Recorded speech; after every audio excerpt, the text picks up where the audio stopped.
Chapter 7:15. 3 months off. Take a vacation while the Special Operations Forces are in a mess. Of course, Hu Xiaoheng wouldn't agree, but he wouldn't directly say no to General Ji either. General Ji, I was really impulsive this time. Think about it, I was set up in the United States and almost fell into the hands of the CIA. Here, there was a traitor in my base camp and caused 2 of my field comrades to die tragically abroad. Their bodies haven't been found yet. I went to Germany this time to teach them a lesson, but it's not enough. So I can't take a break for now, Hu Xiaoheng said sincerely and gently. General Ji frowned and rubbed his chin. What you said makes sense, but you've already executed 2 people in 2 days. I know you're angry, but at times like this, you have to stay calm. You've been doing this for a long time, so you shouldn't be so impulsive. Yes, he shouldn't be impulsive, but he shouldn't miss a golden opportunity while waiting. Hu Xiaoheng went to Germany to personally assassinate ALS. Of course, he had his own selfish motives, but he had also carefully analyzed it. He didn't attack recklessly in a moment of anger. His biggest advantage was that Gu Nianji had just destroyed the entire central control system of the German Federal Intelligence Service. Only when the enemy's intelligence network was temporarily paralyzed would he be able to quickly attack and find an opportunity to kill the enemy's second-in-command. It was also the person he hated the most. From the moment he saw Gu Nianji being electrocuted, he swore to personally kill the culprit. When he first saw the video, he didn't know who had electrocuted Gu Nianji. Later, when Gu Nianji wanted to break up with him, she almost cried in his arms and said Al's name. From that moment on, ALS was a dead person in Hu Xiaoheng's heart. Was he impulsive? Of course, he was. A man wouldn't be able to tolerate it at a time like this. The woman he loved had been kidnapped and electrocuted. He was already giving Reinitz face by not killing him. After all, Reinitz had let Gu Nianji go in the end. Otherwise, she wouldn't have returned to his side so quickly. Hu Xiaoheng thought about it carefully and said, General Ji, Yi Zidan was the traitor who directly betrayed the 2 field agents. She definitely has to die. As for Germany's ALS, it was a lesson we taught the German Federal Intelligence Service. They set up a trap in Germany and wanted to reap the benefits, but they still had people behind them. Me attacking ALS was also a warning to the people behind them. Don't think that we're easy to bully. You can casually attack our people without paying the price. Blood for blood, a tooth for a tooth, a life for a life. Only if we beat them into submission will they return to the negotiating table. General Ji, I remember you once said that the purpose of setting up the Special Operations Forces was to protect our nation's interests overseas. As long as the country and the military can't directly intervene, we, the Special Operations Forces, will intervene. General Ji was shocked by Hu Xiaoheng's words. Indeed, this was his original intention for establishing the Special Operations Forces. Hu Xiaoheng firmly followed the direction he had pointed out all those years ago, while he, one of the initiators, had unknowingly retreated. Xiaoheng, I'm really glad to see that you have this thought. You didn't forget the responsibility on your shoulders and didn't go against our original intentions. I'm very happy that I didn't misjudge you. General Ji looked at Hu Xiaoheng encouragingly, the admiration in his eyes almost overflowing. Okay, you don't need to take a vacation and can continue working. However, you can't go overseas for the time being. You have to hand over your passport to me, and I have to watch over you. Hu Xiaoheng didn't have any plans to continue overseas for the time being. Or rather, he couldn't leave Gu Nianji before he reconciled with her. Okay, I'll listen to you. I'll have Big Xiong send my passport over to you. Hu Xiaoheng agreed readily. Seeing that General Ji was very satisfied with his answer, Hu Xiaoheng took the opportunity to say, General Ji, there's one more thing I have to tell you. What is it? Sit down and talk. General Ji pointed at the single sofa across from the desk. You've been standing for so long, yet you don't know how to sit down. Hu Xiaoheng smiled and walked over to refill General Ji's teacup before sitting across from him. I want to tell you about the grave mistake the deputy chief of the Special Operations Forces made. Hu Xiaoheng sat upright on the sofa. He violated an important rule and purpose of the Special Operations Forces. He interfered with domestic affairs and is no longer fit to continue being the deputy chief of the Special Operations Forces. Hu Xiaoheng was talking about the deputy chief and his confidants occupying the central control room for 3 days to provide technical support for the domestic election. General Ji was a bit embarrassed when he heard that. He smiled sheepishly and said, "Well, it's like this. We can't completely blame him. It was a joint request from me, Speaker Long, and the 2 Prime Minister candidates. It's not wrong for you, Speaker Long, and the 2 Prime Minister candidates to have such a request." Hu Xiaoheng casually removed General Ji and the others from the matter. He had no choice but to remove it. After all, he could control the deputy chief, but he couldn't control General Ji, Speaker Long, or the 2 Prime Minister candidates. However, as the second in command of the Special Operations Forces, the deputy chief had no position at all. He completely catered to the wishes of others and disregarded the principles of the Special Operations Forces. This was a serious dereliction of duty. Moreover, during the 3 days they occupied the central control room, they missed an important opportunity to deal with the intelligence, which led to serious consequences. If this kind of dereliction of duty is not publicly punished, how can I carry out my work in the future? Will the Special Operations Forces still be a hidden trump card for our country in the future? Hu Xiaoheng elevated this matter to the position of the Special Operations Forces' existence. Even if General Ji wanted to plead for the deputy chief, he would feel embarrassed. However, General Ji was still in a difficult position. He shook his head and said, "You can't say that. Although the Special Operations Forces has the principles of not interfering with domestic affairs, things change as they develop. Moreover, this request was not made by me alone. Speaker Long and the 2 Prime Minister candidates also made this request. Also, let me tell you, this matter has the support of the public. The vast majority of the people believe in the fairness of your organization, so the task of monitoring the voting and counting of votes was given to you." The corners of Hu Xiaoheng's eyes couldn't help but twitch. He suppressed the frustration in his heart and lowered his voice to say, "General Ji, what do you mean by the public? I thought that our organization was hidden in the dark and didn't even have a name for it to be open to the public. How would the public know about our organization? If even ordinary people knew about the existence of our organization, do you think we could still keep it a secret? Could we still do any work? Then we might as well disband." General Ji choked on Hu Xiaoheng's words. He frowned and thought for a moment before saying, "Actually, this was said by the 2 Prime Minister candidates. They said that based on the public opinion, they hoped that an impartial third party, unrelated to either of them, would be able to monitor the voting and counting of votes. They instructed your organization." Hu Xiaoheng only wanted to chuckle. These 2 Prime Minister candidates were really good at manipulating elections. The public was the scapegoat, and they could take the blame for everything. He leaned forward and looked directly into General Ji's eyes.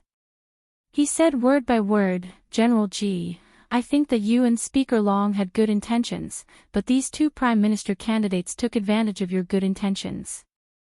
Their request was really out of line.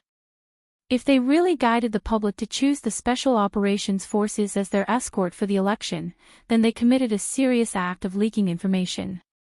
Don't think that directly contacting the enemy is considered leaking information. If they expose their own secrets like this, it's definitely a leak." General Ji's heart skipped a beat. He narrowed his eyes and looked thoughtfully at the multi-treasure pavilion across from him. Hu Xiaoheng's words made him think of something bad. Sending Hu Xiaoheng to the United States to save Tan Guiren was a joint operation between the Tans and the Kais. Gunyanji going to Germany was inextricably linked to the Bai family. And these two families had actually reached an agreement at the last moment of the election to target the Special Operations Forces. Thinking about this, General Ji also felt very uncomfortable. No one would feel at ease being used by someone else. His face darkened as he nodded slowly at Hu Xiaoheng. Xiaoheng, you've thought it through. I'm afraid this matter isn't as simple as it seems. General Ji is wise. Hu Xiaoheng quickly complimented General Ji, making him feel both comfortable and embarrassed. He pointed at Hu Xiaoheng with a smile. You. I was just praising you for being calm earlier, and now you're talking nonsense.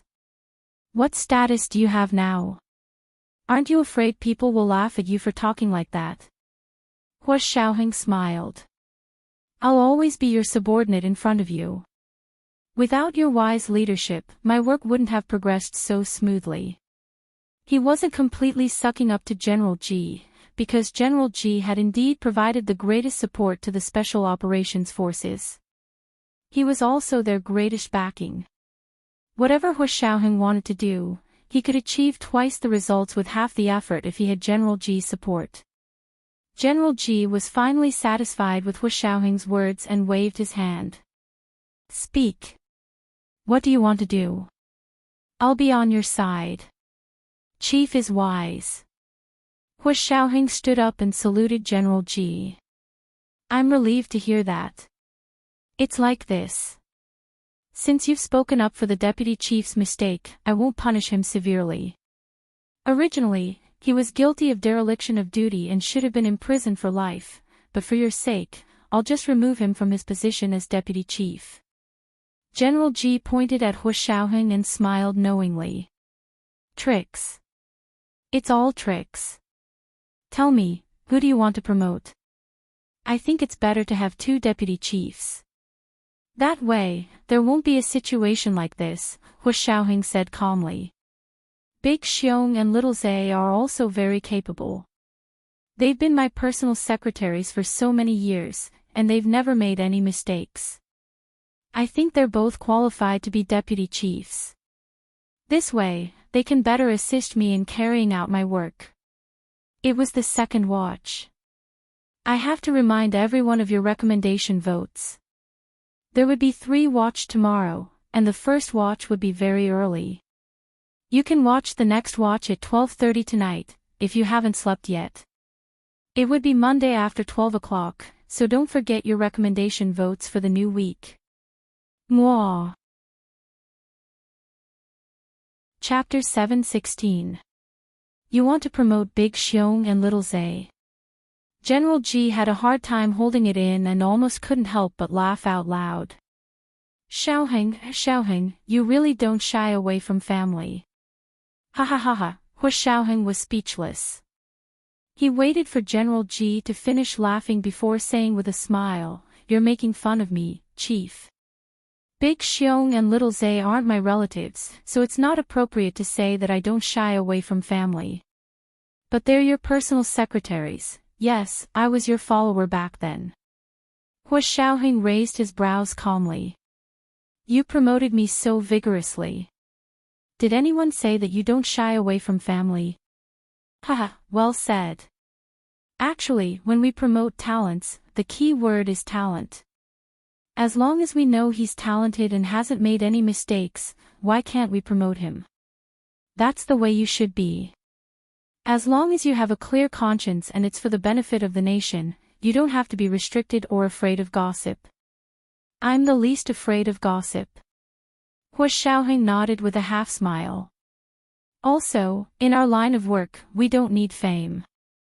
We can't even expose ourselves. He discussed with General Ji for a while more before finally making his last request. General Ji, this time, the 2 prime minister candidates made our work very passive. It can be said that the losses we suffered this time were purely caused by their unreasonable requests. Also, I have reason to suspect that they have a mole planted by the enemy. General Ji's expression instantly turned serious. He glared at Hu Xiaoheng and said in a low voice, Xiaoheng, you can't say something like that. Tan Dongbang is now the new prime minister, and I heard that he will continue to appoint by Jianqing as the Minister of Internal Affairs. Although these two fought fiercely during the election, they've obviously reconciled now. If you say they have a mole by their side, the consequences will be very serious. I know, that's why I discussed it with you. Right now, it's just our suspicion, and it's not baseless. It's a reasonable inference based on their recent actions and the losses they've caused us. Hua Xiaoheng paused. Seeing that General Ji seemed to have understood, he continued, originally, I was most troubled by the fact that the Special Operations Forces can't interfere with domestic affairs, so even if they have a mole planted by the enemy, there's nothing we can do. General Ji immediately understood. He laughed and slapped the desk. Xiaoheng. You really can't take any losses. Tell me, what do you want? Give him a taste of his own medicine. You're so wise, Chief. Hua Xiaoheng smiled. You see, you really raised me up. You know what I'm thinking. According to the mission and regulations, the Special Operations Forces could not interfere with domestic affairs. This was the bottom line that the higher-ups had set for them in the past. But this bottom line was broken by the public opinion of the two prime minister candidates. The Special Operations Forces had already interfered with domestic affairs, so to Hua Xiaoheng, it would be unfair to the country, the organization, and the public if he didn't take advantage of them. Even if the other party found out in the end, they could still openly fight back. You can't be the only one who can use public opinion to ask us to do things for you, and we can also follow public opinion to monitor your actions, right? Don't you trust the special forces the most? Even the election requires us to monitor the voting and counting, so what's wrong with us monitoring your actions? We also have to be responsible for public opinion. After all, we represented public opinion and watched you elect. Good. We did suffer heavy losses this time, so we should make them pay. Also, they broke the rules first and used us as weapons. Of course, we have to retaliate. General Ji nodded approvingly. You want to monitor the people around them. Good idea, Chief. Hua Xiaoheng looked completely convinced. I didn't even think of this, but you already thought of it. You're really not old. You're a role model for our generation.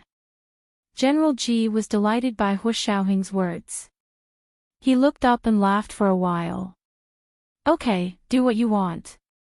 As for them, there's no need to inform them. Can you do it?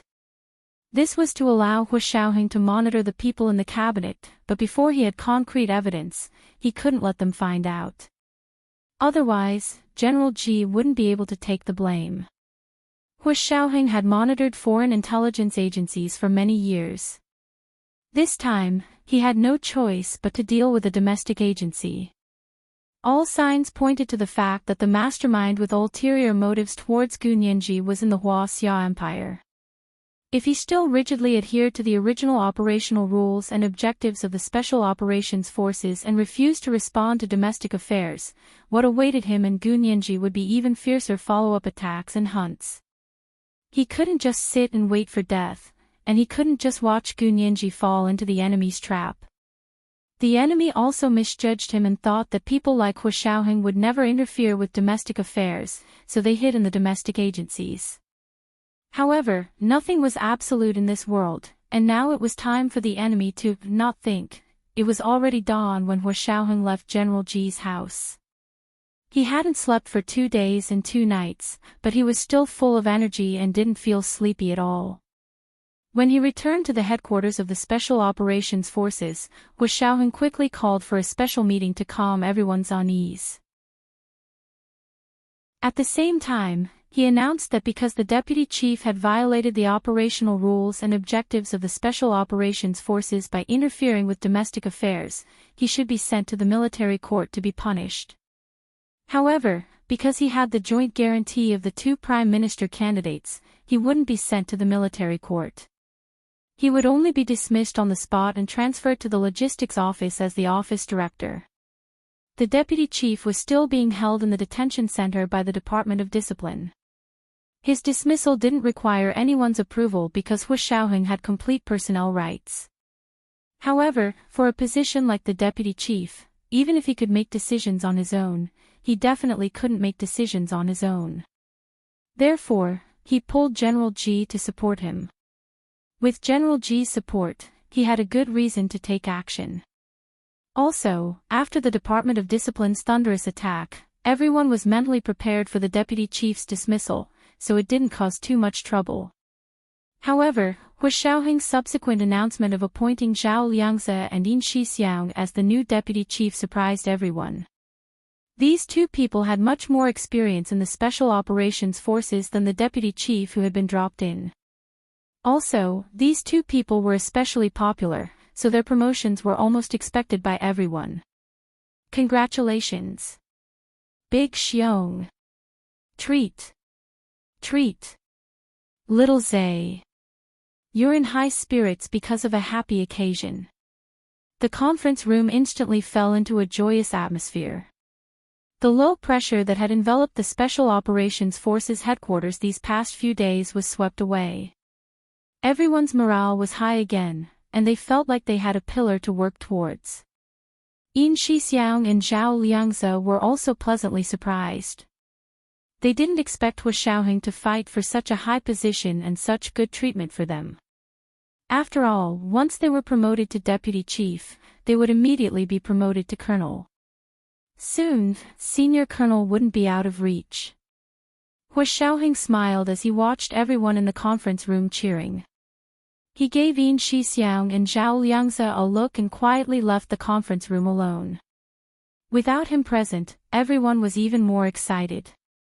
Yin Shixiang and Zhao Liangze also knew that Hu Xiaoheng was intentionally giving them a chance to get along better with these people, so they readily said, "Sure. Where do we go to eat? We'll treat all of us today." Hu Xiaoheng stood in the hallway for a while and unconsciously took out another cigarette, lit it, and took a deep drag. Looking at his watch, it was already past 7 in the morning. He left the building and went to the base cafeteria to buy 2 breakfasts, then brought them to Chen Lai's office. Outside Chen Lai's office was a special single patient room, where Gu Nianji was currently staying. Hu Xiaoheng knocked on the door, but there was no sound from inside. He turned the lock and found that the door wasn't locked, so he pushed it open. There was a white screen in the middle of the room, and on the other side of the screen was a single patient bed. Hu Xiaoheng walked around the screen and saw Gu Nianji sleeping on the bed. Her small face was fair and clear, and her red lips were full and moist. Her complexion was much better than 2 days ago. Hu Xiaoheng didn't feel happy to see Gu Nianji recover so quickly. Instead, he sighed and felt pity for her. Placing the breakfast on the small table next to the bed, Hu Xiaoheng sat by Gu Nianji's bed and tucked her in. He also checked her forehead to see that she didn't have a fever and her temperature was normal. Chen Lai heard the noise and came out of his office to look. With a bitter expression, he said, "Hu Xiao. You're finally here. Nianji is clamoring to be discharged. I can't handle it anymore." Hu Xiaoheng nodded. "Thank you. Here, have you had breakfast yet?" Hu Xiaoheng passed the breakfast he bought to Chen Lai.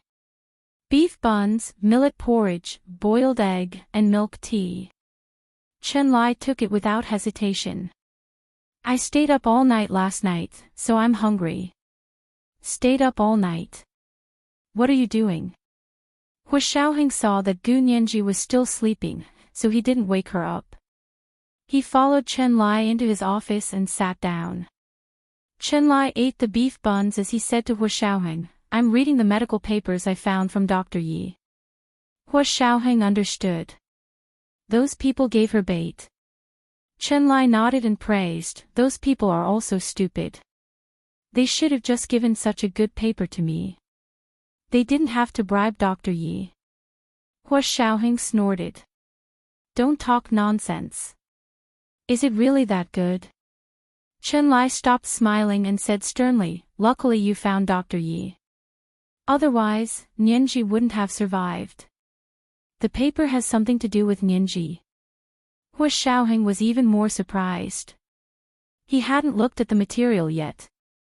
To be precise, it has something to do with her physique.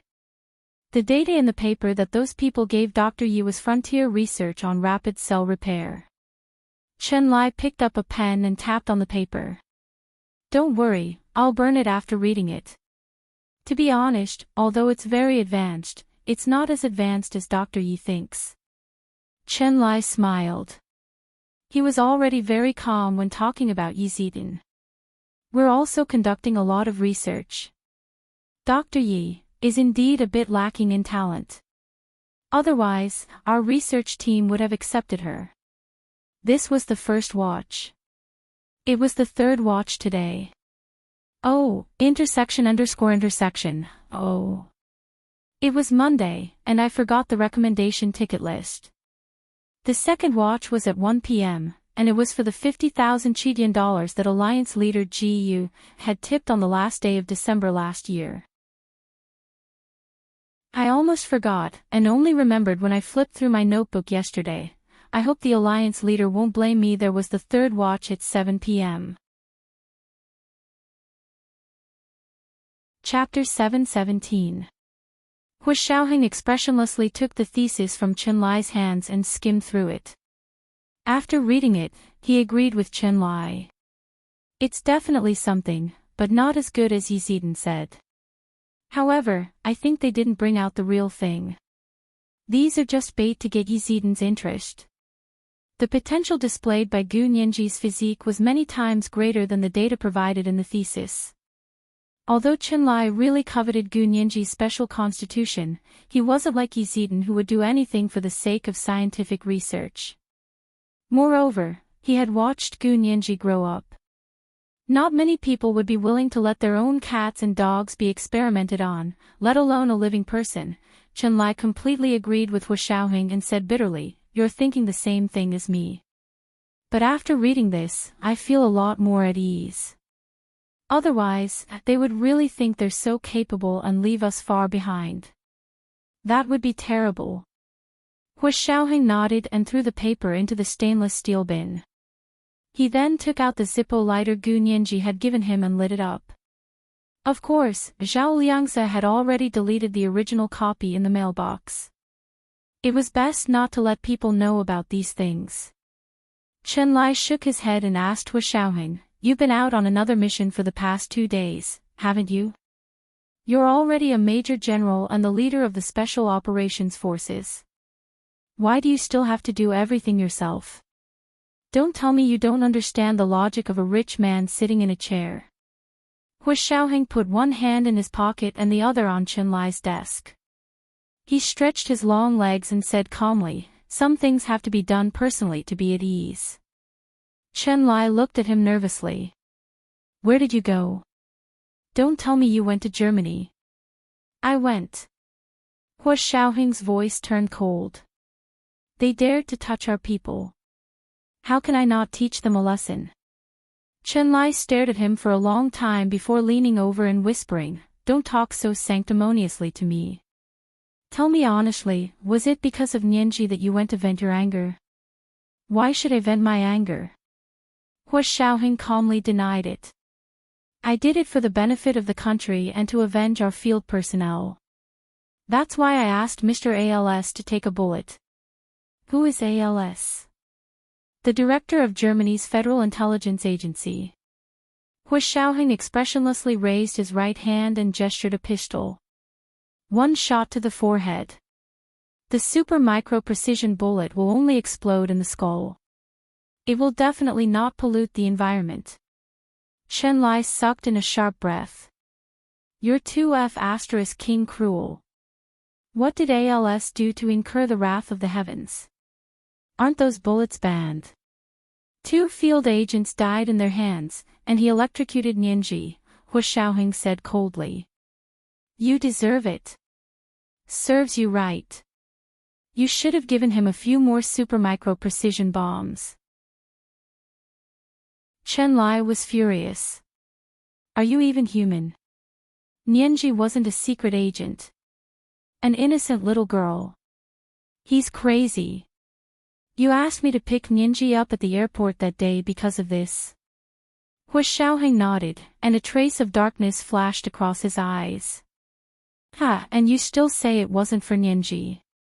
Qianlai snapped back to reality and glared at Hu Xiaoheng with disdain. Bullsh *T. You even asked him to take a bullet. Would you eat if I paid? Of course I paid. I didn't ask him to pay for the bullets. Don't you think I should be the one paying? Hu Xiaoheng leaned back and rested both hands on the armrests. He tapped his fingers lightly and said nonchalantly, this time, I really have to clean up the team. In the past, I was too embarrassed to use all my people, but now I won't stand on ceremony. I just promoted Big Xiong and Little Zhe to Deputy Chief in the Special Operations Forces. Qianlai grinned and nodded vigorously. Not bad, Hu Xiao. You'll really make this place watertight in the future. I had no choice. I was forced to do this. Hu Xiaoheng smiled faintly and shrugged. He stood up and was about to leave when he heard Gu Nianji's sweet and soft voice from outside the door. Brother Chen. I can be discharged today, right? She clearly wasn't calling Hu Xiaoheng, but the voice still made Hu Xiaoheng's calm heart skip a few beats. Qianlai smiled bitterly and pointed in the direction of the door. He said to Hu Xiaoheng, did you hear that? For the past 2 days, you've been clamoring to be discharged the moment you wake up. I've been looking for excuses to delay it, and now my white hair has grown out. He pointed at the top of his head as he spoke.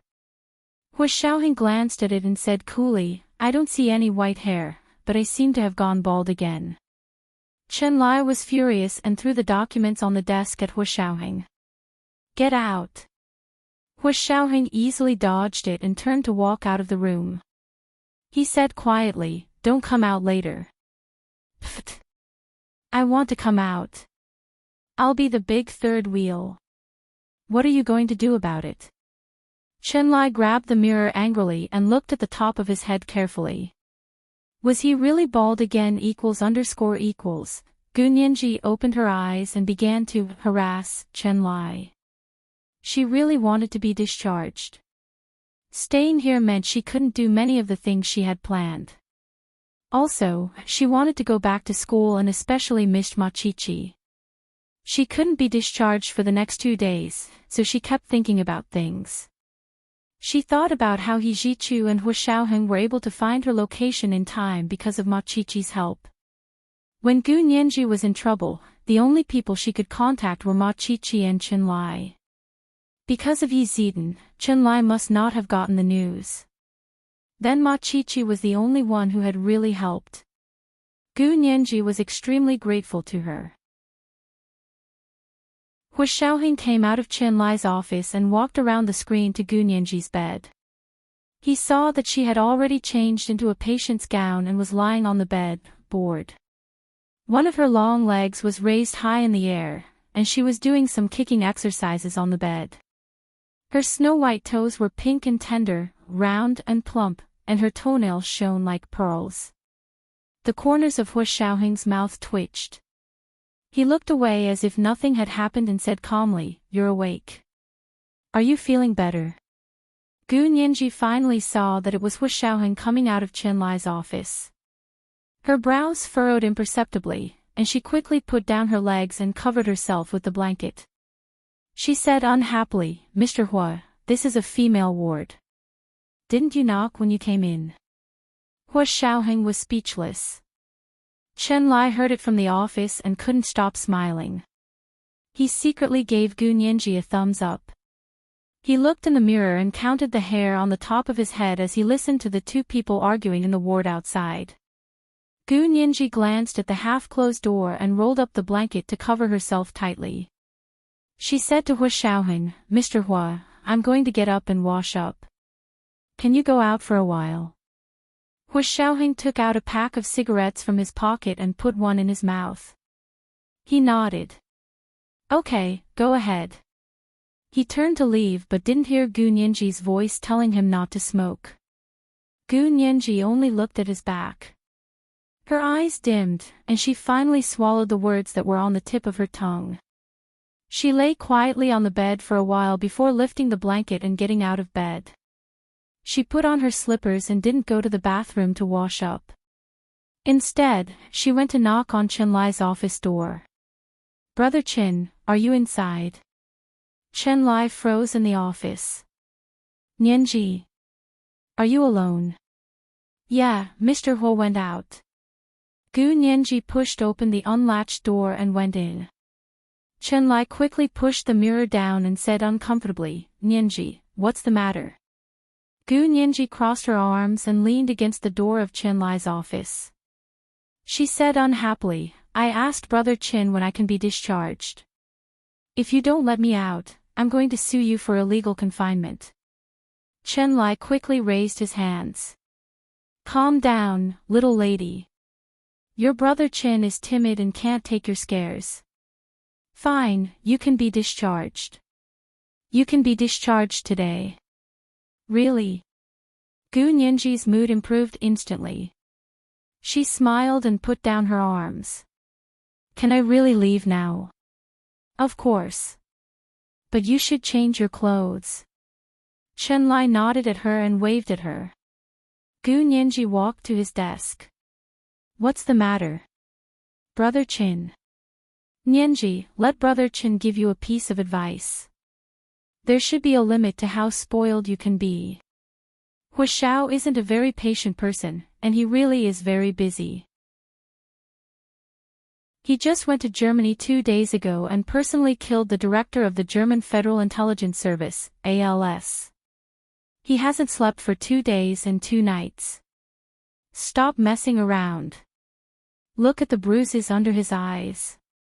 Chen Lai blinked his round eyes and whispered to Gu Nianji. Gu Nianji was shocked. Her eyes widened and she asked in a low voice, "What? Just these 2 days?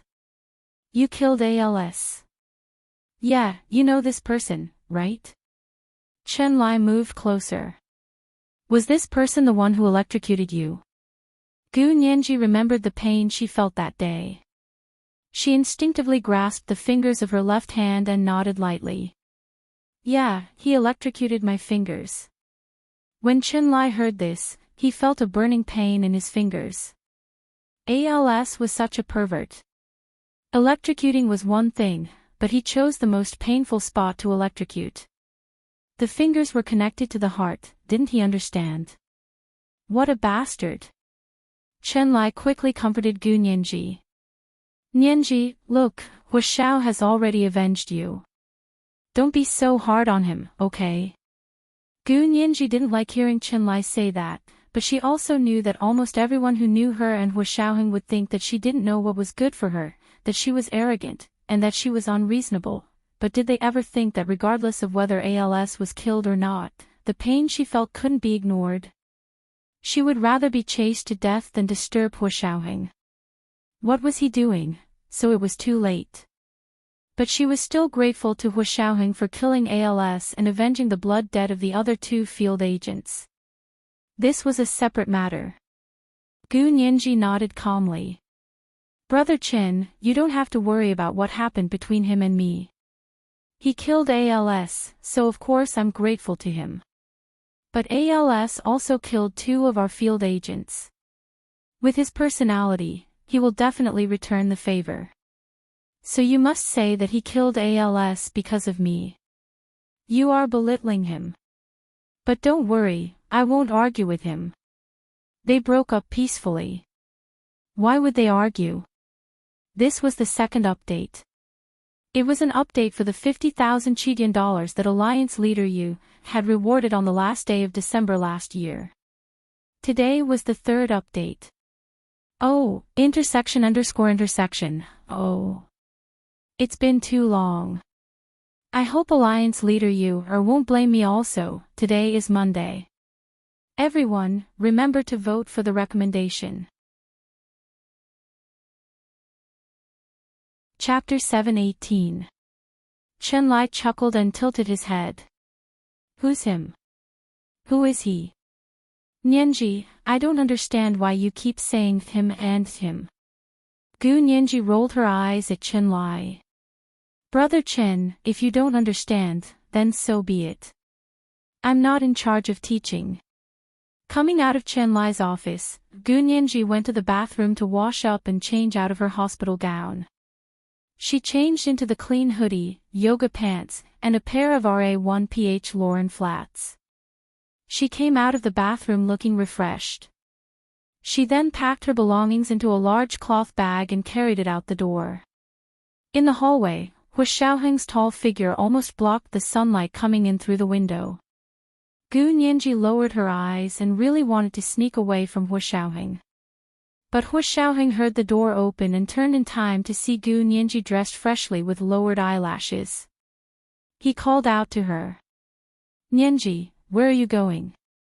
Gu Nianji composed herself and looked up at Hu Xiaoheng with a smile. Mr. Hua, I was just about to look for you. Brother Chen said I can be discharged now. I want to go to your official residence to pack my things and go back to school. She was obviously still thinking about breaking up and splitting the assets. Hu Xiaoheng nodded. Let's go. I'll take you there. He walked towards Gu Nianji and habitually wrapped his arm around her back and gently placed it on her left shoulder. He pulled her into his arms in a domineering manner. Gu Nianji moved to the side and left Hu Xiaoheng's embrace. Mr. Hua, I said we broke up. What do you mean by this? Hu Xiaoheng glanced at her and said calmly, I said I'd think about it. Why are you in such a hurry? I'm in a hurry. Gu Nianji was furious, but when she saw Hu Xiaoheng's unwavering composure, she felt that she couldn't act like a child in front of him. She suppressed her anger and turned to walk towards the elevator. Then you should think about it quickly. Legally, you can even file for divorce unilaterally. I'm giving you face, so don't make it difficult for me. Hu Xiaoheng pursed his lips and followed her into the elevator. The two of them stood in the elevator, one on the left and the other on the right, both looking straight ahead. There were mirrors on all four sides of the elevator. Although the two of them weren't looking at each other, they could see each other's expressions and movements in the mirror in front of them. Gu Nianji only glanced at it before looking down at the marble floor beneath her feet. He could only see Gu Nianji's dark hair in the mirror, but he couldn't see her face.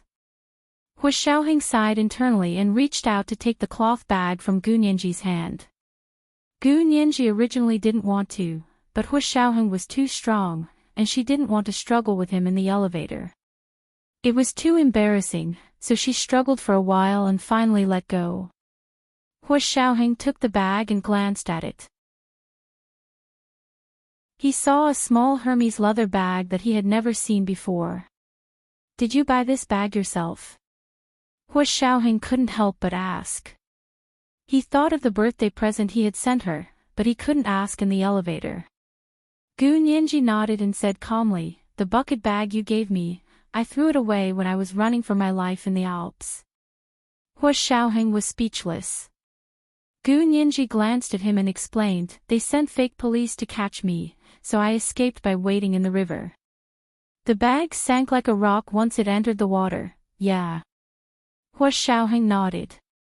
You should have thrown it away. Your life is more important. If you like that bag, I'll have someone look for it in France. Gu Nianji quickly shook her head. No need, I don't like that kind of bag anymore. Hu Xiaoheng looked ahead and didn't say anything else. The two of them arrived at Hu Xiaoheng's official residence in silence and entered Gu Nianji's suite. Her room was opposite Hu Xiaoheng's and was also on the second floor. Hu Xiaoheng stood at the door and had no intention of going in. He handed the cloth bag to Gu Nianji. Gu Nianji let him in. Mr. Hua, come in. I'll give you the key. Hu Xiaoheng looked at her and saw that she didn't seem to be joking, so he followed Gu Nianji into the room. Gu Nianji went straight to the bedroom inside. There was an oil painting on the east wall of the bedroom. Gu Nianji lifted the painting to reveal a built-in safe on the wall. Gu Nianji went to the bottom drawer of her dresser to find the key. After entering the password and fingerprint into the safe, she opened it with the key. This type of safe used fingerprint and iris technology as well as the original password mechanical lock for double security. Opening the safe, Gu Nianji took out the property ownership certificate, various deposit receipts, investment account stubs, and a box of jewelry and placed them on the bed in a row. Hu Xiaoheng's hands were still in his trouser pockets. He stood ramrod straight and didn't walk over. Instead, he stood by Gu Nianji's bedroom door and frowned. "Nianji, do you really want to be so clear with me?" "Mr. Hua, I know you don't believe that I really want to break up with you." Gu Nianji arranged the things like she was setting up a stall. She turned to look at Hu Xiaoheng at the door. "It doesn't matter what I say, but these things can show my sincerity." Hu Xiaoheng looked at her deeply and slowly leaned against the door. His long legs were bent and he stood leisurely. He said calmly, "Nianji, I think you remember that I said I needed to think about it." "Yeah, you can think about it." Gu Nianji raised her brows in disapproval. "This is something I have to do." She pointed at the property ownership certificates. "Actually, from a legal point of view, Mr. Hua, these property ownership certificates are not legal. I wasn't there when you transferred the ownership, and I didn't sign the power of attorney. Also, I wasn't even 18 when you transferred the property in C City to me, so it's completely invalid." Hu Xiaoheng began to have a headache. How was he going to change the mind of a young girl who was smart and well-versed in the law? He rubbed his forehead and took a deep breath. "Fine, I'll forget about these properties. But those deposit receipts and investment accounts. Yeah, it's the same. Your transfer is also not legal. But according to the law, these things can be ignored without a lawsuit. So as long as I don't file a lawsuit, they're not illegal. But if you don't take them back, I'll have to file a lawsuit in court." Gu Nianji smiled as she walked to the closet and took out some of her clothes, shoes, and skincare products. She also planned to move the clothes, shoes, and bags from the 10-pin cloakroom after her own apartment was settled. Thinking about her apartment, Gu Nianji urged, "I hope Mr. Hua can change these property ownership certificates back to your name as soon as possible. It's best if you can get it done today. I know Mr. Hua has the ability, don't you?" She turned to look at Hu Xiaoheng and winked playfully. Hu Xiaoheng's hands in his trouser pockets were itching. A little girl like this who liked to cause trouble should be dragged over his lap and spanked. Gu Nianji had really let go of herself. She no longer blushed when she faced Hu Xiaoheng's handsome face, nor did she try to show her best side in front of him. In fact, always remembering to let the other person see the best side of herself wouldn't last long. When two people were together, they could only feel comfortable with each other's truest side. They didn't need to pretend or suck up to each other. Only then could they last. Hu Xiaoheng walked to Gu Nianji's bedside and looked down at the bed filled with all kinds of identification documents and letters, as well as an exquisitely made mahogany box. He said, "Okay, I'll get it changed later. Can you get it done faster? Like today?" Gu Nianji packed her clothes in the large LV suitcase. "I know Mr. Hua can do it. Can you not make it difficult for a normal person like me?" Hu Xiaoheng turned to look at her and asked dryly, "Why does it have to be today?" "Actually, it doesn't have to be today. I just want it to be done as soon as possible." Gu Nianji cocked her head. "I've already chosen a second-hand house near the school. I want to get a loan to buy it. If I have other properties under my name, I won't be able to get a loan." "You want to buy a house?" Hu Xiaoheng's brows really furrowed. "Why do you want to buy a second-hand house?" "If you really want to buy a house, I can sell this house to you." He pointed to a house in the Xiangshan Villa district in the imperial capital. "It's not far from your school. It's a 15-minute drive." Speaking of cars, Gu Nianji slapped her forehead. "Oh, I forgot. There's still that car. As she spoke, she went to her desk drawer and found the car keys for the red custom-made Ferrari sports car. She put them together next to the property ownership certificates. It was the third watch. It was the third watch today. Oh, N_N. Oh. Also, today is Monday, so remember to vote for the recommendation. Chapter 7:19. Hu Xiaoheng's expression gradually darkened. He bent down to pick up the car key from Gu Nianji's bed and looked at it.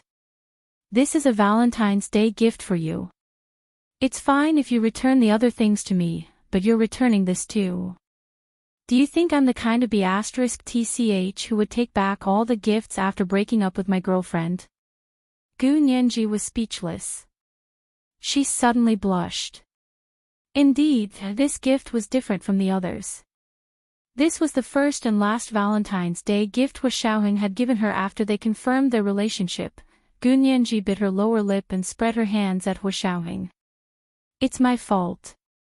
Give me the car key. Hu Xiaoheng looked at her and placed the car key in her soft, fair palm. His large hand wrapped around her hand and clasped it tightly before letting go. She wanted to say something but couldn't find the words, so she simply stopped talking. He stood to the side and watched coldly as Gu Nianji packed her daily necessities, clothes, and shoes into the LV suitcase. There were 4 suitcases in total, and the entire suitcase was filled.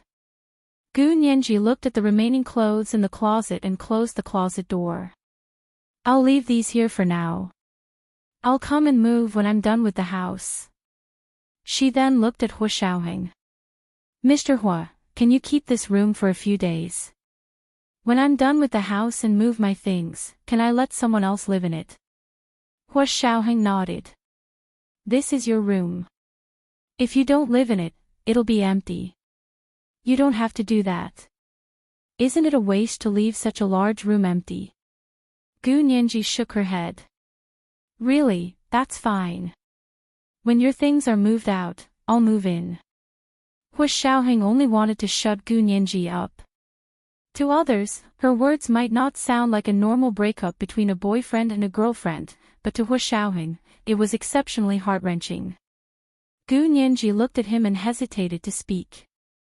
If you have something to say, just say it. Why are you hesitating? Hu Xiaoheng sat down. Gu Nianji raised her chin towards the bathroom. Mr. Hu, if you're moving in, the bathroom will have to be renovated. What's wrong? Is the bathroom broken? Hu Xiaoheng got up to go to the bathroom. Gu Nianji said quietly behind him. Can Major General Hu really use the pink bathroom? Hu Xiaoheng stopped in his tracks. He did not continue to walk towards the bathroom. He turned around and looked at Gu Nianji helplessly. After a while, he said, It's okay. If you can use it, I can use it. She looked down at the large and small boxes on the ground and said, Mr. Hu, can I ask Brother Xiong or Brother Zhe to take me back to school? Yin Shixiang and Zhao Liangzhou were Hu Xiaoheng's personal secretaries, so of course she had to get Hu Xiaoheng's permission before asking for their help. Hu Xiaoheng walked to Gu Nianji's side and bent down to help her lift the largest box. Big Xiong and Little Zhe just got promoted, so they should be celebrating with their colleagues now. They're very busy and don't have time. I'll take you back to school. Gu Nianji stopped Hu Xiaoheng and smiled. How can I do that? Mr. Hu has a high status and is very busy. I don't have the face to ask you to be my driver. I'd better give Brother Xiong a call. No matter what, I have to congratulate him on his promotion first. Seeing Gu Nianji look for the landline, Hu Xiaoheng realized she must have left her phone in the Alps. He took out his phone from his pocket and unlocked it to pass to her.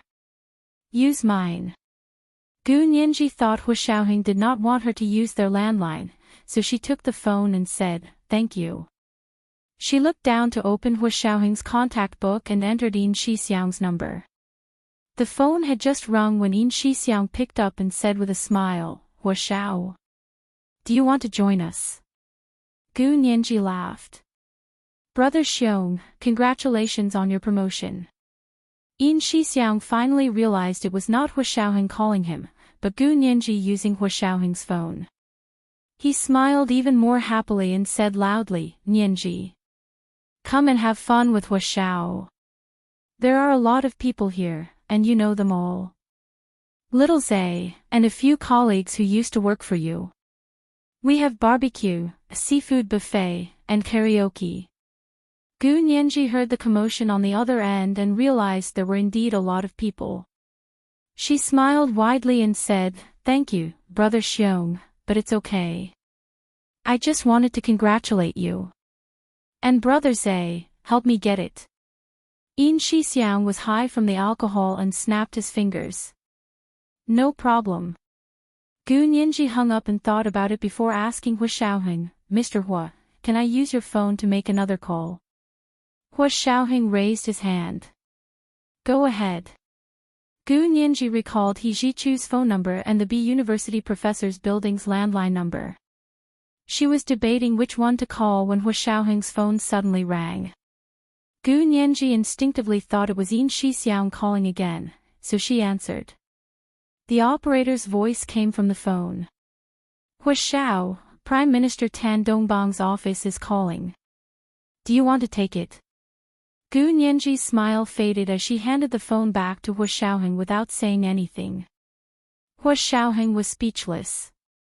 He took the phone and originally wanted to use his Bluetooth headset to take the call, but he saw Gu Nianji turn around to take her suitcase. He put it down and pressed the speaker button to say to the operator, "Put it through." An extremely gentle voice quickly came from the phone. "Is this Hua Shao? I'm Tan Guiren." Hua Shaoheng heard Tan Guiren's voice and quickly glanced at Gu Nianji. He saw that she was still packing her suitcase with her back to him and didn't seem to be out of the ordinary. He frowned and grunted at the phone. "Hello, Miss Tan. May I ask what I can help you with?" Tan Guiren blushed when she heard Hua Shaoheng's voice. Mustering her courage, she asked with a slightly trembling voice, "Mr. Hua, my father's inauguration is in 5 days. I would like to invite Mr. Hua to attend the ceremony. Are you free?" Gu Nianji had her back to Hua Shaoheng, so she heard everything clearly. Although she was mentally prepared and knew that Hua Shaoheng didn't have any personal feelings for Tan Guiren, she was still a bit dazed when she heard her slightly nervous and shy invitation. Was it another girl who was charmed by Hua Shaoheng's charm? Gu Nianji recalled the video she saw. It seemed to be a beautiful woman with a very good temperament. She was about the same age as Hua Shaoheng and had a compatible family background. In the eyes of outsiders, she would definitely be more suitable than Gu Nianji. Gu Nianji pursed her lips and felt very uncomfortable. However, that kind of discomfort wasn't the discomfort of the man she loved liking someone else, but the discomfort of being looked down upon, and ignored. Everyone said she wasn't good enough for Hua Shaoheng. She really didn't have the strength to fight against the cold eyes of the world. Gu Nianji packed her suitcases one by one and locked them with a combination lock. She planned to call He Zhichu's phone first.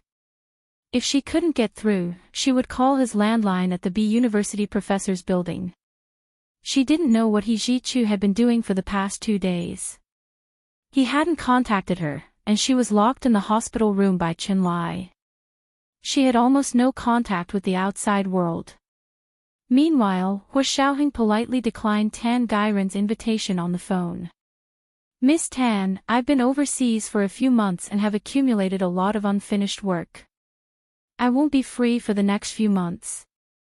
Please pass my thanks to Prime Minister Tan on my behalf and congratulate him on being elected as the new Prime Minister." Tan Guiren was very disappointed.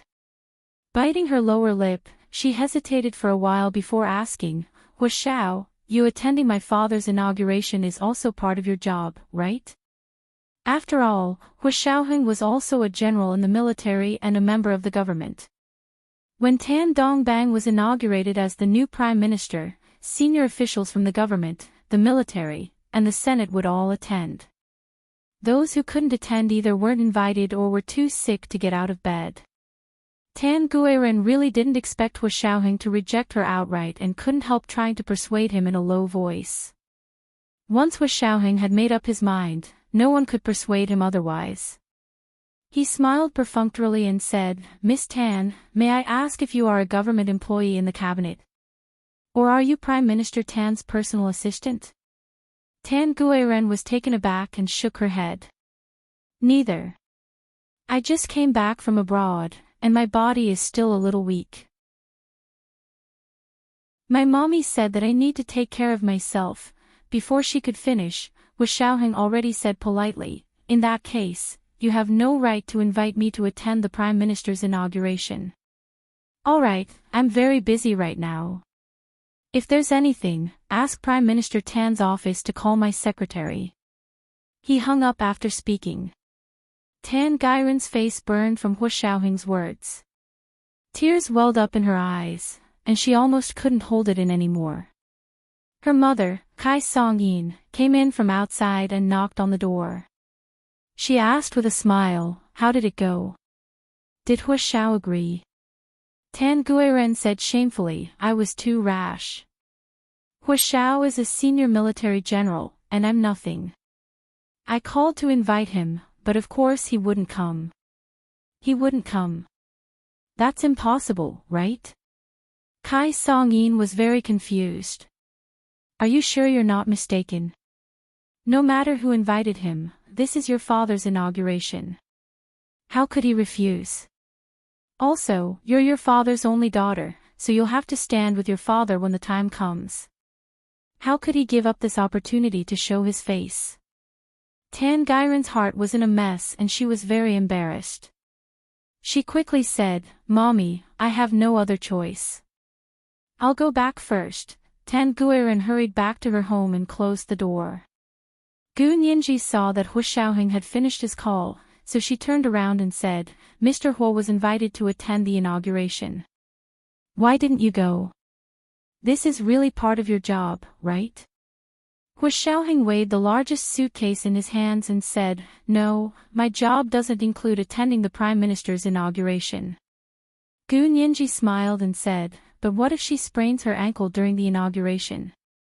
If you're not there, who's going to help her? This is the first night watch. It's still the third night watch today. I have to remind you about the recommendation tickets. I was reminded by my deputy yesterday that I still owe the Prime Minister of the Guanghan Palace an extra update. The Prime Minister, I've let you down, so I'll add it today at 1 p.m. on the second night watch. I owe the Prime Minister of the Guanghan Palace an extra update of 5 pieces of East Jade, 50,000 Chidian dollars. I hope the Prime Minister won't blame me. There's still the third night watch at 7 p.m. Mwah.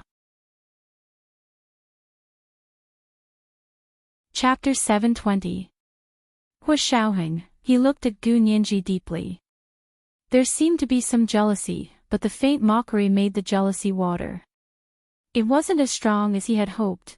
Gu Nianji originally didn't want to mention this in front of Hu Xiaoheng in case he thought she was jealous. However, on second thought, it would be too deliberate if she didn't mention it. She clearly cared a lot about it. It was clearly the last straw that made her break up emotionally and decide to break up. Why should she pretend that the straw didn't exist? Why should she endure it herself? No one would care if she endured it until she suffered internal injuries, therefore, she simply said it out loud. The situation at that time was still vivid in her mind. Every time she thought about it, there would be another scar in her heart. Let him imagine that she was jealous. It had nothing to do with her anyway, and she didn't want to explain. Hu Xiaoheng raised his head and looked at her silently. He was no stranger to Gu Nianji's feelings, and he could fully understand her mentality at that time. Seeing such a scene in that almost hopeless situation, even the strong-willed men in the Special Operations Forces who had undergone special training would immediately break down when they encountered such a scene during high-intensity and high-pressure training. They would also need a long time of psychological treatment to recover afterward. Not to mention that Gu Nianji was only a little girl who hadn't experienced any setbacks and would only be 19 years old in 5 days. The psychological impact she had suffered was definitely greater than those field agents. After a while, Hu Xiaoheng reached out and held Gu Nianji's arm. He said in a calm voice, "If you were by my side, I wouldn't have given you the chance to sprain your ankle." Gu Nianji was originally smiling, but when she heard this, tears suddenly came out. She quickly broke free from Hu Xiaoheng's hand and turned her head to wipe her tears with the back of her hand. She choked and said, "Yes, I believe you. But most of the time you're not by my side, so I have to make sure that I don't have the chance to sprain my ankle. Even if I do, I have to learn to save myself. By the time someone comes to save me, I might have already become crippled or fallen to my death." Hu Xiaoheng let out a long sigh. He knew that Gu Nianji's injury this time was too deep, and it wouldn't be able to recover in a short time. He didn't say anything else. He carried Gu Nianji's 2 suitcases on each side and walked out. Gu Nianji stopped him. "Mr. Hua, can you lend me your phone? I can call someone else to pick me up." Hu Xiaoheng didn't stop walking. Of course, he didn't lend his phone to Gu Nianji either. He just carried his suitcase and walked out. Gu Nianji had no choice but to stomp her feet and follow him out of his official residence. A silver-gray Bentley Bentayga V was parked at the entrance of the official residence. It was a sleek and streamlined car. It was parked quietly at the entrance, as if it was intercepting a section of moonlight. It was tall, reliable, gentle, and considerate. Gu Nianji clicked her tongue and followed Hu Xiaoheng into the car. Hu Xiaoheng drove to the entrance of the military base with one hand on the steering wheel and the other on the side of the window. He glanced at Gu Nianji, who was sitting in the passenger seat, and asked her, "You don't like this car?" Gu Nianji turned to look out of the car and crossed her arms as she replied calmly, "No, this car is pretty good. Better than many men." Gu Nianji added silently in her heart. He was willing to bear hardships and be trampled on as he pleased. He was also tall and reliable, gentle and considerate. Just the latter 2 characteristics alone were already very difficult to coexist. Hu Xiaoheng glanced at her again and turned the steering wheel to go up the highway. It was Tuesday, and it was already past working hours. Although there were still many cars on the highway, it wasn't crowded. The 2 of them didn't speak along the way. They quickly arrived at B University and arrived at Gu Nianji's graduate student dormitory. Seeing the familiar dormitory building from the car, Gu Nianji almost burst into tears again. She looked at the building through the window and said emotionally, "I thought I wouldn't be able to come back at that time. When I slept outdoors in the Alps, I dreamed of my dormitory at night. This was her home, a place that could truly give her a sense of belonging." Seeing her own school, her own dormitory, and even some of the classmates she'd had conflicts with in the past, she felt especially close. During this struggle between life and death, what she'd lost was dependence, and what she'd gained was confidence in her own abilities. Only by relying on herself could she live a solid life. Gu Nianji clenched her fists and turned to Hu Xiaoheng with sincerity. "Thank you, Mr. Hua." Hu Xiaoheng looked at her quietly, then leaned over to unbuckle her seatbelt. His body was tall and burly, and when he leaned close to her, the heat radiating from his body enveloped her. Gu Nianji shifted her body uncomfortably. Hu Xiaoheng paused and whispered in Gu Nianji's ear, "You don't have to call me Mr. Hua. That sounds so distant. You can call me by my name." Of course, he also didn't want Gu Nianji to continue calling him Uncle Hua. Gu Nianji thought about it. She'd already achieved her goal, so she probably didn't need to use Mr. Hua to express the distance between them. She nodded. "Okay, Hu Xiaoheng, then I won't hold back." As soon as the seat belt was unbuckled, Gu Nianji opened the door and jumped out. Hua Xiaoheng followed her downstairs and carried her suitcase upstairs. When she arrived at her dormitory door, Gu Nianji was so excited she couldn't control herself. She anxiously searched for her keys in her bag and scrambled to open the door. As soon as the door was opened, she saw Ma Qiqi poking her head out of her room. Nianji! Qiqi! The two of them screamed at the same time and excitedly ran up to her. They hugged each other and shouted and laughed until tears came out of their eyes. Ma Qiqi pulled Gu Nianji and said anxiously, "Nianji, are you okay? I saw them electrocuting you. I was so scared that I cried." Gu Nianji quickly shook her head and winked at Ma Qiqi. "I'm fine. I'm really sorry for scaring you. It actually didn't hurt that much. I was just purposely screaming to make them happy. You know, what if I acted like I was unyielding and they continued to torture me? I had to satisfy their perverted mentality, right?" Ma Qiqi knew Gu Nianji was comforting her. She wiped her tears and said, "That's good. You look like you're really fine. Look at your little face, it's even more rosy than mine. Little girl, I've missed you so much."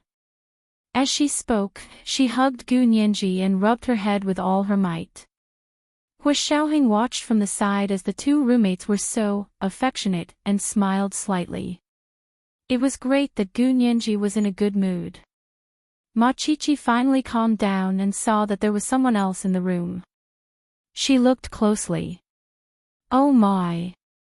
Wasn't this the amazing Major General Hua Xiaoheng? She had even yelled at him at the airport that day. Ma Qiqi's face instantly turned red. She was so embarrassed that she didn't know what to say. Gu Nianji didn't know about the part at the airport. She thought Ma Qiqi was embarrassed to see Hua Xiaoheng, so she turned to Hua Xiaoheng and said, "Hua Xiaoheng, thank you for driving me back. I hope I didn't take up too much of your time." What she meant was that she could leave now. Of course, Hua Xiaoheng wouldn't just leave like that. He picked up Gu Nianji's suitcase. "You guys talk. I'll go pack for you." As he spoke, he walked towards Gu Nianji's room. Gu Nianji thought it was inappropriate and was about to stop her when Ma Qiqi grabbed her from behind and dragged her to her room. "Nianji, come here. I have so much to tell you. If you don't let me talk, I'm going to explode." In Gu Nianji's heart, Ma Qiqi was more important than Hua Xiaoheng. Gu Nianji followed Ma Qiqi into her room. The door slammed shut, and Ma Qiqi pulled Gu Nianji to sit on her bed. She looked her up and down to make sure she was really fine. She sighed and said, "Nianji, I have to tell you something." Gu Nianji nodded and patted Ma Qiqi's shoulder. "Qiqi, is there anything you can't tell me? My life was saved by you, so I will tell you everything I know." Ma Qiqi blushed from Gu Nianji's praise. She said sheepishly, "I didn't actually do anything. I just made a few calls and sent 2 videos." She then asked, "Was it Professor He who saved you, or was it that?" Ma Qiqi pouted in the direction of Gu Nianji's room. Gu Nianji was amused by Ma Qiqi. She covered her mouth and said, "It was Professor He. Mr. Hua Xiaoheng was too far away, so he didn't make it in time." "Oh. I knew it." Ma Qiqi punched the bed angrily and was a bit worried. "Nianji, I'm telling you, I even scolded him at the airport that day. Do you think he'll take revenge on me?" Gu Nianji froze. "Scolded him? You saw him?" She originally thought Ma Qiqi had found Hua Xiaoheng through Yin Shixiang or Zhao Liangze. Ma Qiqi was also stunned. "Didn't your boyfriend tell you?" Gu Nianji smiled and pinched Ma Qiqi's mouth. "Don't talk nonsense. My boyfriend isn't him anymore." Ma Qiqi's expression became serious. She grabbed Gu Nianji's hand. "What happened? Did he really steal my love?" Gu Nianji was confused and couldn't help but push Ma Qiqi. Chi-Chi, wake up. Why are you sleep-talking in broad daylight? You still don't know. Ma Chi-Chi bit her lip and thought about it. She moved closer to Gu Nianji and whispered, "It's like this, Nianji. I was in a hurry to find someone to save you, but when I found Brother Xiong, he said your boyfriend wasn't in the country. Also, the higher-ups gave strict orders not to inform him about your disappearance. Later, I saw on TV that your boyfriend went overseas for a visit and even brought the Prime Minister's daughter back to the country. I went to the airport to wait for him." Stop. Gu Nianji's eyes widened. I'll say it again. You said someone didn't allow you to inform Hu Xiaoheng. And you went to the airport to wait for Hu Xiaoheng. But. How did you get in? Gu Nianji knew that an event like that would definitely be cleared. There was no way someone like Ma Chi-Chi would go in to wait for someone. Ma Chi-Chi suddenly felt embarrassed. She fidgeted and whispered, "I'll tell you, but you can't tell your boyfriend. Tell me, I promise I won't." Gu Nianji felt it was inappropriate after saying that, so she added, "How many times have I told you not to mention my boyfriend? He's not my boyfriend. We've already broken up." This was the second update. It was an additional update of 5 pieces of East Jade, 50,000 Chidian dollars, awarded to the Guanghan Palace's leader. It was still the third update today. She had to remind him about the recommendation tickets. There was still the third update at 7 p.m. Moi. Chapter 721. What? Broke up.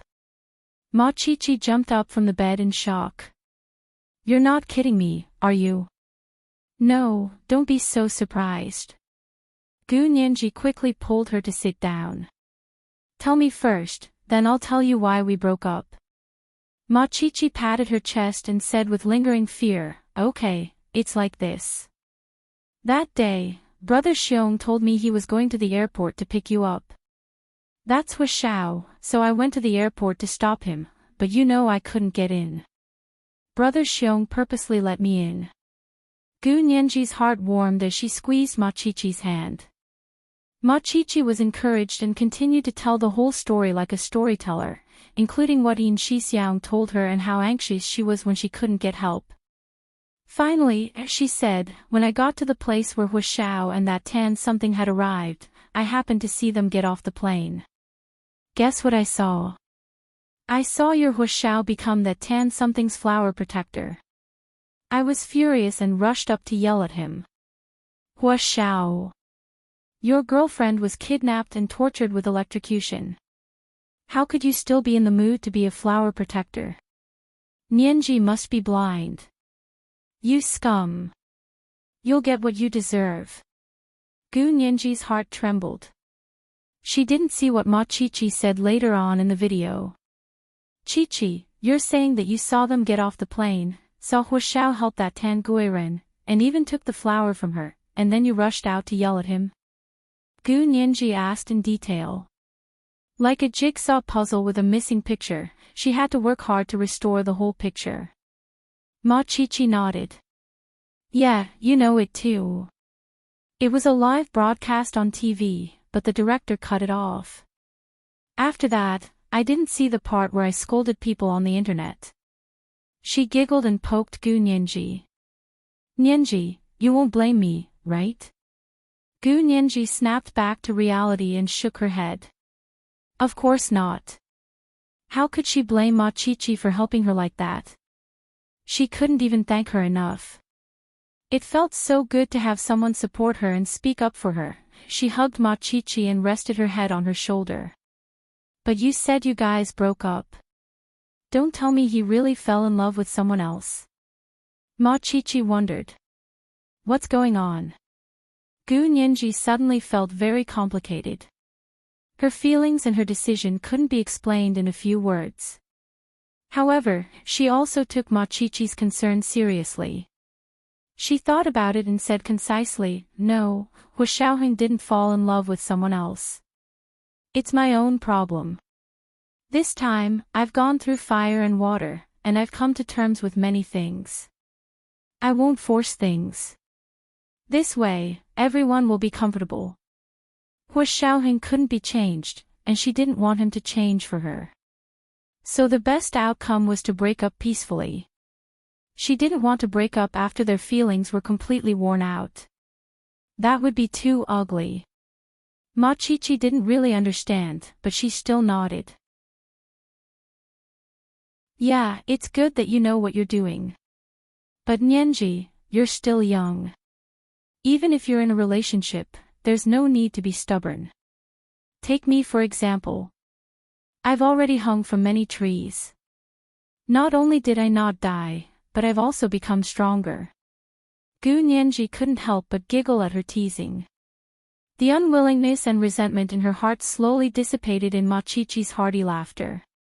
She thought it was just a broken up.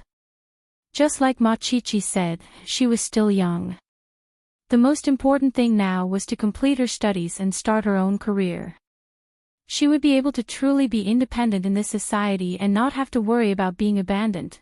Gu Nianji joked with Ma Qiqi for a while and remembered it was Tuesday. She said, "Qiqi, do you have class today?" Oh. Oh no, oh no. I forgot as soon as I saw you come back. I have 2 classes in the morning. I've already passed half a class. Ma Qiqi hurriedly put on her backpack that she had already packed and ran out. Gu Nianji only got up to go back to her room when she heard the door outside the dorm slam shut. She froze as soon as she entered. Hua Xiaoheng had already put her suitcase in the closet and was getting water to clean up for her. The windows were wiped clean, the floor was mopped, and the bed was covered with new sheets. The old sheets were removed and placed in the laundry basket. Hua Xiaoheng heard the door open and turned to see Gu Nianji come in.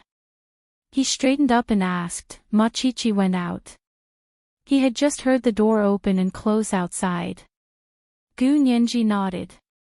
She went to class. She was so excited just now that she forgot she had class. She's going to class now. Hua Xiaoheng patted the bed. Come and sit. Gu Nianji was speechless. What's wrong? I won't do anything to you, Hua Xiaoheng said calmly as he stood up from the bed and moved away. Gu Nianji didn't go over. She leaned against the door and lowered her head for a long time without saying anything. Ma Qiqi's words just now made her think a lot. Ma Qiqi had scolded Hua Xiaoheng at the airport, but Hua Xiaoheng hadn't mentioned a word to her. Perhaps a man like Hua Xiaoheng wouldn't care about such a small matter. They only cared about national affairs and the world. People like Gu Nianji and Ma Qiqi weren't even worth mentioning in their eyes. Naturally, they wouldn't care if you scolded him, praised him, or loved him. As for him, he was indeed not a match for her. Their families didn't match, and she was the one who forced it. It was too hard for her. It wasn't necessarily a bad thing to be able to extricate herself from such intense feelings.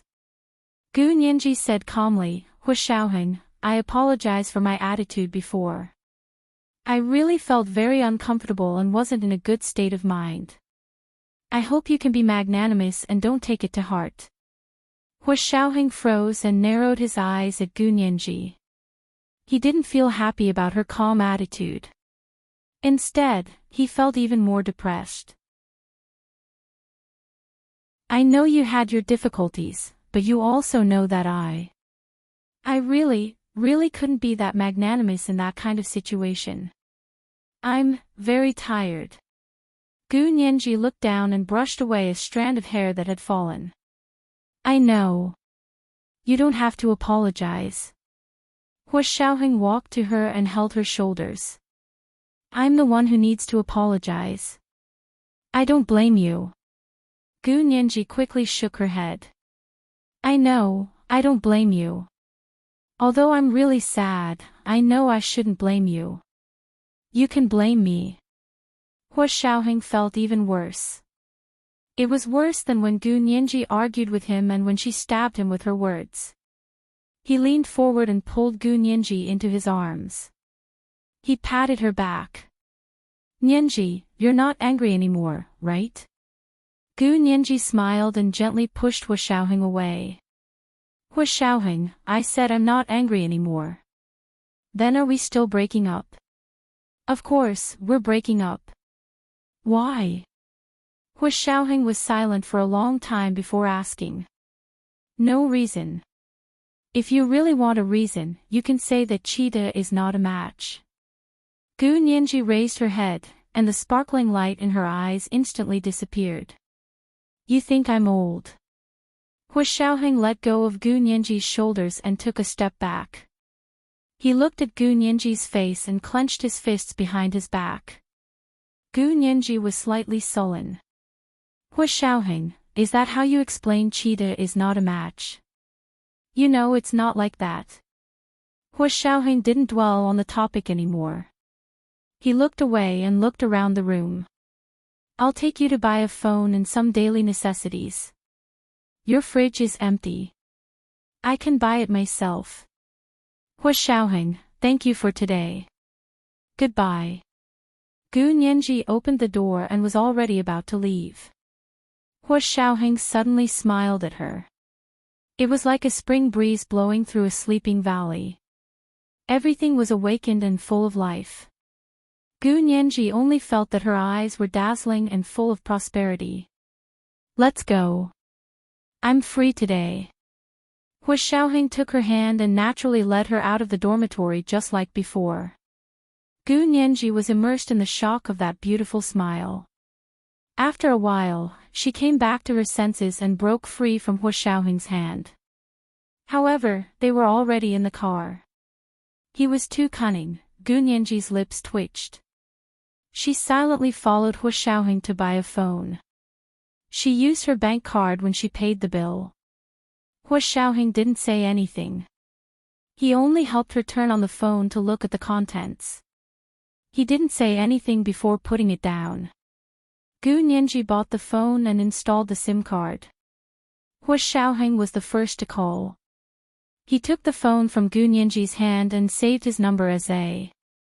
That way, his number would always be at the top. Gu Nianji was speechless. Gu Nianji took back her phone and called He Zhichu. It was an unknown number. He Zhichu wouldn't pick up. As expected, the call went to voicemail. Gu Nianji happily left a message. Professor He, it's Gu Nianji. This is my new phone number. I'm already back for class. Can you send me your class schedule? Gu Nianji wasn't only He Zhichu's teaching assistant, but also his assistant at his American law firm. She was officially on the payroll. Hua Xiaoheng drove quietly and drove Gu Nianji around the campus. He asked casually, Nianji, you said you saw a house near the campus. Where is it? It was the third watch. It was the third watch today. I have to remind you about the recommendation tickets. Good night, everyone. Mwah. P.S. I have to work overtime tomorrow. I might be home late. The first watch will also be late. I don't know when it will be written. You can come read it tomorrow morning at around 10. Chapter 722. She didn't expect Hua Xiaoheng to actually ask about the house. Gu Nianji felt very conflicted. She really wanted to settle the house immediately so she could move all her things from Hua Xiaoheng's place. But did she need Hua Xiaoheng to look at the house with her? She wanted to break up with him, so was it really okay to follow him around like this? Hua Xiaoheng glanced at Gu Nianji and saw that her conflicted expression was written all over her face. Didn't you say it's a second-hand house? I'll help you check if it's safe. You're a young girl and don't know the place well. If you encounter bad neighbors. Hua Xiaoheng said seriously with a frown. He seemed very concerned about the security of the area. Gu Nianji was speechless. But after thinking about it carefully, it seemed like a good idea to ask Hua Xiaoheng to help check if the surroundings of the house were safe. After all, Hu Xiaoheng was a professional in this area, and Gu Nianji didn't want to live next door to a group of unfriendly neighbors. She hesitated for a while and looked down at her phone. Will it affect your work? Aren't you very busy? I'm not busy. Hu Xiaoheng drove and looked at the surroundings of the school as he said nonchalantly, Big Xiong and Little Zay have been promoted now, so I can leave a lot of things to them. Otherwise, he wouldn't be able to rest assured. He had to take care of the Special Operations Forces before he had time to comfort Gu Nianji. He then glanced at Gu Nianji, but she turned to look out the window and said, Okay, it's just around the corner up ahead. There's a Hipingli precinct there. It looks okay. Hu Xiaoheng turned the steering wheel. You've been here before? No. Then how do you know it's okay? Gu Nianji glared at him. I saw it on the internet. Is there anything that can't be seen on the internet now? This kind of information about second-hand houses is everywhere. Hu Xiaoheng didn't ask any more questions and drove to a small road near the precinct before stopping. To look at second-hand houses, one had to contact the real estate agent or the owner before they could enter. Gu Nianji didn't know if she could contact them now. She got out of the car with Hu Xiaoheng first and walked around the precinct. The houses here were about 10 years old, and the residential area even had enclosed walls. The floors were not too high, with the highest being only 12 floors. There was an elevator, and there were 4 units per floor. The exterior was well maintained. There were also security guards on duty at the entrance of the residential area. Vehicles entering and exiting had a special pass. If one was not a resident of the residential area, he or she would have to register and leave a copy of the pass. Hu Xiaoheng nodded. It's all right. I'll go back and check the background information of the residents here. If it's about right, I'll buy it. Gu Nianji, he suddenly blushed with shame. She knew that if Hu Xiaoheng wanted to investigate the background information of the residents here, he would probably go as far as the heavens and the earth. He would be able to investigate everything from 3 generations of their ancestors to their collateral relatives. We haven't even seen the house yet. How can we buy it just like that? It was Gu Nianji's turn to object. Hu Xiaoheng glanced at her. Do you have the contact information of the owner or manager? Gu Nianji nodded. Yes. I'll give them a call and see if we can view the house today. Hu Xiaoheng was a man of action. Since he was here, he might as well take a look at the actual house. Gu Nianji felt that it was a bit abrupt and too urgent. The owner hadn't even prepared in such a short time. However, Hu Xiaoheng kept staring at her, so she had no choice but to take out her phone and call the manager first. The manager heard it and quickly said, Miss Gu. I'll help you ask the owner.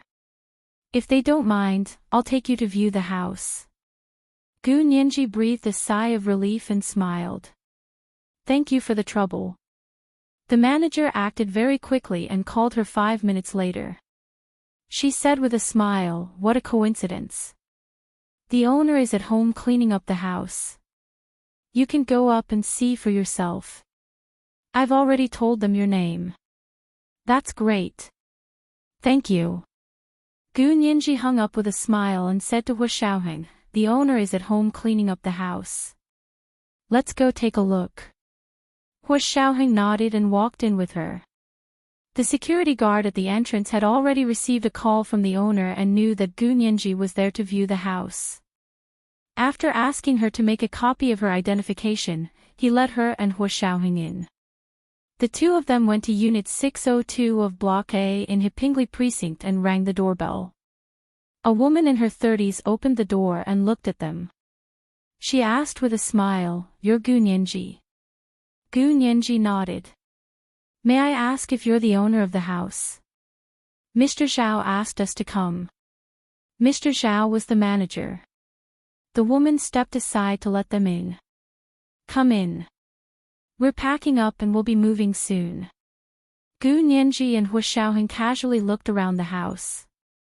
It was a two-bedroom apartment with elegant decor. It had a log floor and light-colored waterproof paint on the walls. The two bathrooms were clean and refreshing, and the kitchen was connected to the dining room. It was open-plan. There was also a large bay window facing the dining table. Gu Nianji walked around and liked the place very much. Although it wasn't as big as the house Hu Xiaoheng had bought for her, it would be the first house she had bought for herself. It had a different meaning. She had spent her own money to buy something and used it with confidence. Although Gu Nianji looked happy, she didn't show it. She asked Hu Xiaoheng non-committally, "Are you done looking?" Hu Xiaoheng nodded. "Let's go." The two of them said goodbye and left. The owner of the house felt uneasy and contacted the manager again. She didn't know if the house would be sold. After Gu Nianji and Hu Xiaoheng came out, they had more or less decided to buy the house. They got into the car and Hu Xiaoheng drove her back to school. On the way there, he took her to a nearby supermarket to buy some daily necessities and food to go back to school. When they arrived at Gu Nianji's dorm, it was already past 3 in the afternoon. Gu Nianji got out of the car with large and small bags and said to Hu Xiaoheng, "Thank you for shopping with me today. It's getting late, so I won't keep you." Hu Xiaoheng looked at the large and small bags in her hands and parked the car. He took the plastic bags from her hands. "I'll walk you up." Gu Nianji wanted to say no, but Hu Xiaoheng was already striding towards the elevator. Gu Nianji could only follow. They returned to Gu Nianji's dorm and saw that Ma Qiqi had already returned. She was holding a thermos and watching TV. When she saw Gu Nianji come in, she quickly stood up and said, "Nianji, you're back. Where did you go?" Gu Nianji smiled as she put a bag of snacks on the dining table in the living room.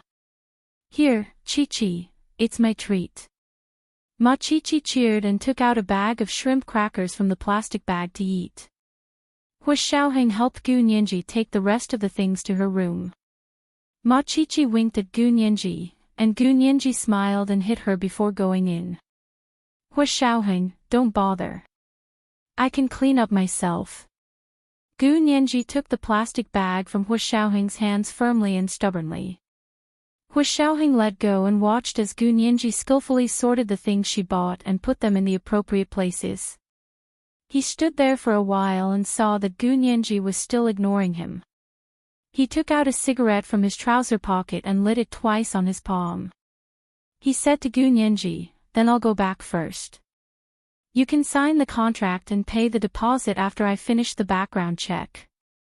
Gu Nianji didn't even look back. "Thank you for the trouble." After a while, Ma Qiqi's farewell came from outside, followed by the sound of the door slamming shut. Gu Nianji instantly felt relieved. She jumped out of the room and waved at Ma Qiqi. "Qiqi, come. Tell me what big gossip has been going on at school and in the faculty these days." Ma Qiqi hugged the snacks and went into her room. Gu Nianji took out the 2 cups of iced milk tea she bought, and the two of them ate and drank. They happily enjoyed the leisurely afternoon. When He Zhichu found Gu Nianji's message, it was already 6 or 7 in the evening. He had been investigating Gu Nianji's disappearance in Germany for the past 2 days. Many clues had been cut off by others, so his investigation wasn't going smoothly. However, it was this unsuccess that pointed him in the right direction. The more he investigated, the more he seemed to point to the most impossible result. In the afternoon, He Zhichu gathered all the evidence together and called his hometown. The person who answered was Wen Shui. He Zhichu's voice was very cold. "Wen Shui, are you that free? You're always at my house." Wen Shui's voice was very frightened and trembling. "Mr. He, Auntie Qin. Auntie Qin had a miscarriage." He Zhichu was speechless. He stood up with a very serious expression. "What did you say?" "Auntie Qin had a miscarriage." Wen Shui said it again. This time, she spoke very slowly, enunciating each word as if she was afraid He Ji-chu couldn't hear her clearly. Auntie Chin had a miscarriage. When did she get pregnant? He Ji-chu's voice seemed to have been tempered in ice water. Every word was like ice shards that made people shiver. It's only been 2 months. When Shi said very quietly, like she was pressed against the microphone. Auntie Chin is very sad. Senior Mr. He has been in her room with her for the past 2 days. He Ji-chu almost sneered. Are you sure? Does my father know she had a miscarriage? Of course he knows. When Shi froze. Is there something wrong? Put my father on the phone. He Ji-chu kicked the coffee table in annoyance, and it moved to the side with a squeak. A few drops of coffee spilled on the table, and He Ji-chu wiped it with a tissue. Soon after, Senior Mr. He picked up the phone. He Ji-chu immediately said, Father, Auntie Chin had a miscarriage. How did she get pregnant? He Ji-chu knew that his father had a very serious prostate disease in the past and could no longer have children. But he also knew that Auntie Chin had been infatuated with his father for decades. He couldn't tell that she would cheat on him. Senior Mr. He rubbed his eyebrows and said quietly. Don't get the wrong idea.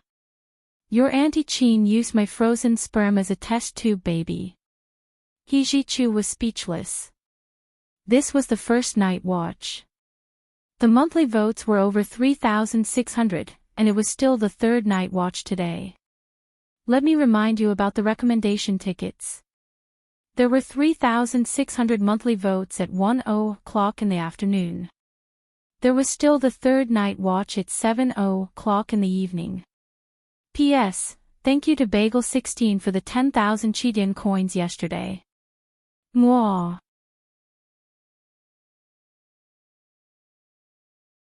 Chapter 723. Since that was the case, He Ji-chu didn't need to say more. Auntie Chin was actually pregnant and had a miscarriage. After He Ji-chu put down the phone, his brows furrowed for a long time before finally sighing softly. He pinched the slight wrinkle between his brows and checked his voicemail. Gu Nianji's light and crisp voice slipped into his eardrums. He Ji-chu couldn't help curling his lips. He immediately called Gu Nianji's new number. It was 6 or 7 in the evening. Gu Nianji and Ma Chi-chi had just returned from dinner and had just gone to the bathroom to shower. It was already very cold in the imperial capital in early October. She came out of the bathroom wrapped in a bathrobe and used a towel to dry her freshly washed hair. When she heard her phone ring, she quickly walked over to check. It was He Ji-chu's number. Gu Nianji happily swiped the phone to answer. Professor He. You're so busy. He Ji-chu sat on the sofa in the suite of the professor's building, one hand tapping on the armrest in satisfaction. His expression was still cold, but his voice was very gentle. Nianji, you're back at school. Yeah, I just got back today. Gu Nianji sat on the soft chair in front of her desk and put on her Bluetooth headset to talk to He Ji-chu. This way, she could free her hands. Professor He, can you send me this semester's class schedule? I want to see how many courses I need to graduate. He Ji-chu froze. Graduate? You want to graduate that badly? Yeah, I've thought about it. A master's in law doesn't require a lot of credits. The key is the graduation thesis.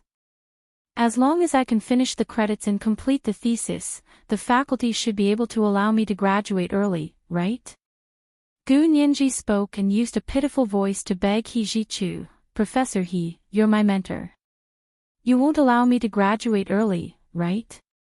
He Ji-chu sighed and felt his head hurt even more. Nianji, you're still young. Why do you want to graduate early? I think it's best for you to stay in school for a few more years. Gu Nianji shook her head and looked out the window at the gradually darkening sky.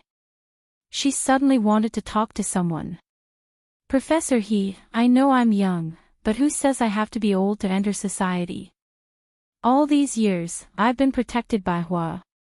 Xiaoheng too well, and I'm completely out of touch with society. Now that I'm independent, of course I have to get close to society as soon as possible. Without the illusory peach blossom garden that Hu Xiaoheng had created for her, she would rather become stronger so that she could create a peach blossom garden for herself. Independent. He Zhichu didn't think much of it. What are you talking about? Would Hu Xiaoheng let you leave him? Gu Nianji smiled bitterly. She didn't mention that she had already broken up with Hu Xiaoheng. She only whispered. Hu Xiaoheng is also very busy. I just want to graduate early and find a job to support myself. No matter how good Hu Xiaoheng was to her, this experience only served to remind her that she was no different from Sister Lin, who was living under someone else's roof. The difference was that little Sister Lin did not have the opportunity and ability to break away from that family and live on her own, but she could. Although Gu Nianji didn't say anything, He Zhichu had already sensed something sensitive. He sat up straight and asked slowly, Nianji, did you fight with Hu Xiaoheng? Gu Nianji didn't answer and only said, Professor He, please help me and let me graduate early. This is very important to me. He Zhichu saw that she was avoiding the topic and was basically certain that something had happened between her and Hu Xiaoheng. This was also within his expectations. Ever since Gu Nianji cried and complained in Germany, He Zhichu felt that Gu Nianji probably wanted to break up with Hu Xiaoheng. Of course, he also knew that Hu Xiaoheng wasn't the kind of person that would break up with just because she said so. Hu Xiaoheng was the same kind of person as He Zhichu. They both liked to have everything in their control and wouldn't allow anything to escape their control. But coincidentally, both of them had met someone who had escaped their control, and it was the same person, Gu Nianji. I'll send you this semester's class schedule, as well as next semester's. If you can handle it, you can complete 15 credits in the remaining 4 months, which is 5 courses. Then you can write your thesis and do your internship in the second half of next year. He Zhichu opened Gu Nianji's class schedule and gave her a suggestion after a brief look. Gu Nianji immediately said, it's not a problem to complete 15 credits in 4 months. I'll try and see if I can write my thesis at the same time. He Zhichu sat up straight and said seriously. Think about it carefully before making a decision. Your body won't be able to handle taking so many courses and writing a thesis at the same time. I'm fine. I'm talented. Gu Nianji chuckled and mocked herself. He Zhichu was speechless. After putting down the phone, Gu Nianji turned on her computer to check her email and study her class schedule. He Zhichu sat alone on the sofa and thought for a long time before getting up to contact an American law firm. The next day, when Gu Nianji checked her bank account balance, she was shocked to find that there was a large amount of money in her card. The money was enough for her to buy the second-hand house she was interested in cash with some left over. Gu Nianji's heart trembled. Her first thought was, did Hu Xiaoheng give her the money? But after calming down, she carefully checked the source of the money and discovered that it was from an American law firm. Gu Nianji called He Zhichu. Professor He, I just discovered that my bank card received a sum of money from an American law firm. Do you know why? He Zhichu smiled as he stood in front of the window. He held his phone in one hand and used the other to rub bread crumbs into the fish tank to feed the goldfish. He said, it's your performance bonus. You helped us win Li Haiqing's lawsuit this time, so this is the first bonus. That much? Gu Nianji looked at the balance in her bank account and couldn't bear to put it down. No wonder everyone wants to be a lawyer. What a bright future for money. He Zhichu laughed. Little money grubber. You've never been short of money. Gu Nianji was embarrassed and secretly made a face at the phone. He Zhichu couldn't see it anyway. She smiled and said, Professor He, a gentleman loves money and gets it in a proper way. Why can't I love money? Also, I'm proud to earn money from my own labor. Yes, of course you can. He Jichu smiled without batting an eyelid. Don't forget about Li Haiqing's case. There's still civil compensation. When the trial is over, you can also get another performance bonus. Gu Nianji nodded quickly. Yes. Thank you Professor He for the opportunity. Please help me in the future, Professor He. You're my assistant. If I don't give you a chance, who should I give a chance to? He Jichu was in a great mood. He dusted off the bread crumbs in his hands and said to Gu Nianji, when are you going back to class? Are you feeling better? I'm fully recovered. I've been recovering for a long time. Gu Nianji looked at her schedule. Any time is fine. I want to give it my all in these 4 months. I'm so addicted to studying that I'm losing weight. He Jichu was speechless. After putting down the phone, Gu Nianji immediately began to draft a study plan and class selection. She also needed He Jichu and the faculty to provide proof that she could make an exception and choose classes. Because Li Haiqing's case had dragged on for too long, and she had experienced a period of being on the run, she had already missed the deadline for class selection.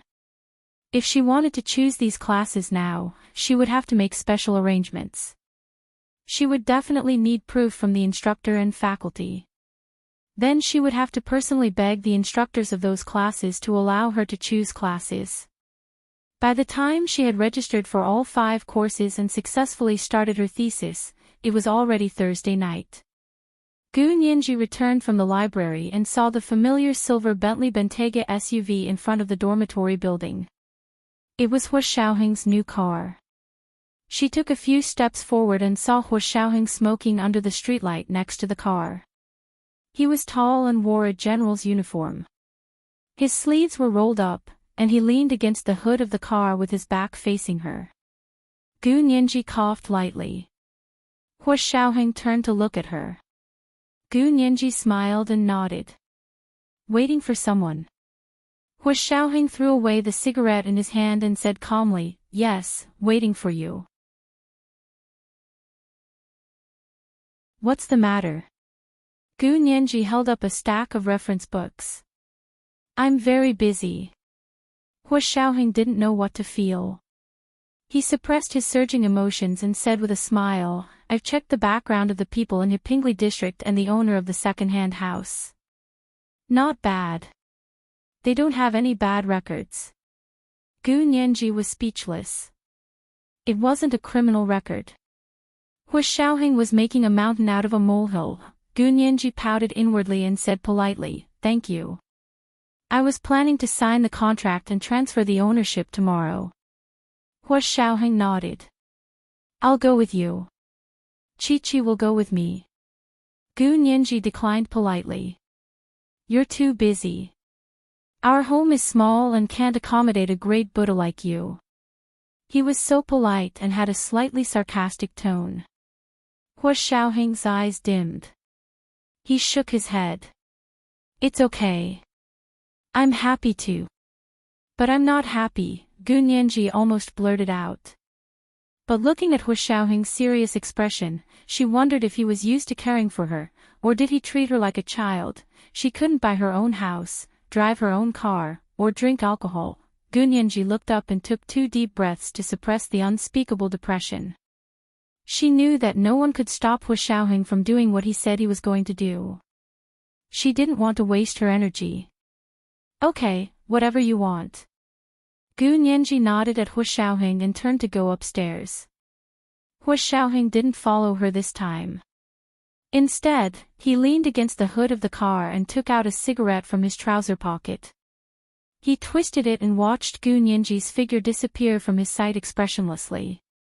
Yin Shixiang didn't dare to make a sound in the car until he saw Gu Nianji leave.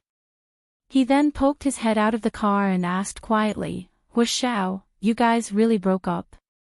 Is that possible? Nianji is young and likes to dream. How old are you to still dream? Hua Xiaoheng glanced at him calmly and lowered his head to light his cigarette. He used the new lighter Gu Nianji had given him. This was the second night watch, and the monthly ticket was 3,600 plus night watch. Today was still the third night watch. Let me remind you about the recommendation tickets. There was still the third night watch at 7 p.m.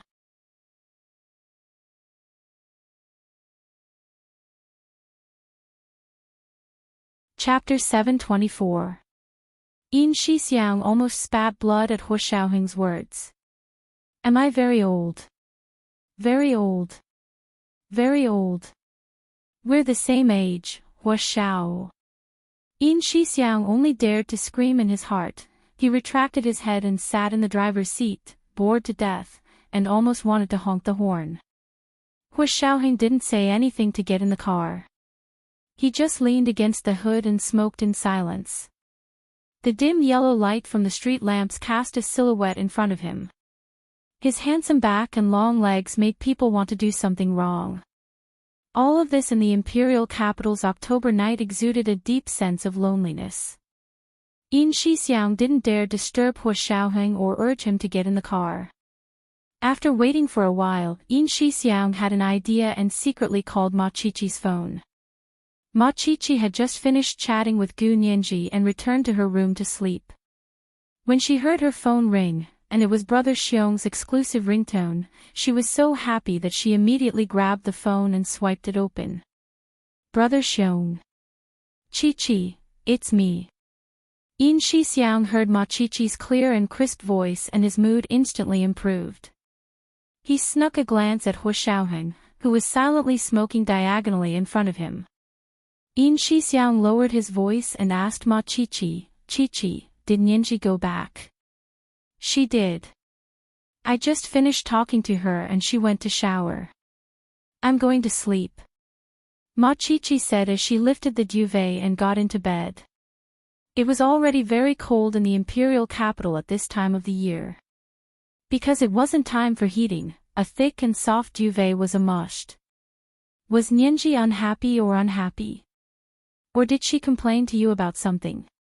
Yin Shixiang cleverly tried to get information out of Ma Qiqi. They had no choice. The chief's personal life wasn't going well, so as his personal secretaries, they had to take on the heavy responsibility of coordinating. Ma Qiqi shook her head and said in confusion, No, why do you ask? Nianji's in a good mood and even asked me to accompany her to buy a house tomorrow. She then said enviously, Nianji is so amazing. She's already working to earn enough money to buy a house. I'm still living off my parents. Qiqi, it's your good fortune to be able to rely on the elderly. Look at how pitiful Nianji is. She can't rely on the elderly, so she can only rely on Hu Shao. Yin Shixiang joked with Ma Qiqi cheekily. Ma Qiqi didn't like hearing him say that. She raised a brow and retorted, Nianji didn't bite Hu Shao. Nianji relied on herself. She earned her money as a lawyer. Don't look down on our Nianji. How would I dare? Nianji has been our little ancestor since she was young. Yin Shixiang's heart skipped a beat. He knew that he had said the wrong thing and quickly tried to salvage the situation. I was just joking. You also know that they are lovers. Isn't it normal for them to be biting each other? Ma Qiqi was silent for a while and said faintly. I didn't expect you to be like this, Brother Xiong. Damn it. For the sake of Hu Shao, he had completely lost his image. How was he going to woo girls and pursue girlfriends in the future? Yin Shixiang hurriedly laughed a couple of times to dispel his mockery. Then, he lowered his voice and said, Qiqi, I was just joking. I was really joking. Okay, I got it. Ma Qiqi slid under the blankets and also whispered, Actually, Nianji has already broken up with Hu Shao. Yin Shixiang was speechless. How did everyone know? Even Hu Shao didn't admit it. Yin Shixiang perked up and asked. Nianji told you that they broke up? Yes, she said it herself. She said it several times. Isn't it enough to say it once? What do you mean by several times? Yin Shixiang suddenly felt that it was unfair for his chief. He had never lowered his head and had never been taken advantage of. Look at what he had become in front of Nianji. Ma Qiqi quickly said, "No. It's my fault. I always didn't believe that they really broke up. That's why Nianji corrected me again and again. I won't ask about it anymore. It's sad that they broke up. Why do I keep bringing it up?" Yin Shixiang continued to fish for information. But didn't you just say that Nianji wasn't sad? How did it become a sad thing? Of course it's sad. Do you think girls aren't sad when they break up? I'm telling you, as long as the girl didn't cheat and break up, it's definitely the girl who feels worse than the guy. Even if the girl broke up first, it's the girl who feels worse. Ma Qiqi almost sat up and grit her teeth as she gripped her phone. Yin Shixiang was wearing a Bluetooth headset to talk to Ma Qiqi. He wasn't paying attention and Ma Qiqi's sudden high-pitched voice hurt his eardrums. He rubbed his ear and whispered. "I know, Mississippi. You're Miss too.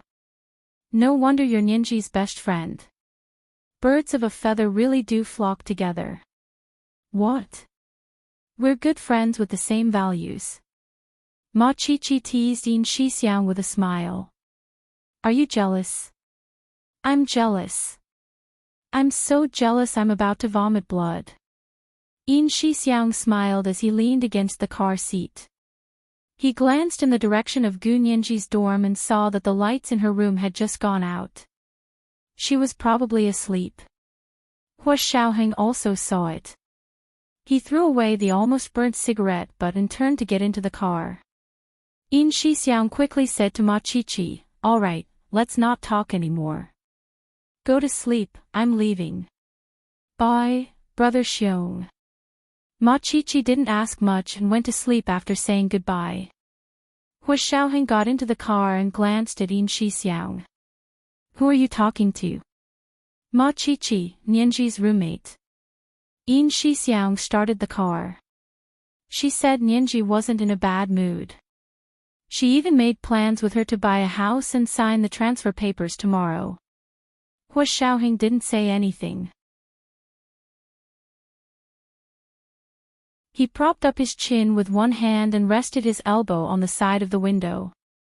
He stared at the night sky outside the car in a daze. Yin Shixiang looked at him in the rearview mirror and asked, "Hua Xiao, why does Nianji want to buy a house?" "Do you know?" "Got it.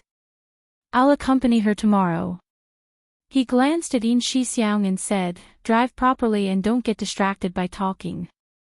It's against the traffic rules."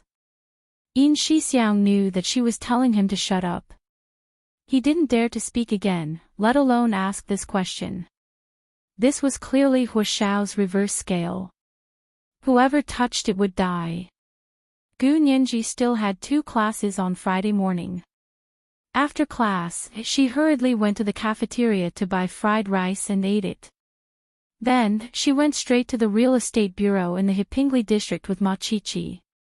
When they arrived at the entrance, Gu Nianji was surprised to see Hua Xiaoheng's latest silver-gray Bentley Bentayga SUV parked in the temporary parking space in front of the real estate bureau. Seeing them arrive, Hua Xiaoheng opened the car door and got out. He nodded to Gu Nianji and Ma Qiqi. "Nianji, Qiqi, you're here." Gu Nianji also greeted him. "I didn't think you'd really come. I was actually just being polite." "You didn't have to come." Hua Xiaoheng was speechless. He looked at Ma Qiqi and saw that she was looking at him and Gu Nianji with her big eyes. It was like she was watching a good show. Hua Xiaoheng had no choice but to close the door. He gently knocked on the car door. It was actually a series of Morse code. Yin Shixiang, who was in the car, was speechless. However, he still obeyed the chief's orders and got out of the car. He greeted Gu Nianji first. "Nianji, you're here to buy a house." He made it sound like buying cabbages at the real estate bureau. Gu Nianji glared at him. Yin Shixiang also felt that his conversation was a bit awkward. He turned to smile at Ma Chichi. Chichi, I said I had something to ask you yesterday. Do you still remember? Ma Chichi withdrew her gaze from Gu Nianji and Hua Xiaoheng and frowned. What is it? You don't remember? Then come here. I'll ask you again. Yin Shixiang walked across the road and waved at Ma Chichi. Ma Chichi said to Gu Nianji, I'll be right back. The corners of Gu Nianji's mouth twitched. Go. It's fine. Talk nicely with Brother Xiong. She patted Ma Chichi's shoulder and raised her chin at Yin Shixiang. Ma Chichi ran over with a smile. Hua Xiaoheng walked up and said to Gu Nianji, let's go. Did you bring everything? Gu Nianji patted the Cambridge postman bag on her back. It's all in here. The two of them walked into the real estate bureau lobby. The owners and agents were waiting for them in the lobby. Seeing Gu Nianji walk in with a tall, handsome man, Agent Zhao quickly went up to greet them. Miss Gu Nianji, you're finally here. Gu Nianji nodded with a smile. Why wouldn't I be here? You see, I already sent the down payment. We already received it. You're saying you'll pay in full, right? Agent Zhao confirmed again. It'll be much more convenient this way. It'll be very troublesome and time-consuming to get a bank loan. Hua Xiaoheng froze and looked at Gu Nianji. He pulled her to the side and asked quietly, you want to pay in full? Where did you get the money? It was the third watch. Today was the third watch. Let me remind you about the recommendation tickets. Good night, dear friends.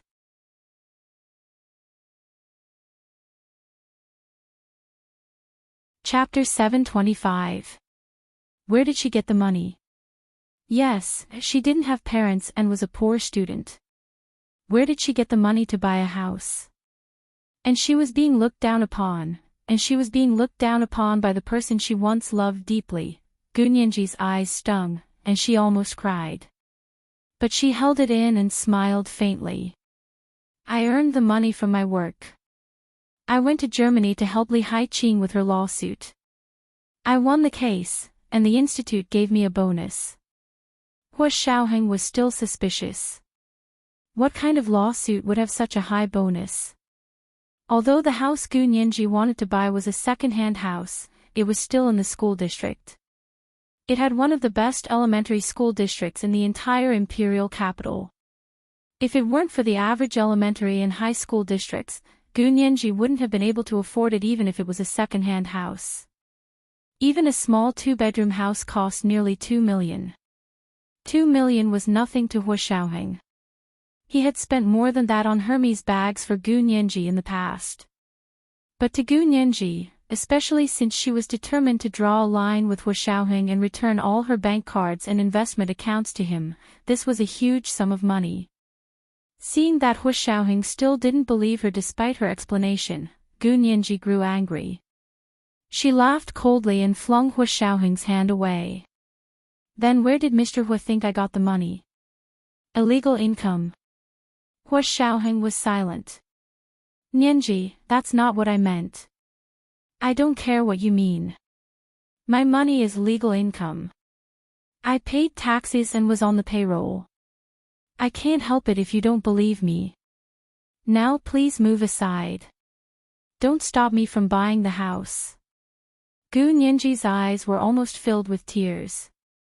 She pushed Hua Xiaoheng's hand away and hurried over to the real estate agent and the owner.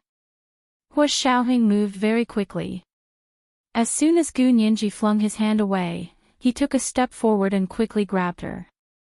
His large hand tightened slightly and wrapped around Gu Nianji's arm like an iron clamp, causing her to feel a dull pain. Let go. Gu Nianji turned around and glared at Hua Xiaoheng angrily. Her large, dark eyes were crystal clear, but she stubbornly raised her head and didn't let the tears fall. Hua Xiaoheng looked at Gu Nianji and felt slightly vexed. His words had hurt her again. The current Gu Nianji was as sensitive as a bird startled by the mere twang of a bough. Even the slightest sign of trouble would make her bristle with thorns, especially in front of him. It was as if the frightened child from 7 years ago had returned to him. Or perhaps, the frightened child had never left or grown up. In the past, he had given her a sense of security, so she had hidden very well, and no one had been able to find her. Until her safe haven was broken and she had nowhere to hide. She emerged again and stared warily at the world that made her feel uneasy. He suddenly understood that the more feeling she had invested in him, the more hurt she would receive. Others might not be able to empathize with her fear and despair, but as the person she loved deeply, how could he not know? Hu Xiaoheng suppressed the sourness and pain in his heart and said in a low voice, "Nianji, it's not that I don't trust you." Gu Nianji closed her eyes and took a deep breath.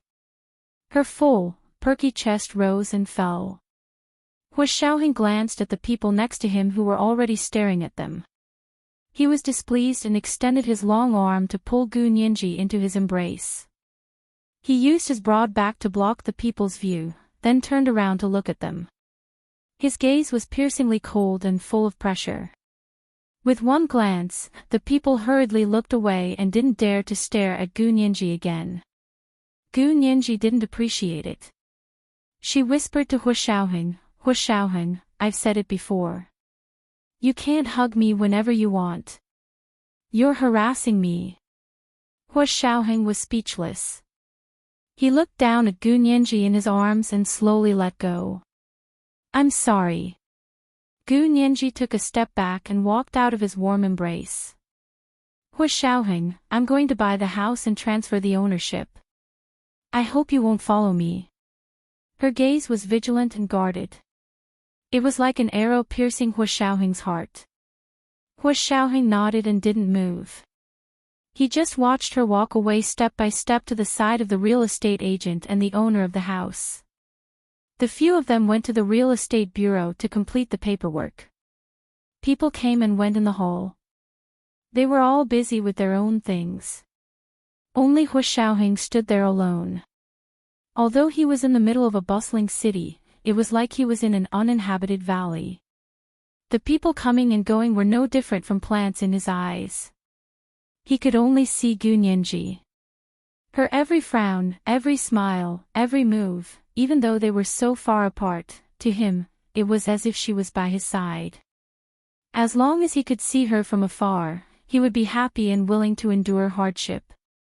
Yin Shixiang and Ma Qiqi chatted outside for a while before arriving at the real estate bureau's work hall. As soon as they entered, they saw Hu Xiaoheng alone against the wall on the right side of the hall. He stood as straight as a pine tree, and his military posture was unmistakably on display. "Hu Xiao, where's Nianji?" Ma Qiqi asked curiously. She turned her head to look around the hall. Hu Xiaoheng pointed in a direction. "Over there." She went to complete the paperwork. "Oh." Ma Qiqi quickly ran over. "Nianji. Why are you doing the paperwork alone? Why didn't Hu Xiao come with you?" Ma Qiqi came to Gu Nianji's side and gently patted her shoulder in greeting. Gu Nianji turned around to see Ma Qiqi. She smiled and took her hand. "Come, help me look at these documents. My eyes are going blind." Gu Nianji was amazed that there were so many documents to sign for the transfer of a house. Ma Qiqi quickly took the documents from Gu Nianji and began reading them. Yin Shixiang stood beside Hu Xiaoheng and scratched his head. He looked in the direction Ma Qiqi had disappeared and asked Hu Xiaoheng carefully, "Hu Xiao, what's wrong?" Hu Xiaoheng ignored him. He continued to fold his hands behind his back and simply looked at the people in the real estate bureau. Whether it was the staff or the citizens who came to complete the transfer or purchase procedures, he took in all of them. Yin Shixiang saw that Gu Nianji must be making a fuss again. He said, "Why don't I go see how they're doing? The two girls have never bought a house before. Be careful not to get scammed." Hua Xiaoheng didn't comment but didn't object. Yin Shixiang knew that he agreed. When he arrived at the small room Gu Nianji and Ma Qiqi were in, Yin Shixiang smiled and nodded at the real estate agent and the owner of the house. He extended his hand. I'm Big Xiong. Nianji is my sister. I came to see how things are going. The real estate agent and the owner of the house thought Yin Shixiang was Gu Nianji's cousin. Seeing that he had thick eyebrows, big eyes, and a handsome appearance, they liked him very much. They came over to shake his hand and chatted.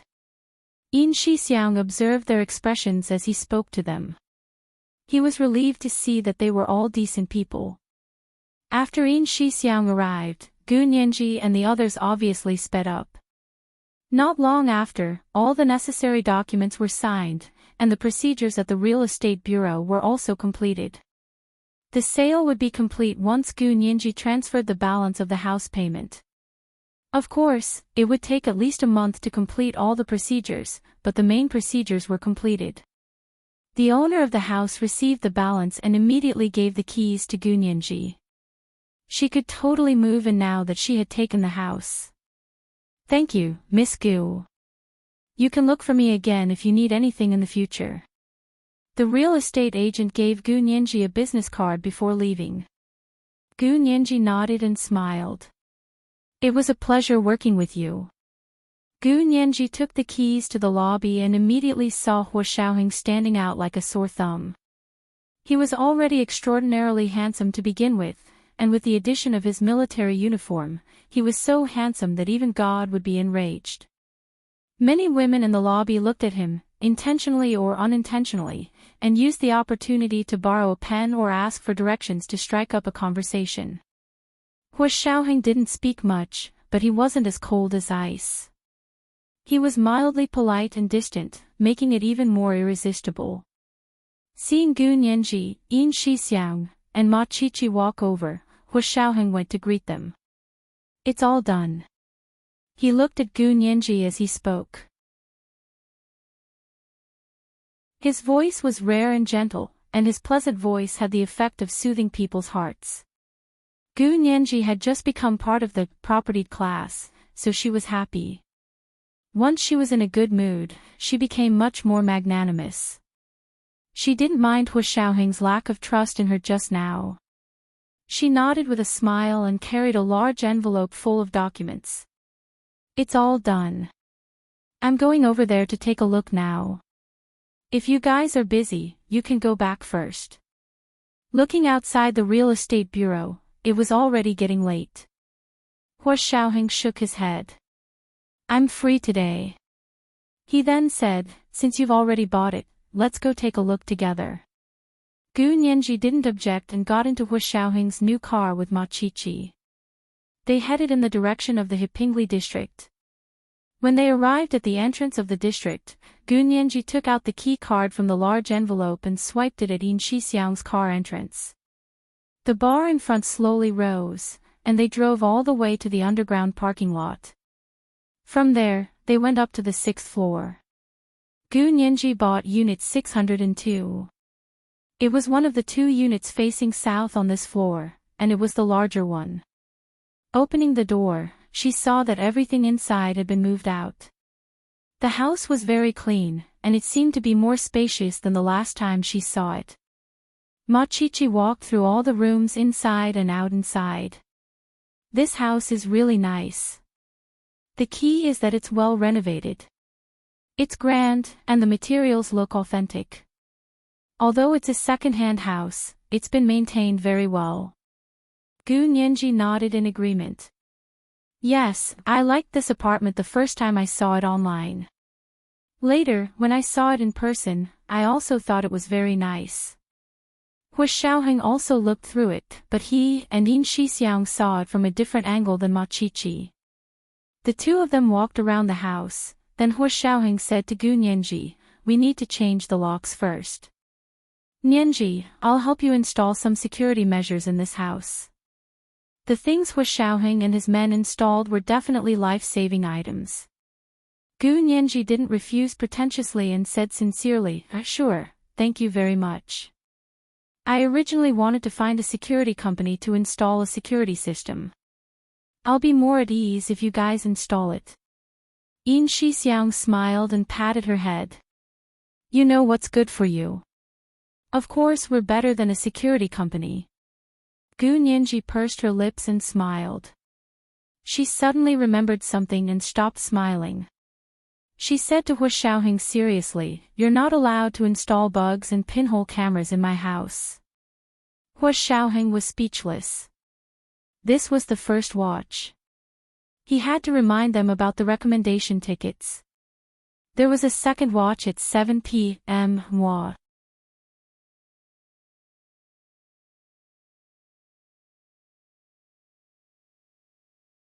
Chapter 726. Hu Xiaoheng didn't comment. He looked around and said, "When do you plan on moving in? It's best to renovate this place." Gu Nianji didn't let him change the topic and waved at him. "Hu Xiaoheng, did you hear that? You're not allowed to install bugs and pinhole cameras in my house."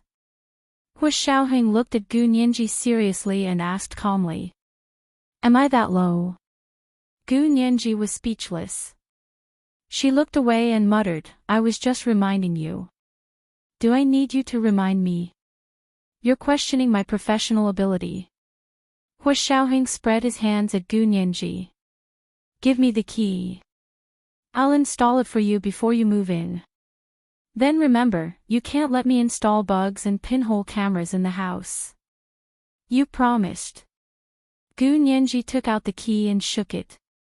She was very concerned about personal privacy and was very familiar with the infiltration methods of the Special Operations Forces, so she had to be upfront.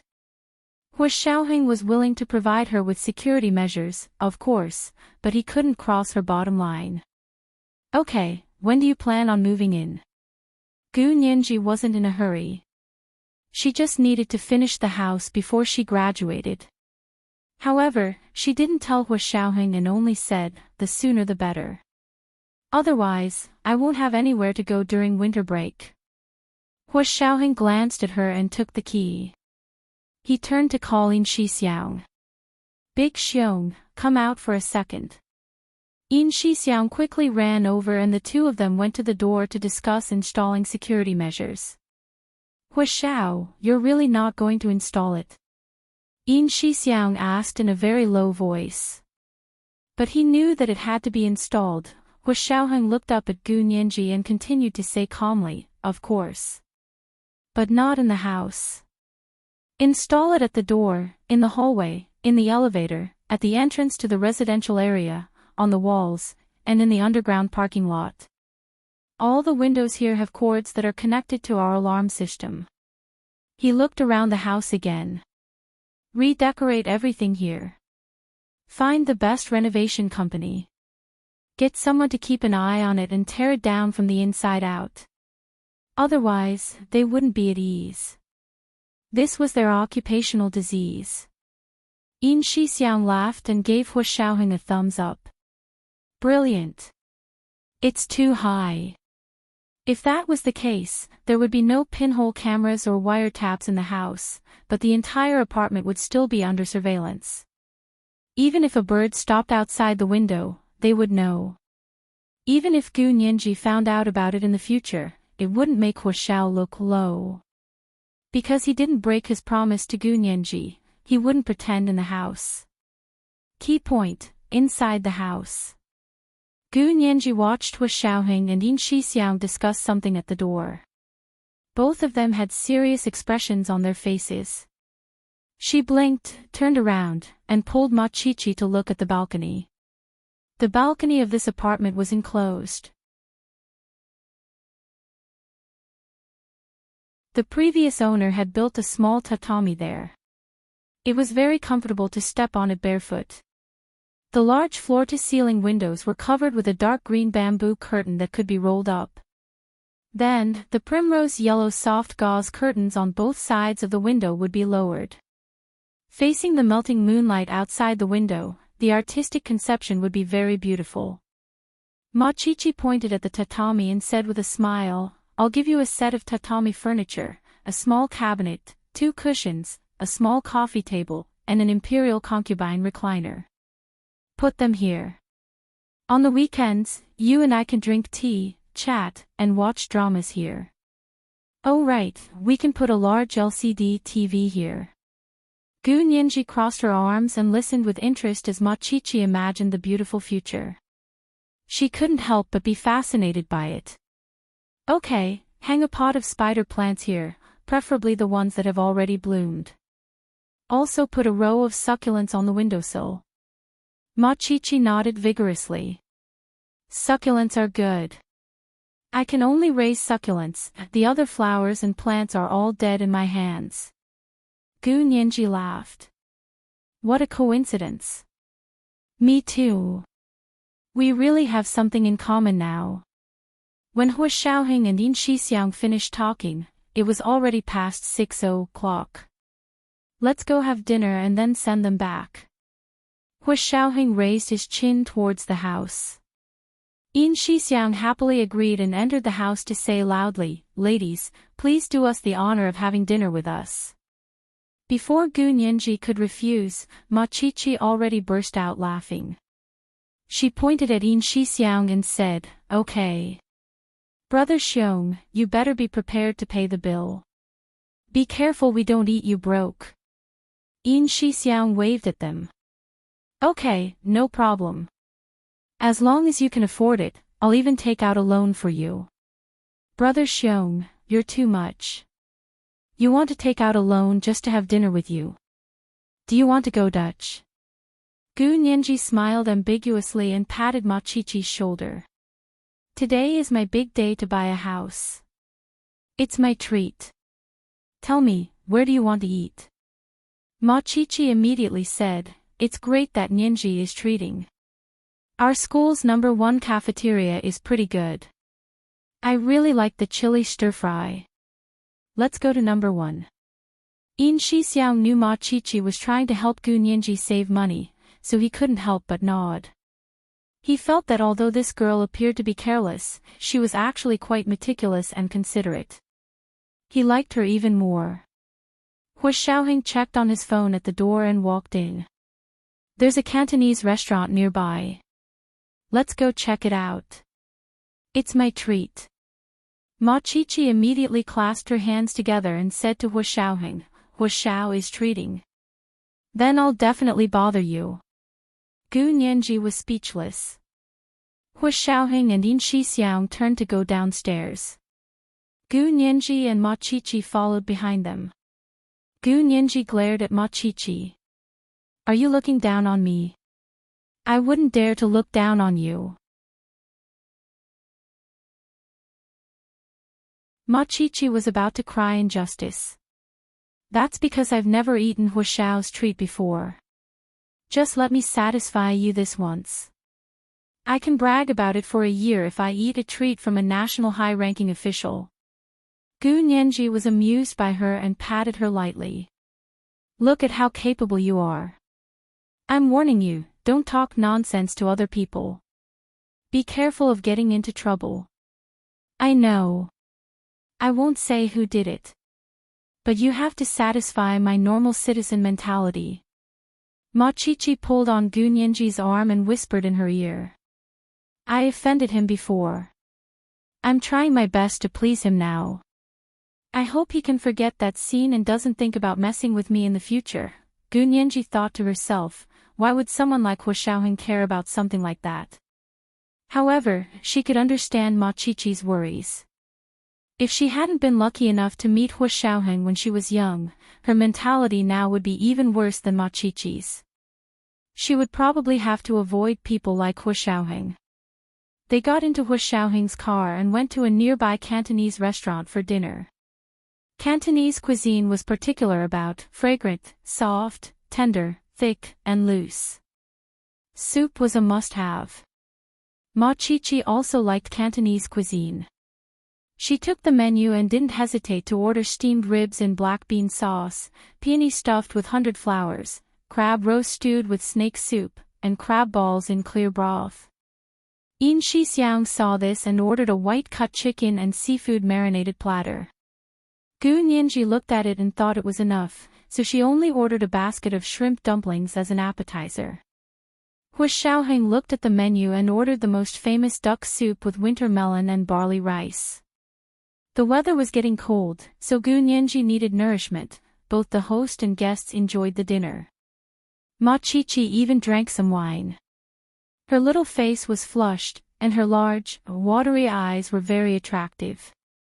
It was already past 8 by the time they finished eating, so Hu Xiaoheng and Yin Shixiang sent Gu Nianji and Ma Qiqi back to the dorms. Hu Xiaoheng and Yin Shixiang got in the car and left B University after seeing them settle in. Yin Shixiang drove onto the highway. Hu Xiaoheng sat in the car silently for a while before saying to Yin Shixiang, "Go to the military compound and return to the Hu residence." There was only one military compound in the imperial capital, and that was where the higher-ups lived. Hu Xiaoheng's home was also there, but he hadn't been there for a long time. Yin Shixiang turned onto the highway to the military compound. There was no traffic at all, so they arrived in only half an hour. Hu Xiaoheng got out of the car and looked at the small building with its own front and courtyard. He walked in with an indifferent expression. There were guards on both sides of the large iron gate. When they saw it was Hu Xiaoheng, they all saluted him. "Hello, Chief." Hu Xiaoheng raised his hand and walked inside without stopping. When he reached the entrance of the mansion, the orderly standing guard at the door greeted him loudly. "Hello, Chief." Hu Xiaoheng nodded. "Thank you for your hard work." Hu Xiaoheng's father, Hu Guanchen, was reading the military internal reference in the living room. When he heard the orderlies greeting him, he put down the internal reference in his hand and looked towards the door. When Hu Xiaoheng's figure appeared at the entrance, Hu Guanchen smiled but quickly hid it. He put on a serious expression again and picked up the internal reference to read. Hu Xiaoheng walked to the living room and stood in front of Hu Guanchen. He said calmly, "General Hu, I have something to ask you." Hu Guanchen was speechless. He didn't even greet his father. Did he want to die? Hu Guanchen felt uncomfortable. He looked up at Hu Xiaoheng and said coldly, "Say it here. This is confidential. You'll make a mistake if you say it here." Hu Xiaoheng put his hands in his trouser pockets and stared at Hu Guanchen. "I'll make a mistake. Are you kidding me?" Hu Guanchen was furious. He threw away the internal reference in his hand and stood up. "What kind of attitude is that? Is it not a mistake to violate confidentiality laws?" Hu Xiaoheng's voice turned cold. "You better have a real secret to say. Otherwise, humph." Hu Guanchen turned and walked upstairs to the study. Hu Xiaoheng looked around. Hu Guanchen was the only one in the large living room. It used to be bustling with people everywhere. Grandfather Hu had brought his head nurse Shang's son, daughters-in-law, and grandchildren to fill the place. His mother, Song Jining, had been seriously ill at the time. There was a dedicated nurse who lived here 24 hours a day to take care of her. Bai Jini from the Bai family would come here every now and then to spend the night. Hu Xiaoheng's eyes dimmed. He followed Hu Guanchen to the study. "What do you want to say?" Hu Guanchen sat behind the desk and rested his arms on the armrests of the chair. He frowned and asked Hu Xiaoheng with an impatient expression. Hu Xiaoheng crossed his arms and looked down at Hu Guanchen. He said in a low voice, "General Hu, I want to know why you didn't carry out General Ji's order to rescue Gu Nianji when she went missing in Germany." It was the second watch. A reminder for the recommendation tickets. Good night, dear friends.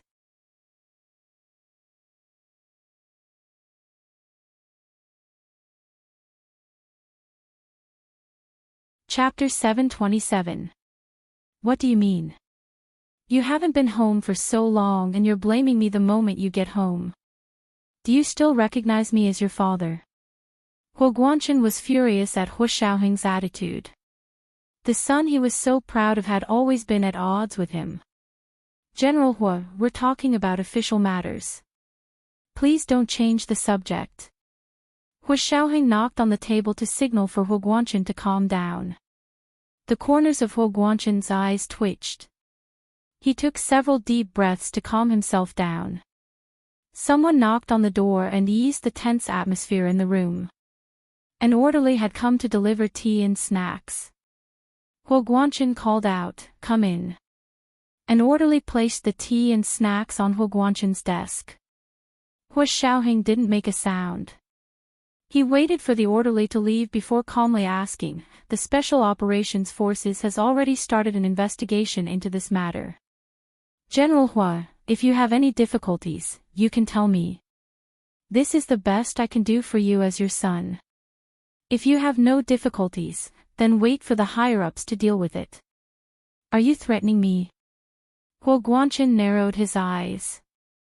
"Xiaoheng, you're going against your biological father for a woman you have nothing to do with. If word gets out, your career will be ruined too." "General Hua, I said this is official business. If you insist on not distinguishing between official and private matters, then let's talk about private matters." Hu Xiaoheng placed both hands on the desk and leaned forward. "Gu Nianji will be your daughter-in-law. Is this how you treat your own family? Can't you wait to kill her?" Hu Guangchen slammed the desk and stood up. He glared at Hu Xiaoheng. "Daughter-in-law? Did you ask your old man for permission? If I say no, are you going to marry her?" Hu Xiaoheng straightened and put his hands in his trouser pockets. He smiled. "I didn't need your permission to marry her. I was just informing you." "Okay, since you don't want to talk about private matters, then let's get back to business. May I ask why you disobeyed General Ji's orders and didn't rescue Gu Nianji with the highest standards?" Hu Guangchen glared at Hu Xiaoheng for a long time. Seeing that his son wasn't backing down, he had no choice. He snorted and sat down again. He said angrily, "Why didn't I rescue her with the highest standards? Everything I did was in line with the rules. It was just that our field personnel went missing, so we had to temporarily stop the operation. It's useless even if you take him to the military court. So you're saying that you deliberately didn't do anything to save Gu Nianji, right?" Hu Xiaoheng's voice grew louder. His voice was deeper and more threatening when he was angry.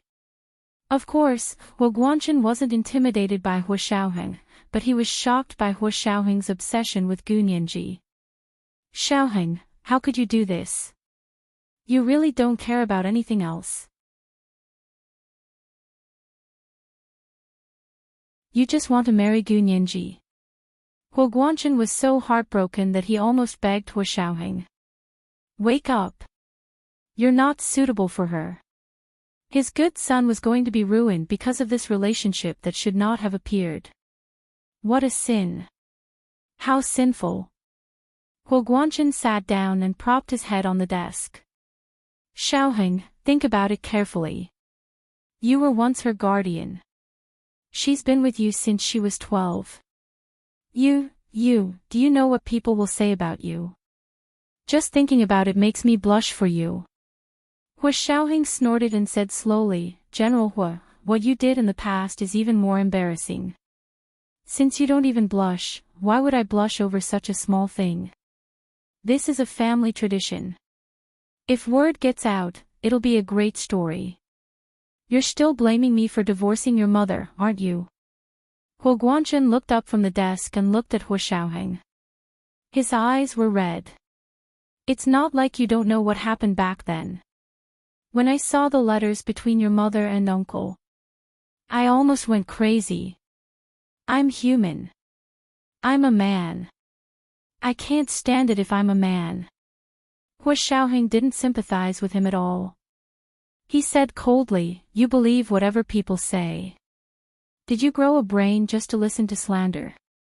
Have you ever thought about how Mother felt? Mother was so sick that she couldn't defend herself, but you had already sentenced her. General Hua, other people might be able to gossip about me and Nianji, but you can't.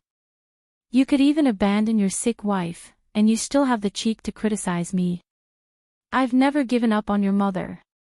If it wasn't for me, she wouldn't have been able to live to see the day she was cured. Huo Guangchen felt a lump in his throat. His voice was already choking. Xiaoheng, I sincerely advise you not to marry Gu Nianji. I can understand your feelings for her. All the men in the Huo family are infatuated. There's nothing we can do about it. If you like her, love her, or can't bear to give up on her, that's fine. You can keep her by your side for the rest of your life.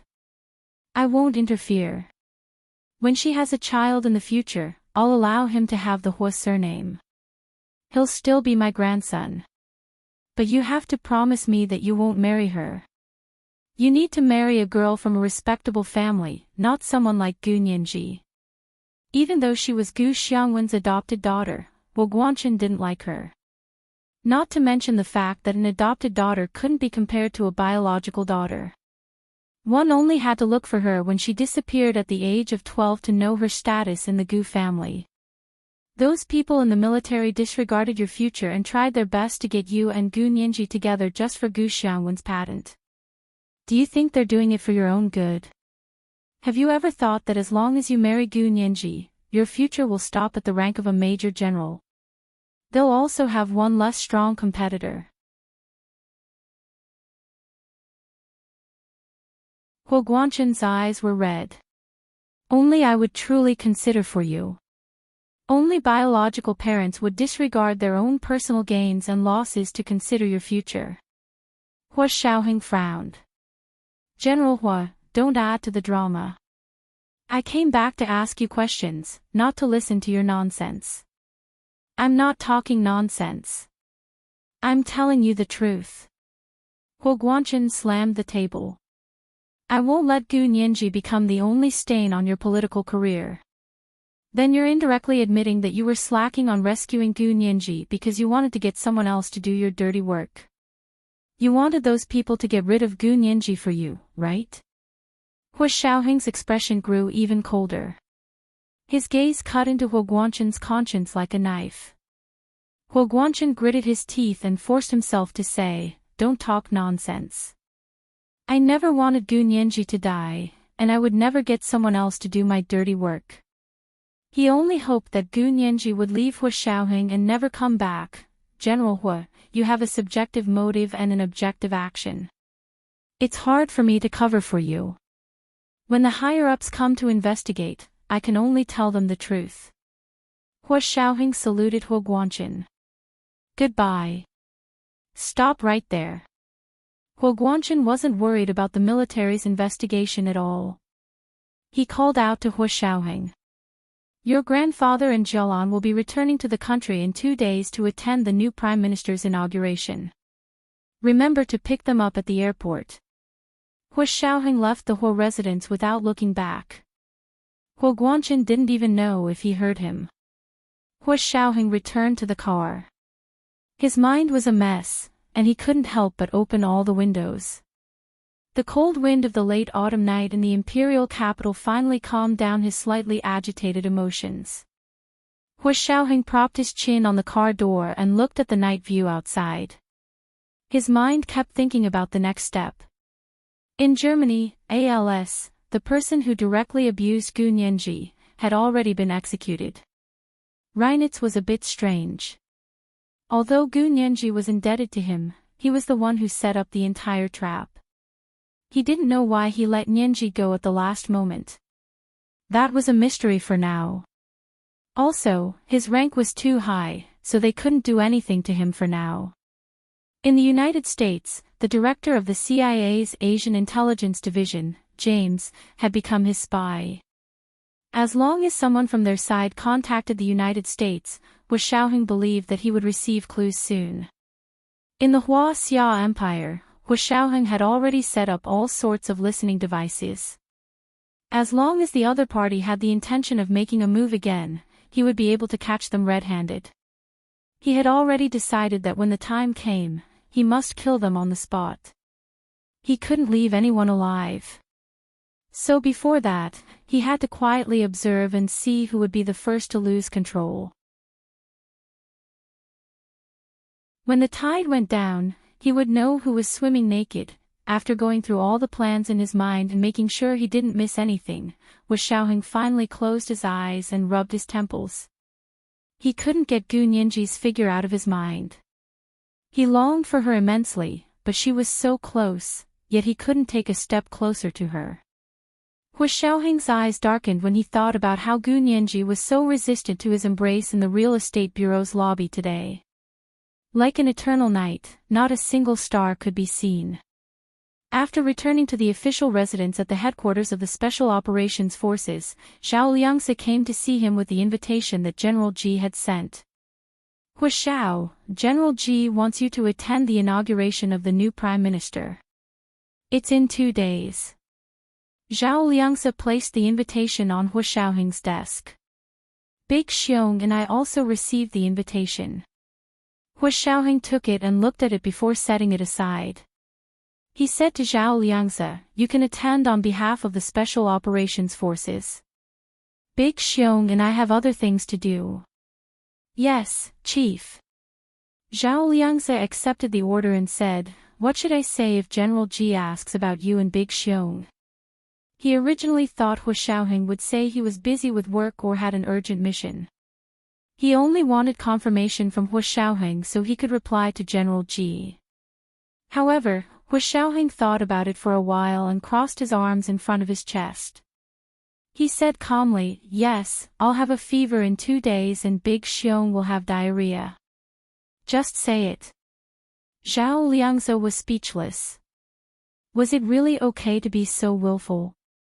Zhao Liangzi's face turned purple and finally said, "Hu Xiao, this way everyone will know you're being perfunctory." It was obvious that he didn't want to attend the inauguration of the new Prime Minister. If they know, then they know. I didn't want to hide it from them. Hu Xiaoheng's lips twitched. He didn't want to continue this topic. You and Big Xiong have to carry out your duties as the Deputy Chief of the Special Operations Forces as soon as possible. When I'm not around, you and Big Xiong have to work together. The 3 of us can't leave the headquarters at the same time. What happened last time cannot happen again. Yes, Chief. Zhao Liangzi saluted to show that he remembered. He put down his hands and said angrily, "Hu Xiao, are we just going to forget about what happened last time?" They had obviously been lured away from their base. If only Qin Shixiang, or Hu Xiaoheng had been in the Hua Xia Empire at that time, Gu Nianji wouldn't have had a narrow escape and almost lost her life in a foreign country. This was the first watch. A reminder about the recommendation tickets. There was a second watch at 7 p.m. Moi.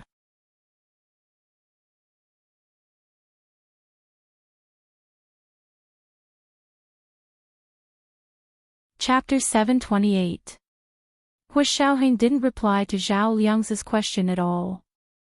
He only silently turned on the computer on his desk and threw a memo to Zhao Liangzi at the same time. There were 4 words on the cover: "Leave no one alive."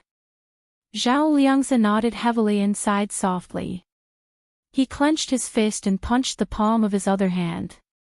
"I'm relieved to know that you won't let them go. We can't let Nianji suffer for nothing. Also, I want to vomit when I think about these people stabbing us in the back while we're out on a dangerous mission." All the field personnel at the Special Operations Forces headquarters base were furious about this incident. They weren't afraid of bloodshed, sacrifice, or the cunning of their enemies. What they were most afraid of and most pained about was being betrayed by their own people. Hu Xiaoheng was also angry, but he couldn't express it as openly as Zhao Liangzi. He only waved his hand and told him to go make arrangements without worry. At the same time, he called Qin Shixiang in and said, "General Ji wants you and little Zhe to attend the inauguration of the new Prime Minister. Do you want to go?" Qin Shixiang froze. "I'll go if Hu Xiao goes." He was working for Hu Xiao anyway, so he would go if Hu Xiao wanted him to go. As for General Ji, there was still a layer of separation. Hu Xiaoheng grunted. "I'll have little Zhe attend on behalf of our forces." "You don't have to go." Come with me on a trip in 2 days. Yes, Chief. Yin Shixiang had no interest in the inauguration of the new prime minister at all. In reality, the Special Operations Forces ran as far away as possible from such public events. They didn't want to get involved at all. General Ji actually didn't want them to go either, but Tan Dongbang's prime minister's office repeatedly called him. Later, even the prime minister's wife, Kai Song-yin, personally visited him and solemnly expressed her gratitude to the Special Operations Forces for specially rescuing her daughter, Tan Guiren. That was why she specifically asked the Prime Minister's office for 3 tickets to the best seats. She even emphasized that these 3 tickets were with the Tan's VIP seats and wouldn't arouse any suspicions. General Ji was very uncomfortable, but because of the Tan and Kai families, he didn't reject her outright. However, when the invitation was sent to the special forces, Xiao Liangzi reported to him that Hu Xiao and Big Xiong were not feeling well, so he was the only one who could attend. General Ji smiled with satisfaction and said kindly to Xiao Liangzi, "Since Xiaoheng and Big Xiong are both sick, you are the only person in charge of the special forces.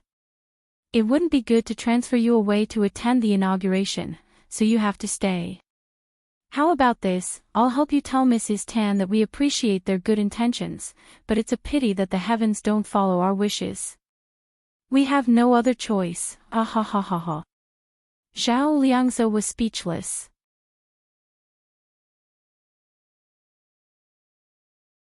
After hanging up, Zhao Liangzi thought about it carefully and couldn't help but admire Hu Xiaoheng even more.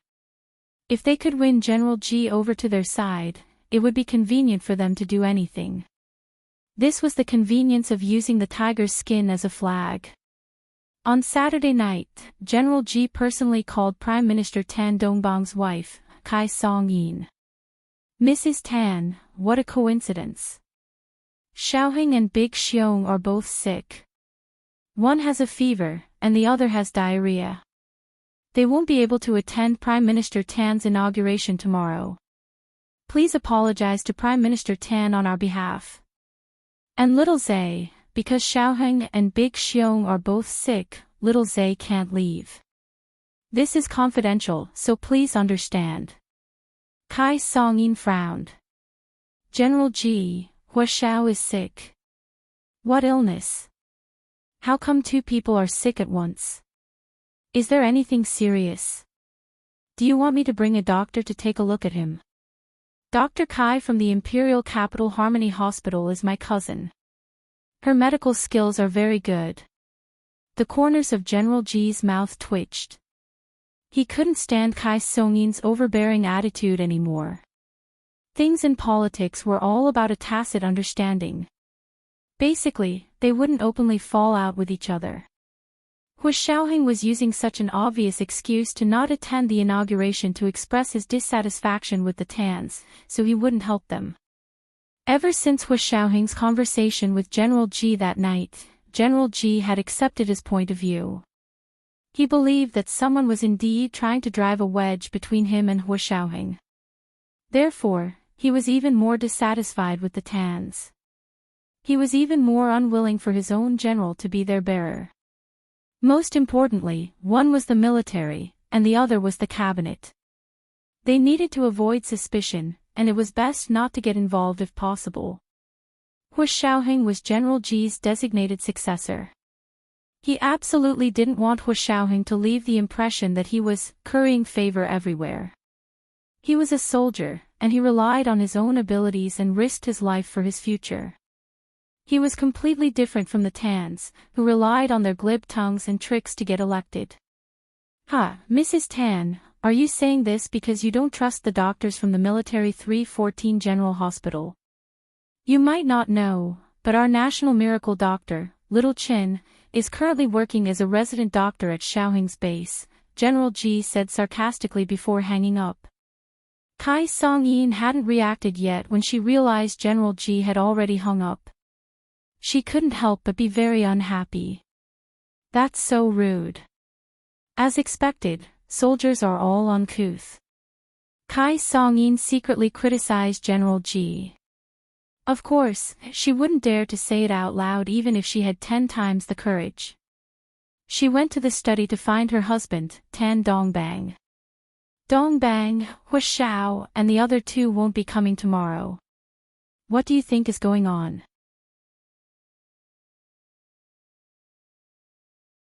Kai Songyin sat on the sofa angrily and took a sip of tea. I took special care of Huashao, so I asked someone to call and invite him first. Then I sent an official invitation for General Ji to pass on, but they actually said they were sick and couldn't come. Kai Songyin didn't believe that Huashao and the others were sick at all.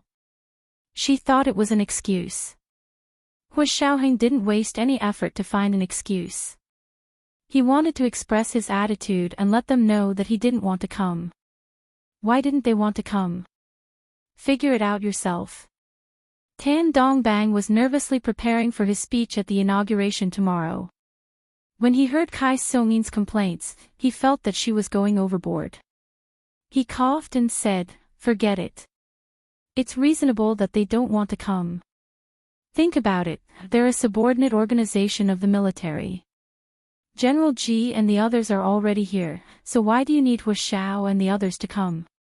Also, Huashao personally helped us save our daughter.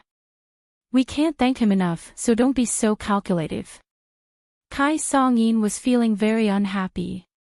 She didn't expect Tan Dongbang to not only not comfort her and share the same hatred for the enemy, but also criticize her.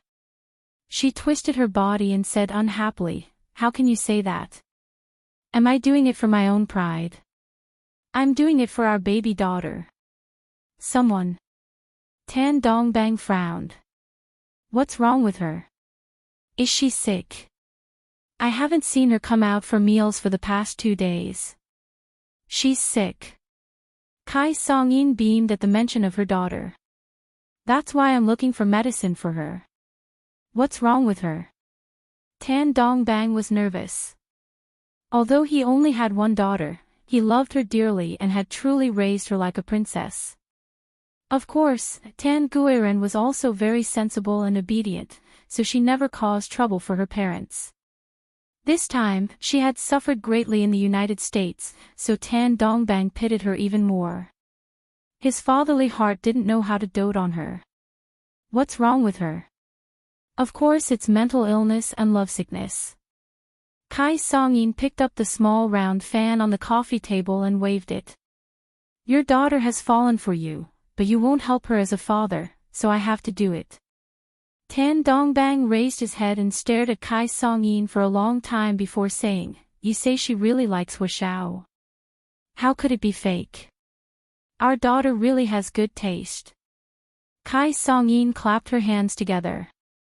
I just spoke with Huashao's father, General Hua, on the phone yesterday. General Hua is very modest and refined, much better than General Ji. I didn't have a good impression of these soldiers to begin with. You know, both our families are centuries of scholarly families. Now that you're the Prime Minister, both of our families will be able to rise to the next level, so we have to be even more cautious when it comes to the marriages of nobles. But the Hua family is different. I got someone to investigate.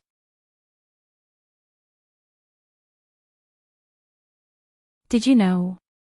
Although Huashao's grandfather was of average birth, Huashao's grandmother is actually a member of the Xie family. I really didn't know before. The Hua family is really low-key. Tan Dongbang's eyes lit up. Really? That Xie family. In terms of established aristocratic families, the Tan and Kai families could only carry shoes for the Xie family. I understand. I've really troubled you all this time, madam. Tan Dongbang walked out from behind the desk with a smile and sat on the sofa next to Kai Songyin. He reached out to massage her shoulders. Come, Mrs. Tan, you must be tired.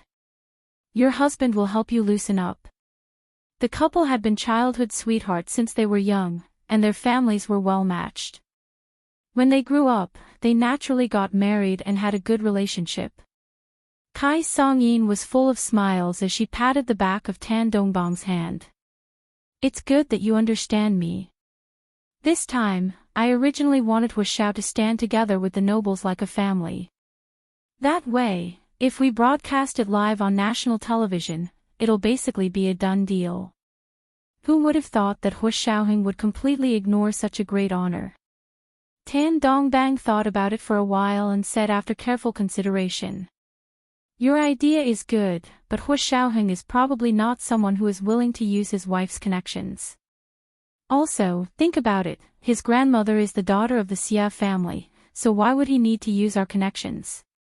So we have to change our method. We can't push him too hard. More haste makes waste. Okay, I'll listen to you. Anyway, it's for our daughter's lifelong happiness. Although the Prime Minister's inauguration was the next day, the husband and wife, who loved their child dearly, still spent most of the night discussing how to help Tan Guiren win over Huashao, the son-in-law. At 10:00 on Saturday night, Gu Nianji rode her bike and carried her backpack as she returned from studying at the library. Under the dim yellow streetlights in front of the dormitory building, Gu Nianji saw the silver Bentley Bentayga SUV again, as well as the handsome man leaning against the SUV's door smoking. She sighed and parked her bike in the parking lot next to the dormitory building. Then she slowly walked over and stood in front of Huashao. Huashao threw away his cigarette and smiled at her. You're back so late. You don't even have a day off on Saturday. His expression had originally been solemn and silent, and there was an indescribable majesty in his handsome features. However, the moment he saw Gu Nianji, a faint smile appeared on his face. It was like a beam of warm light that illuminated the cold autumn night. This is the second watch. Let me remind you about the recommendation tickets. You should be able to get them tomorrow. I'm very anxious.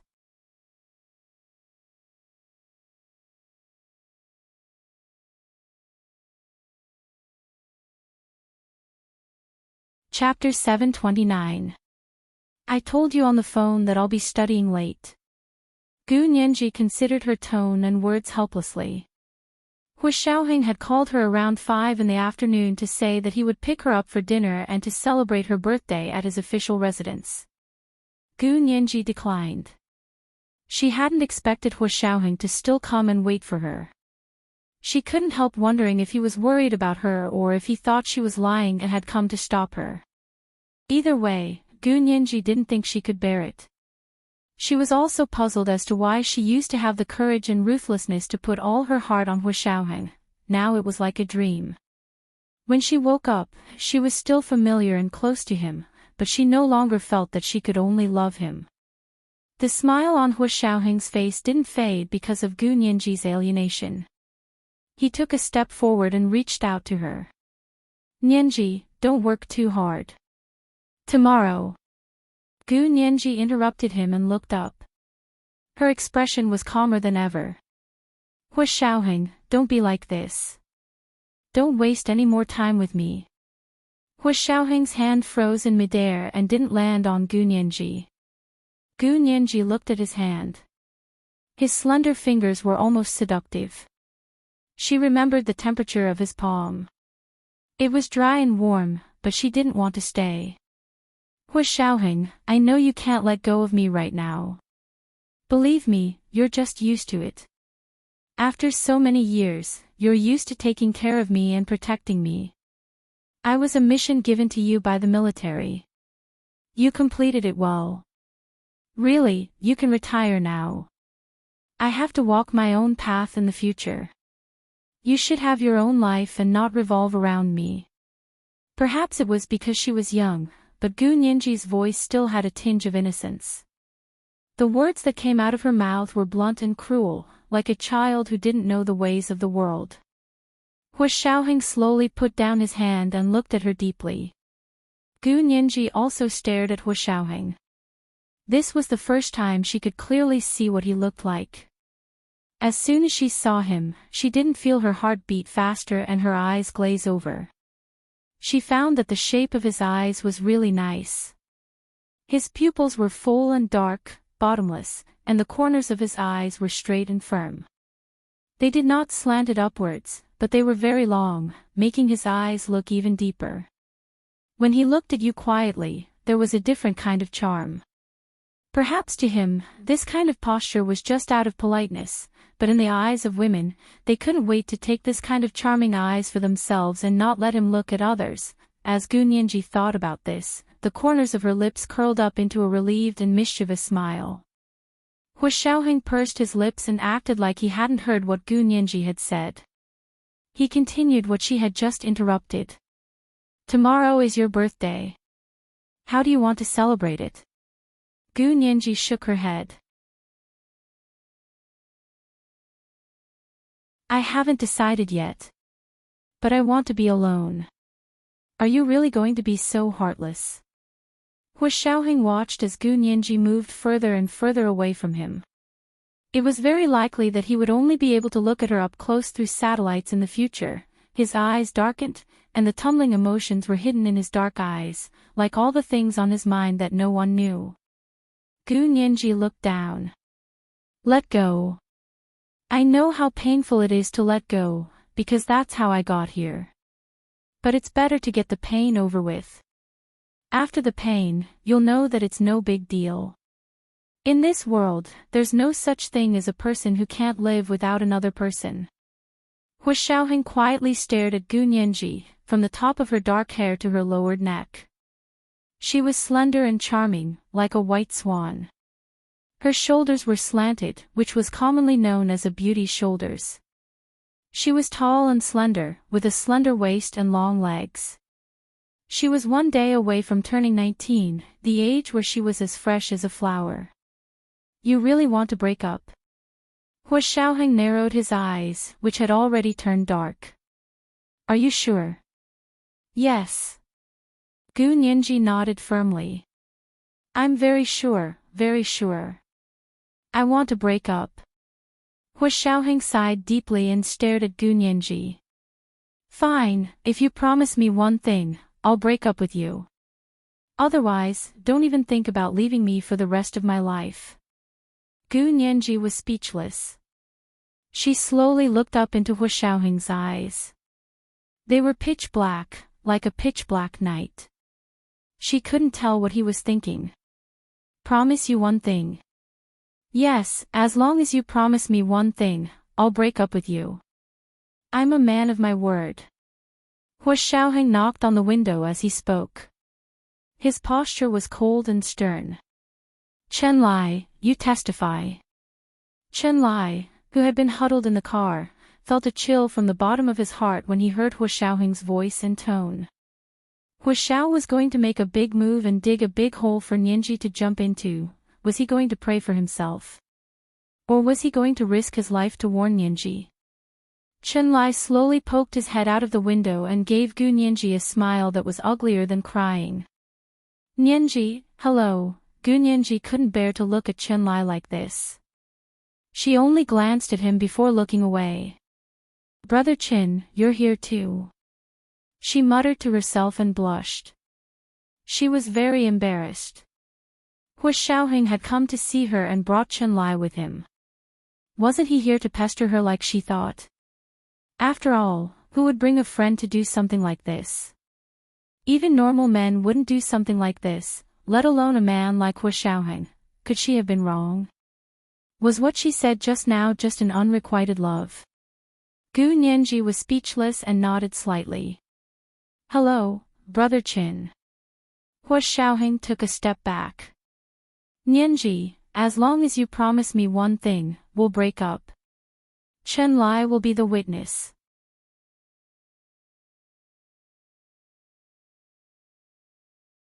If I go back on my word. Gu Nianji quickly raised her hand to stop Hu Xiaoheng. Hu Xiaoheng, I believe you. You don't have to swear.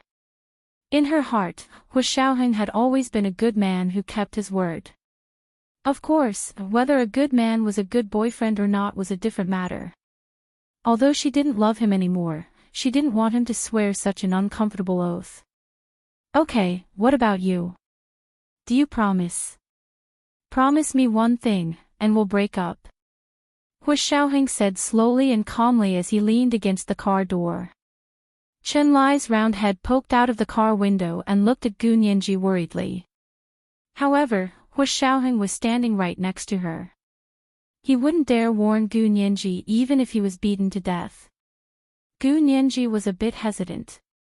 She wasn't stupid and felt a bit strange about Hu Xiaoheng suddenly making such a request. Because in her impression, Hu Xiaoheng had never been that kind of person. Gu Nianji thought about it and didn't reply. You don't want to. Then that means you still have feelings for me. Hu Xiaoheng took a step forward and walked to Gu Nianji's side. He raised his hand to stroke the hair hanging down her forehead. His fingers were warm as they swept across her cheek.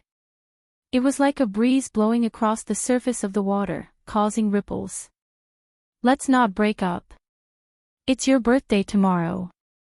I sent you a scarf as a birthday present before. I haven't asked if you received it in the past few days since I came back. It would have been better if he hadn't mentioned the scarf. Now that he mentioned the scarf, Gu Nianji remembered her days in Germany where she couldn't call for help every day. She also remembered the scene in the video that caused her to break down emotionally and then make up her mind to cut the Gordian knot. Tell me what your conditions are first. Gu Nianji gritted her teeth. She was indeed angered by Hu Xiaoheng, but she still had a trace of rationality left. It was impossible for her to agree to the other party's conditions without knowing anything. Moreover, even if she wanted to break up, what could Hu Xiaoheng do to her? It would just be an ugly fight between the two of them in the end. Hu Xiaoheng was stating his conditions now to give himself a dignified way out. Gu Nianji also didn't want the fight to be too ugly. She was still grateful to Hu Xiaoheng. If it wasn't from the perspective of a boyfriend, and only from the perspective of a guardian or a normal friend, Hu Xiaoheng was truly impeccable to her. She couldn't find any fault with him. I haven't thought about it yet.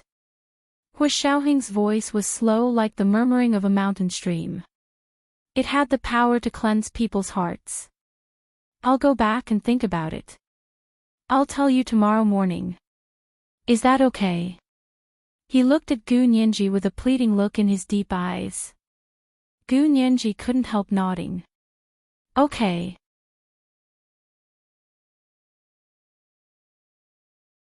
But I have to remind Mr. Hu not to make any requests that go against the law and morality. Even if I agree to these conditions now, the court will rule it invalid. Chen Lai closed his eyes in the car. He knew what kind of person Hu Xiaoheng was. Even those veteran international spies had fallen at his hands. It would be a piece of cake for him to achieve his goals for a rookie like Gu Nianji. He just didn't expect Hu Xiaoheng to actually use this kind of method on Gu Nianji. He thought he loved her so much that he couldn't help himself. Now he realized that he loved her so much that he would do anything for her. He didn't know which one was more acceptable, but in Chen Lai's cold eyes, no matter which one it was, Gu Nianji didn't care anymore. Hu Xiaoheng's actions would only push Gu Nianji further and further away. But when it came to relationships, it was like drinking water. Only one knew whether it was warm or cold. At the end of the day, he was just an outsider. He couldn't continue to get involved in other people's relationships. He wasn't a very good person when it came to relationships anyway, so he wouldn't blindly come up with ideas. Chen Lai thought of Yiziden, and a faint sense of loss flashed in his eyes. Hu Xiaoheng sighed deeply, and a hurt expression appeared in his eyes. You really want to break up with me no matter what? Can't we go back? Gu Nianji pursed her lips and increased the distance between them. Mr. Hua, although I don't love you anymore, I still respect you. You won't destroy the last bit of good impression you have in my heart, will you? Hu Xiaoheng stopped smiling and nodded. His expression had already turned cold. Okay, I'll come find you at 9:00 tomorrow morning and tell you my conditions. Gu Nianji glanced at him and turned to leave. Hu Xiaoheng silently watched her silhouette disappear into the dormitory's lobby before turning to get into the car. He slammed on the accelerator, and the Bentley SUV roared and shot forward like an arrow. Speeding. Speeding. Chenlai was so scared that he quickly fastened his seatbelt and grabbed the handle at the same time. He was almost thrown out. This was the first watch. It was the third watch today, so he had to first remind people about the recommendation tickets. The monthly ticket was 3,900 plus the first watch at 1 p.m. There was still the third watch at 7 p.m. Moi.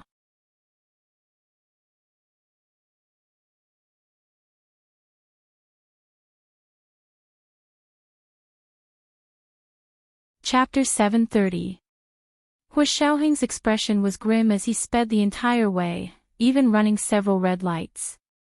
It took him less than 20 minutes to complete the 1.5-hour drive back to the Special Operations Forces headquarters. Chenlai got out of the car with a pale face and covered his mouth as he ran to the trash can outside Hu Xiaoheng's official residence to vomit. Hu Xiaoheng casually tossed the car keys to the orderly and walked to Chenlai's side. He asked dryly, "Carsick?" Chenlai wanted to roll his eyes. "Are you driving a car or a fighter jet?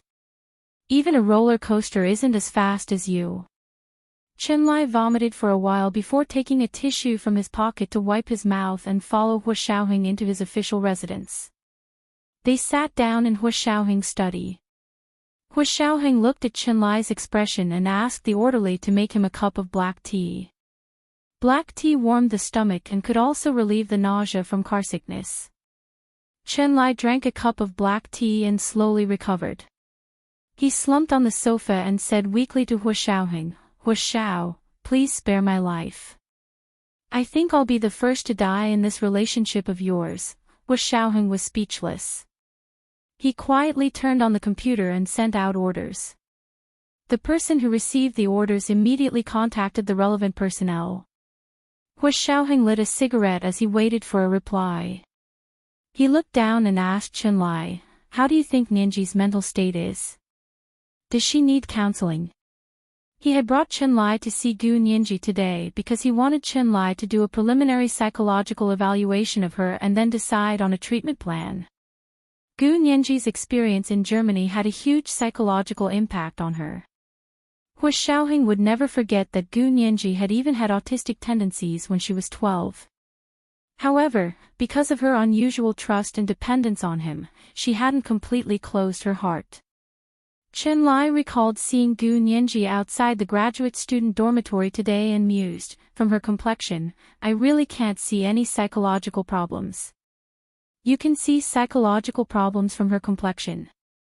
Hu Xiaoheng frowned. "Are you sure?"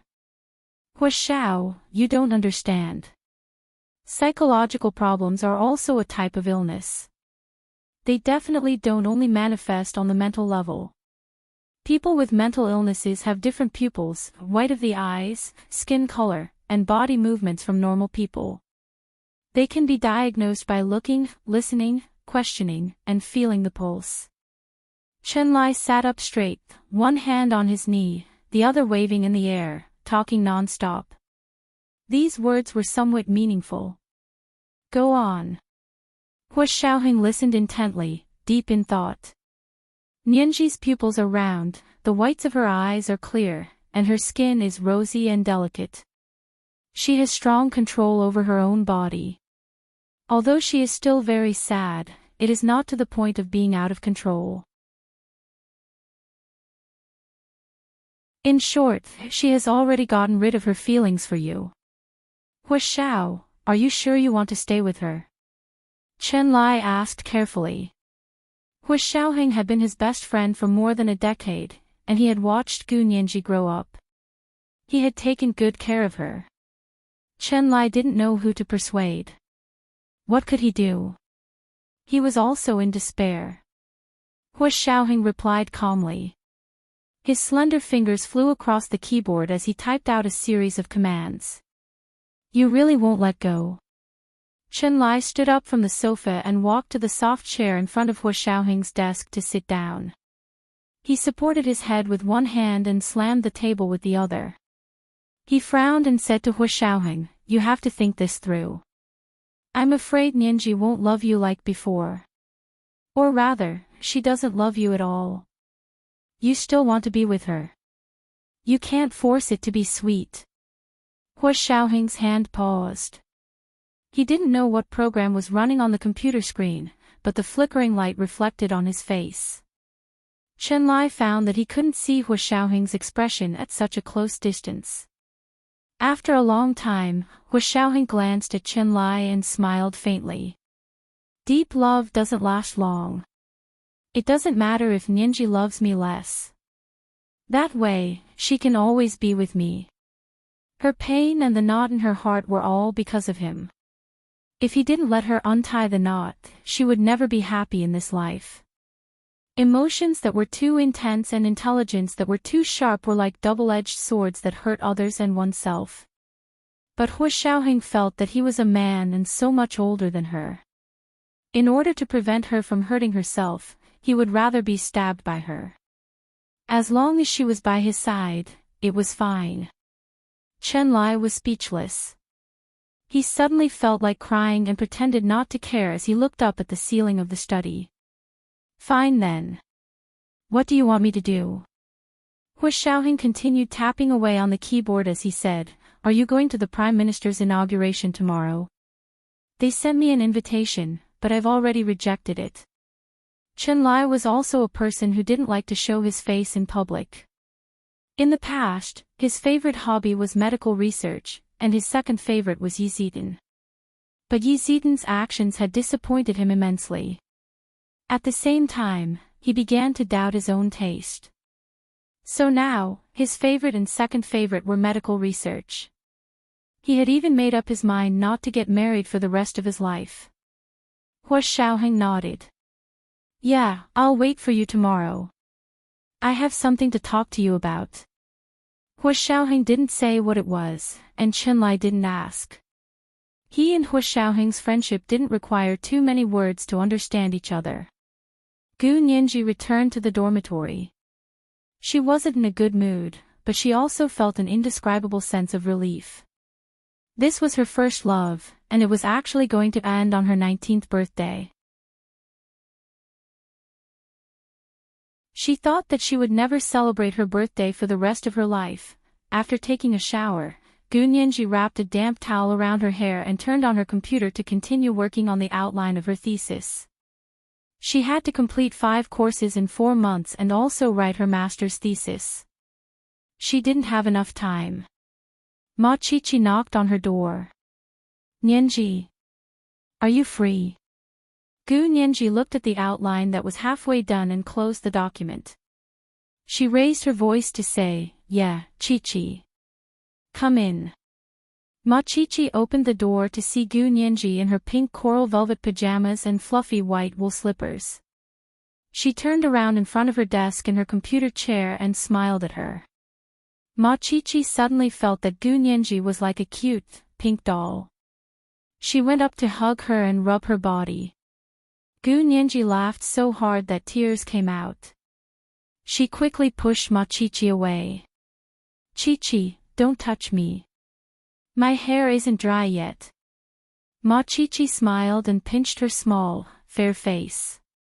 She sat down on the chair next to her and asked, What are you doing? I didn't see you all day on Saturday. Gu Nianji pointed at the computer. I went to the library to study. There was a lot of homework. I was busy finishing it. That much? Did Professor He give you special attention? Ma Qiqi asked curiously. She and Gu Nianji didn't have the same tutor, so she didn't know about Gu Nianji's classes.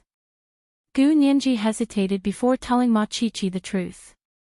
I want to graduate early, so I'm working hard on my classes.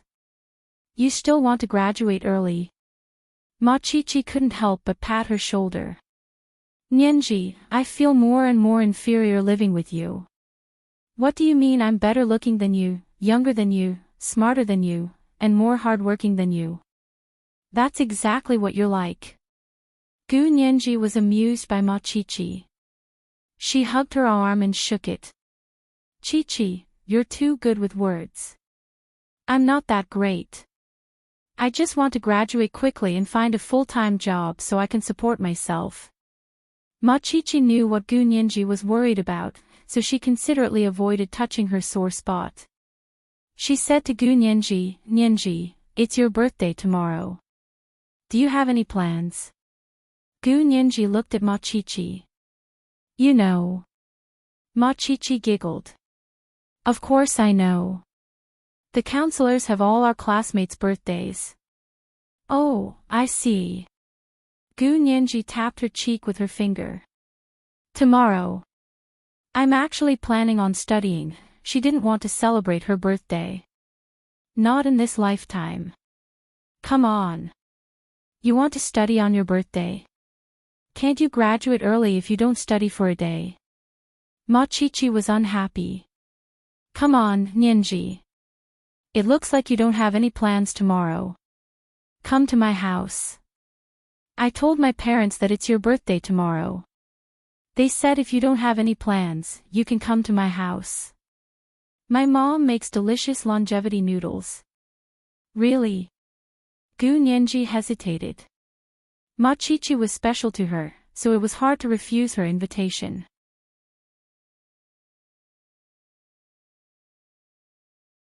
So she would just treat it as a meal at her roommate's house. After thinking about it, Gu Nianji nodded. "Sure, when? I might be busy tomorrow morning." Hua Xiaoheng said he would see her at 9 tomorrow and had a condition for her to agree to.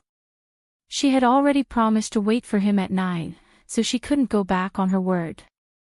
"Come to my house for dinner in the afternoon. After dinner, my dad will drive us back to school." Machichi put her hand on Gu Nianji's shoulder. "Nianji, this is the first time I'm inviting a classmate to my house. You have to do me the honor." Gu Nianji nodded vigorously. "I will." The two of them agreed on tomorrow's itinerary, and Machichi happily returned to her room. Gu Nianji closed the door and looked at her laptop. She realized she wasn't in the mood to write anymore, so she turned it off and went to bed. Lying in bed, Gu Nianji couldn't fall asleep, so she raised her phone to play games. It was just past midnight when her phone suddenly rang. It was He Jichu's exclusive ringtone. Gu Nianji answered with a smile. "Professor He, it's so late. What's up?" He Jichu's cool voice came from the phone. "Nianji, happy 19th birthday." This was the first happy birthday she had received that day. Gu Nianji said, "Thank you, Professor He, but please don't wish me happy birthdays anymore. I've decided not to celebrate birthdays anymore. I want to be 19 forever." "How childish," He Jichu curled his lips and asked her slowly, "Okay, forever 19-year-old girl. What plans do you have for tomorrow?" Gu Nianji gripped her phone and looked around the dark dorm room. She yawned. "I don't have any plans. I wanted to go to the library to study, but Chi-Chi invited me to her house for dinner tomorrow, so I agreed." He Jichu knew that Machichi had helped Gu Nianji a lot, and he trusted that Gu Nianji and Machichi were friends. He said, "Then remember to bring some gifts to Machichi's family. Don't go empty-handed, okay?" Gu Nianji smiled. "Oh, thank you for the reminder, Professor He. I almost went to Chi-Chi's house with nothing but a mouth and a clean sleeves." Hearing Gu Nianji's crisp and innocent laughter, He Jichu couldn't help laughing. "Naughty. Okay, go to bed early. After your birthday, you'll be 1 year older. I hope you can fulfill your wish soon and graduate early." This was the second update, and the monthly ticket was 3,900 plus updates. First, a reminder for recommendation tickets. There was still the third update at 7 p.m. Moi.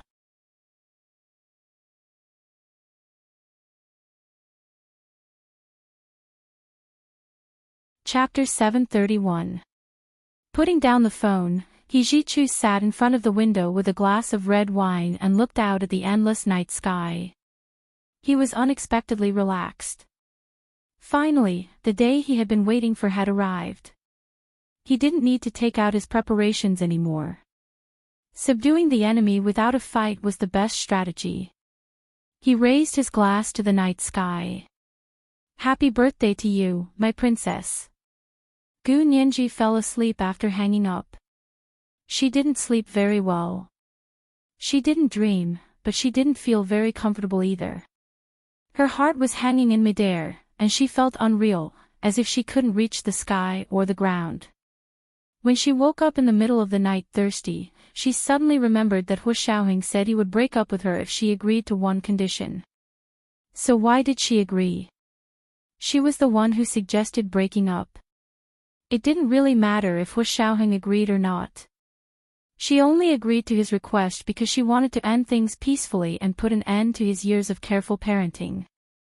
Love was gone, but respect was still there. Hu Xiaoheng was a good man worthy of respect. Having him in the Hua Xia Empire was a blessing to the country and its people. Gu Nianji rolled over and fell asleep again. When she woke up again, it was already past 8 in the morning on Sunday. Gu Nianji rubbed her eyes and slowly got out of bed. She put on her pajamas and went to the bathroom to take a shower before completely waking up. She opened the closet for a long time and picked out a red high-collared cashmere dress with loose sleeves. It matched it with her favorite Stuart Weitzman boots. Her long hair draped over her shoulders. She didn't have any makeup on, but her skin was clear and fair with a hint of pink under it. Her eyes were bright and clear and looked around freely. She would definitely leave the best impression on each other like this. She hurriedly put on some moisturizer when her phone rang. The rain is falling, the grass is deep in the old hometown. I heard that you've always been alone. This was Hu Xiaoheng's exclusive ringtone. Gu Nianji took the phone and swiped it open. She heard Hu Xiaoheng's deep and rich voice coming from the phone. Nianji, I'm downstairs. I'll be right down.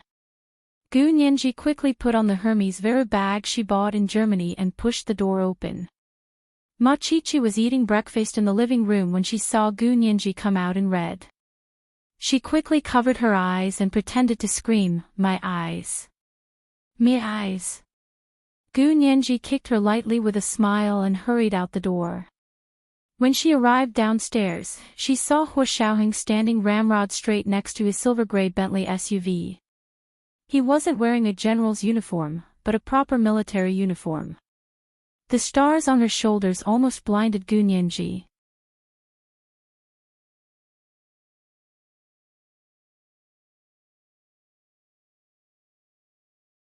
Hu Xiaoheng stood in front of her and stared at her. Finally, he said, "I said yesterday that I would agree to break up if you agree to one condition." Gu Nianji nodded again and said softly, "As long as it doesn't violate the law and morality, I will agree to it." Hu Xiaoheng pursed his lips and picked up a file from the long conference table beside him. It was stamped, "Confidential," in red. "Okay, we can break up, as long as you agree to give me another chance." Hu Xiaoheng placed the file in front of Gu Nianji. "What did you say?" Gu Nianji couldn't believe her ears. She looked at Hu Xiaoheng in a daze. Her mind was a mess, and her intuition told her that Hu Xiaoheng wasn't playing by the rules. "I said, we can break up, as long as you agree to give me another chance," Hu Xiaoheng said slowly. His posture was relaxed, but his eyes were a bit nervous. "But we've already broken up. Why should I give you another chance?" Gu Nianji clenched her fists. "Hu Xiaoheng, you're not the only one who knows how to play word games. This isn't a game of words." Hu Xiaoheng stood in front of her. The strong suppression of his height made Gu Nianji feel suffocated. He looked down at her. "If we break up, it means that everything in the past is over, and it also represents a new beginning. Can't we be together again after breaking up? You won't accept my pursuit." Gu Nianji instinctively took a step back. Her eyes widened. "You're going to pursue me?" It was like hearing the most ridiculous thing in the world. It was unbelievable. For some reason, Hu Xiaoheng's heart ached slightly when he saw Gu Nianji's reaction. He controlled his emotions and continued to say calmly, "Yes, I'm going to pursue you. As long as you agree to give me another chance, I'll agree to break up." Gu Nianji spent a lot of effort to calm herself down. Hu Xiaoheng actually said he wanted to pursue her. If she had heard this before going to Germany, how happy would she have been? Gu Nianji covered her chest with her hand and looked at Hu Xiaoheng for a long time before shaking her head. "No. That's not fair. You can seduce me, but you won't allow me to pursue you." Hu Xiaoheng folded his hands behind his back and took a step forward to get closer to Gu Nianji. "How can there be such a thing in the world? Since you won't agree to my conditions, then we won't break up. Of course we have to break up." Gu Nianji stomped her feet and pointed at Hu Xiaoheng as a warning. "Don't come any closer." Hu Xiaoheng didn't stop walking. He took another step forward. "Then tell me, do you agree or not?" Gu Nianji stared at Hu Xiaoheng blankly. Her full, curvy lips opened and closed. After a while, she composed herself and reasoned with Hu Xiaoheng. "Mr. Hua, I'm very happy to hear you say that. However, the problem between us isn't that simple. It can't be solved just by you pursuing me. So your solution is to break up once and for all." Hu Xiaoheng narrowed his eyes. "That doesn't seem like a very smart solution. But it's the only solution I can think of." Gu Nianji was very determined. She wasn't good enough for him, so she was ashamed of her inferiority and chose to leave. "What if I have a better solution?" Hu Xiaoheng extended his right hand in Gu Nianji's direction. "Come, let's go back to our original topic. You agree to my conditions, and I agree to break up. How about that? Deal?" Gu Nianji looked at Hu Xiaoheng suspiciously. What was he trying to do? "You don't agree. Fine, we won't break up." Hu Xiaoheng took another step forward and already had Gu Nianji trapped between the wall and his embrace. Gu Nianji quickly pushed him. "Mr. Hua, this is your office building. You don't want me to scream something bad, do you? Scream all you want. I don't care what you scream, unless you agree to my conditions."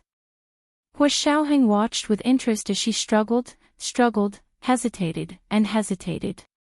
He also watched as she gradually became determined and brave. "Fine, I agree. You can pursue me, but I don't have to accept your pursuit." Gu Nianji raised her head and looked at Hu Xiaoheng, unwilling to be outdone. "But you promised to give me a chance.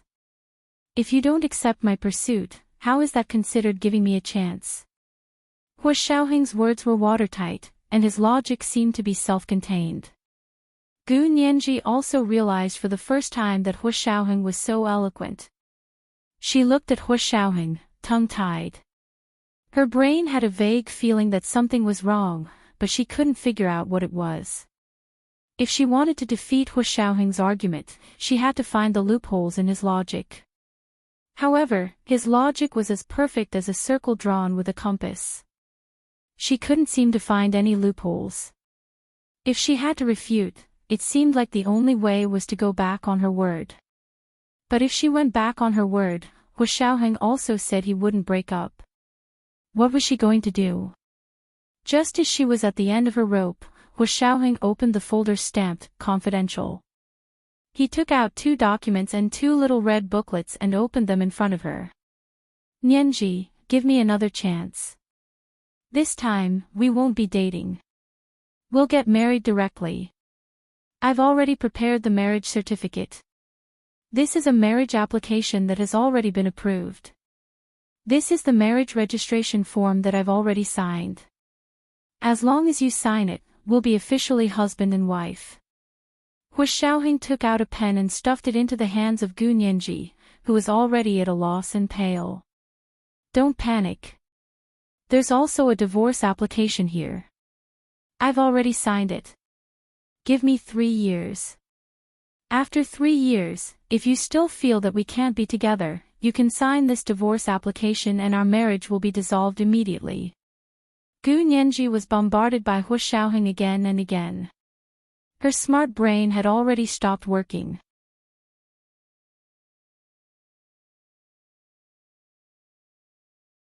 She didn't understand. She was clearly here to talk about breaking up with him. How did it suddenly jump from breaking up to marriage?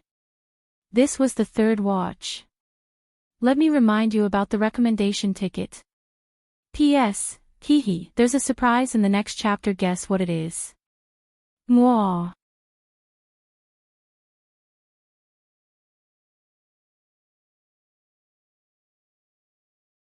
Chapter 732. Gu Nianji closed her eyes and pinched herself hard to clear her mind from Hu Xiaoheng's bombardment. She took a deep breath and gathered her courage to say to Hu Xiaoheng, "But I don't love you anymore. How can we get married without love?" She knew that everyone had their own reasons for getting married, and for her, the reason was simple. She only wanted to marry the person she loved. It's not contradictory. We can get married first, then date. Hu Xiaoheng's voice was low and gentle, very comforting. But what if we still can't love each other in the end?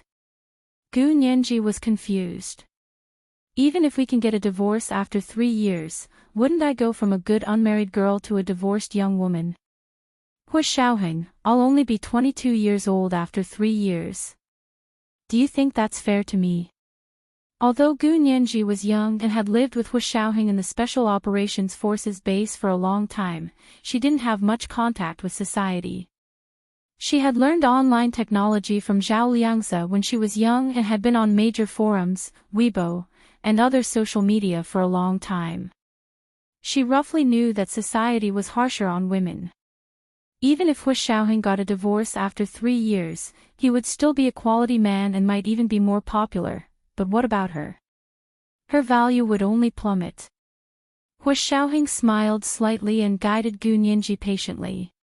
His voice became even deeper and more magnetic. The demon in his heart grew wings and wanted to take her under its wings. Don't worry. Our marriage status is confidential. The Special Operations Forces has a special department to handle special marriage registration. Our marriage information will be recorded in a confidential file and will not be recorded outside. Until you are willing, no one else will know. If we dissolve our marriage in the future, I promise this marriage will not be recorded in your personal information. As long as you want, you can still write unmarried on any form. Think about it carefully. As long as you agree, we can break up. From now on, she was no longer his girlfriend, and he was no longer her boyfriend. From now on, she was only his wife, and he was only her husband. How great was that? Gu Nianji heard something different. She raised her eyebrows and looked at Hu Xiaoheng. You want to hide the marriage?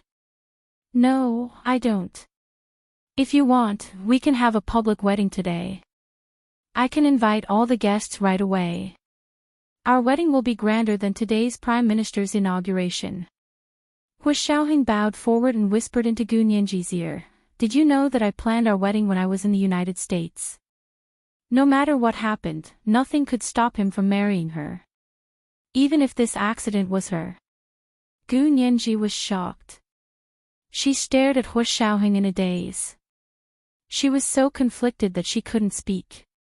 Should she believe him? Is she willing to go public? Gu Nianji knew her answer very well.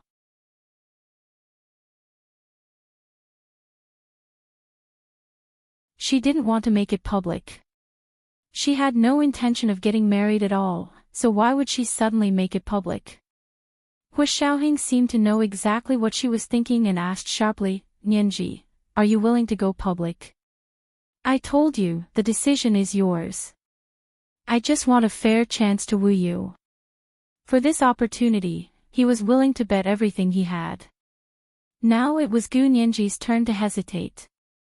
Would she be willing to get married?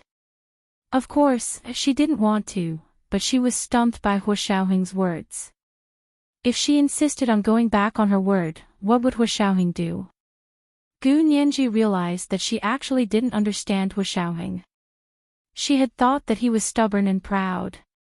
He would never drag things out, and he would never beg a woman without principles. However, what he was doing now had completely subverted her understanding of him. In order to be with her, he had even put the decision of divorce in her hands. Gu Nianji's heart was in a mess. All the things Hua Xiaoheng had done for her replayed in her mind. His neglect of her and the hurt feelings he had caused her replayed in her mind. Two different feelings were fighting in her mind. A moment of kindness won out, telling her not to hesitate and to agree to his request. A moment of disgust won out, and she clamored for her to flip the table and leave. I don't want to play anymore. Gu Nianji, who couldn't make up her mind, fell into a long silence. Hua Xiaoheng looked at her and slowly reached out his right hand to hold her hand. In his hand was the pen he had just stuffed into her hand. This was a Cartier platinum pen he had specially made for her. It was for their big day. The slender and delicate body of the pen was as smooth and soft as silk in his hand. There was a small heart at the top of the pen cap, which was carved from a whole 3-carat flawless diamond. In the middle of the diamond heart, 4 words were engraved with hairpin-style small regular script, "My heart's thoughts." It was so small that one needed a magnifying glass to see it clearly. The entire design was simple and smooth. The delicate and moving parts were hidden in a low-key luxury. The door to the conference room opened silently. Zhou Qiyuan and Chen Lai, the leaders of the disciplinary team of the Special Operations Forces, walked in with a smile and quietly closed the door. Come on, sign it. Hua Xiaoheng whispered in Gu Nianji's ear. Gu Nianji pursed her lips. Her face darkened, and she stubbornly refused to bow her head. Hua Xiaoheng reached out with his left arm and steadily wrapped it around her waist. His right hand held her hand, and his arm pressed gently. He bent down with her at the long conference table. Gu Nianji really wanted to resist. Her fingers were stiff, and she refused to write properly. However, Hua Xiaoheng held her hand gently, patiently, and persistently. At the same time, he held her hand with an irresistible force.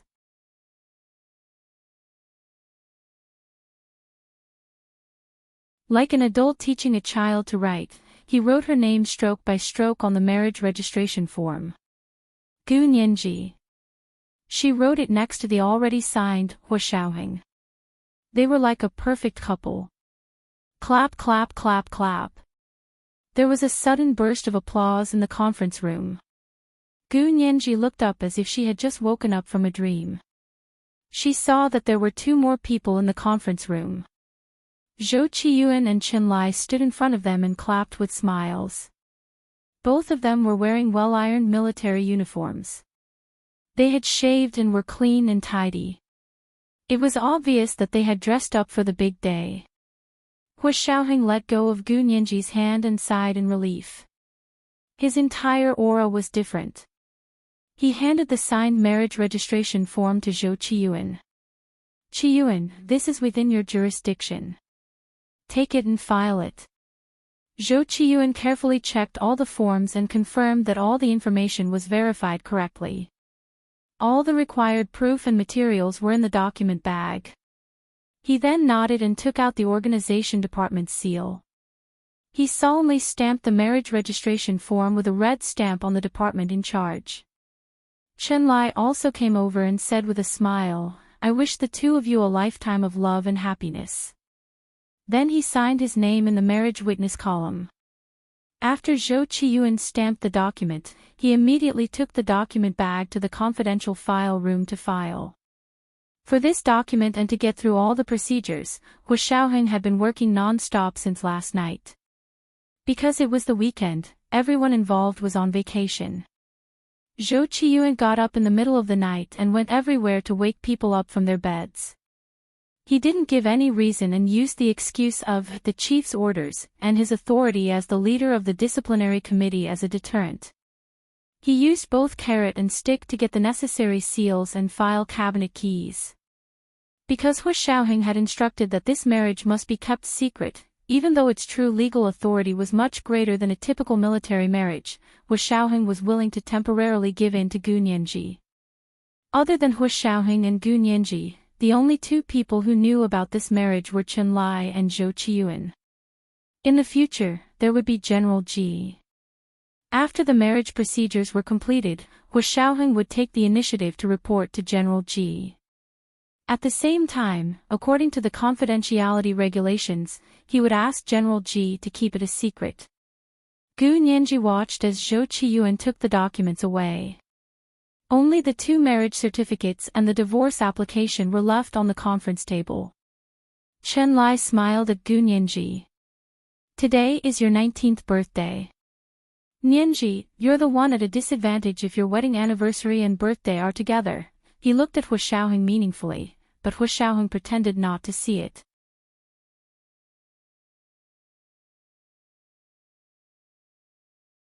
He picked up the two marriage certificates from the conference table and looked at them. Not long after, Zhou Qiyuan returned. He didn't have the document bag in his hand, but he had an SLR camera around his neck. Come, I'll take a wedding photo for you and put it on the marriage certificate. Then I'll stamp it with a steel seal, and it'll be considered a ceremony. Zhou Qiyuan, who had always been serious, actually cracked a joke. Chen Lai looked at him in surprise. Zhou Qiyuan, so you don't have facial paralysis? Zhou Qiyuan was speechless. He put away his smile and ignored Chen Lai. He strode in front of Hu Xiaoheng and Gu Nianji and calmly raised the SLR camera. Hu Xiaoheng put one hand on Gu Nianji's shoulder and led her to an empty wall in the conference room. The display screen of a projector hung on the empty wall. It was smooth and white, exactly the same as the background wall of the photo room in the Civil Affairs Bureau's marriage registration office.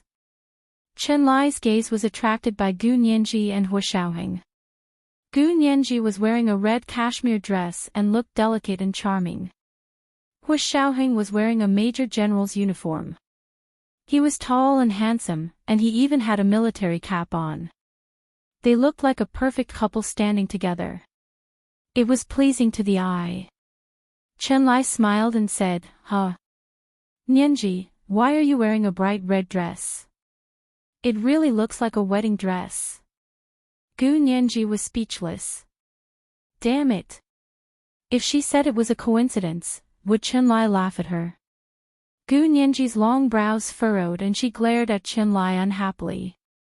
Zhou Qiyuan saw it from the camera and coughed. The expression in the wedding photo should be more relaxed. Gu Nianji's face quickly stiffened. Hu Xiaoheng looked at the camera with a smile, but one hand quietly crept up Gu Nianji's waist and gently pressed on the most itchy part of her body. Gu Nianji was caught off guard for a moment, and the itch made her smile subconsciously. Zhou Qiyuan quickly pressed the shutter and quickly captured this moving expression of a smile that was as natural as the blooming epiphyllum under the moon. This was the first update. I heard that the double monthly votes have begun. Dear friends, 1 vote, and the system will double it to make 2 votes. In the past, we had 300 votes for 1 update. Now that it's doubled, it should be 600. But it's the end of the month, so I'll give everyone a little benefit. During the double monthly votes period, 500 votes will add 1 update. Actually, it means 250 votes will add an update, dear friends. Yes, dear friends, hurry up and vote if you still have monthly votes. If you don't, remember to vote for recommendations. I believe in everyone's fighting spirit. Monthly votes will add 4,400 early updates at 1 p.m. There's still a third update at 7 p.m. Kiss. P.S. If you want to kiss, kiss, kiss, kiss. It's in the novel. Do you see it? _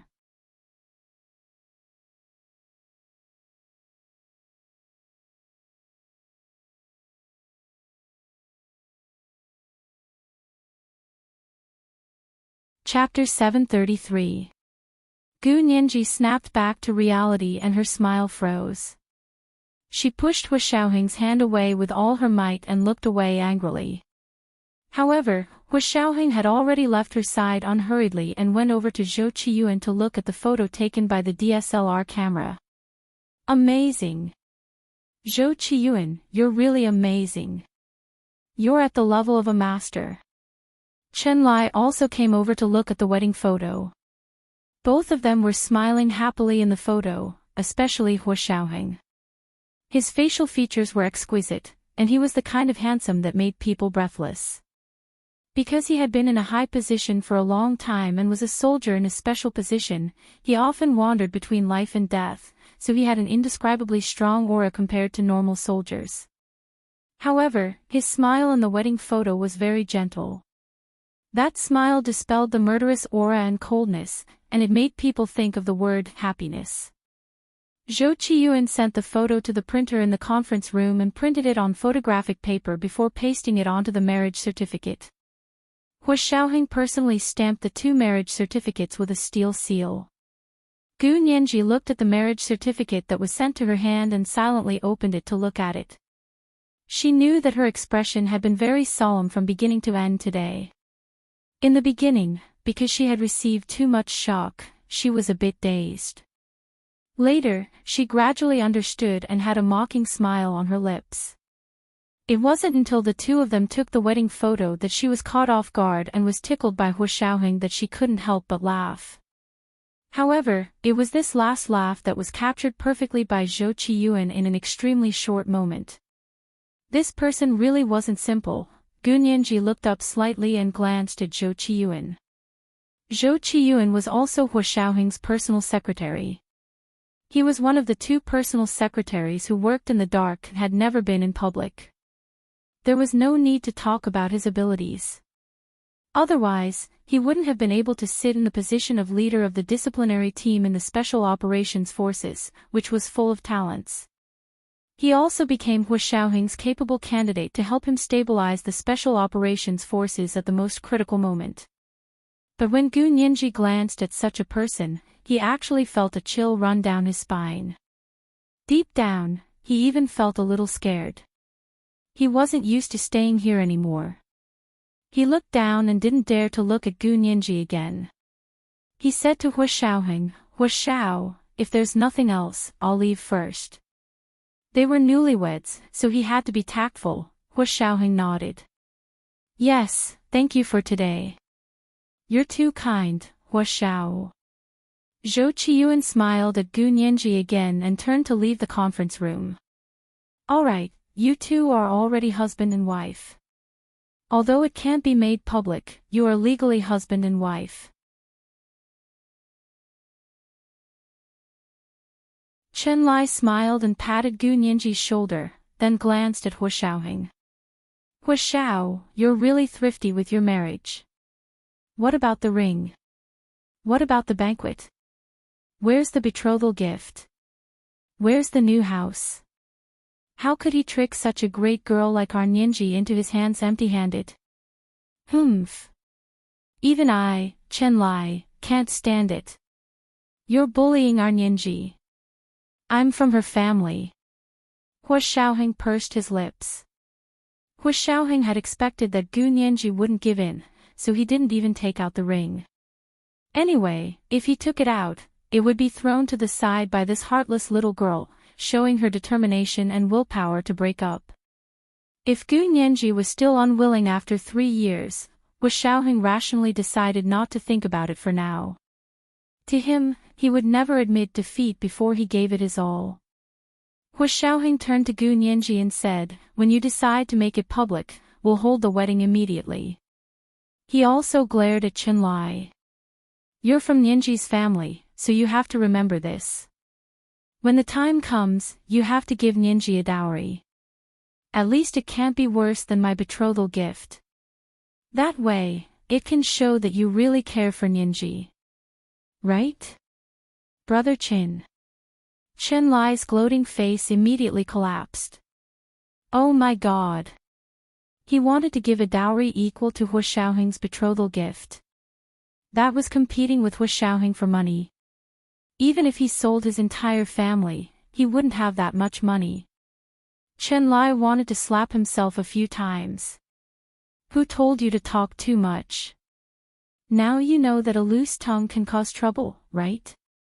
Hua Xiao, since you're already married, can I leave now? Chen Lai interrupted with a red face and pretended not to hear the rest of Hua Xiaoheng's words. Hua Xiaoheng raised his eyebrows and said calmly, yes, thank you for today too. His thank you was more pronounced than Zhou Qiyuan's. Chen Lai said dejectedly, you're welcome, you're welcome. Then he went out while sticking to the corner of the wall. When he went out, he was especially considerate to close the door of the conference room. After Chen Lai and Zhou Qiyuan left, Gu Nianji finally looked up at Hua Xiaoheng. From the moment Hua Xiaoheng held her hand to sign the marriage registration form, she hadn't looked him in the eye. Hua Xiaoheng knew that he had done something wrong, but he didn't regret it. With both hands in his trouser pockets, Hua Xiaoheng stretched out his long legs and leaned against the conference table. He nodded at Gu Nianji. If you have anything to say, you can say it now. He could see that Gu Nianji couldn't hold back the words in her heart. It was probably because Zhou Qiyuan and Chen Lai were there that she didn't say it to save him some face. Although Hua Xiaoheng didn't really care about these things, Gu Nianji's actions still made him feel very touched. The emotions that had been suppressed for a long time were finally unrestrained.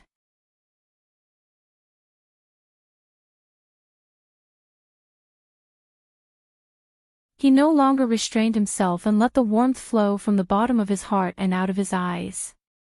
Gu Nianji's anger accumulated step by step until it reached its peak. She picked up the marriage certificate and slapped it on Hua Xiaoheng's chest. Her expression was cold. This is the condition you want me to agree to? You know, if there is no love, the marriage certificate is just a piece of paper. This marriage certificate exists because I gave you face. You know what my major is.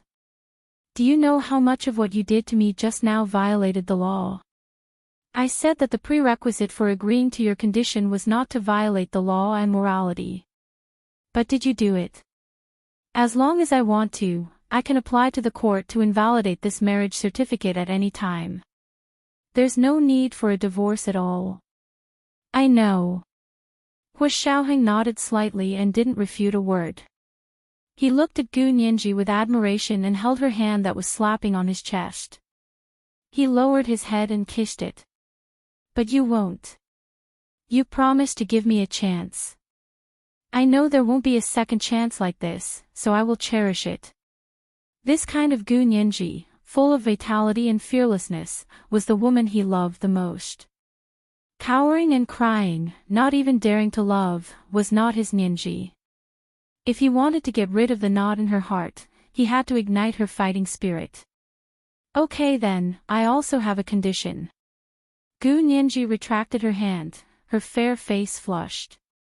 This can't be made public before I'm willing. I'm still a single woman in front of others, so you can't force me to fulfill my marital obligations. Hua Xiaoheng looked deeply at Gu Nianji, his Adam's apple bobbing up and down as he gulped. I won't force you to fulfill your marital obligations, but if I pursue you, you can't accept me. Hua Xiaoheng, you're thinking too much. Gu Nianji crossed her arms and looked at Hua Xiaoheng coldly. I still want to act like I'm not married. I go to school, study, get my degree, and find a job. You can't interfere, and you can't interfere with my personal life. Hua Xiaoheng nodded. Okay, but you can't stop me from pursuing you. Don't forget, you promised. Gu Nianji pursed her lips. She still felt that Hua Xiaoheng pursuing her was a fantasy. She thought about it for a while and asked. Actually, if you want to pursue me, it's fine without a marriage certificate. Why do you have to get a marriage certificate? Why? She felt that there had to be another reason. However, Hua Xiaoheng didn't explain it to her. He wouldn't tell her that the most important reason was that he didn't want to lose her, so even if it wasn't right, he would do it by hook or by crook. Of course, there was also a more important practical reason. Only if Gu Nianji became his wife could he immediately propose to General Ji to raise Gu Nianji's security level to A level, which was only slightly lower than her previous special A level.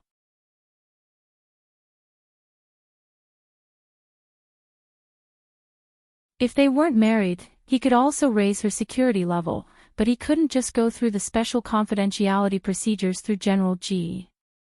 In practical terms, that would be a lot more troublesome, and he would have to explain it to other agencies, or at least to the Senate.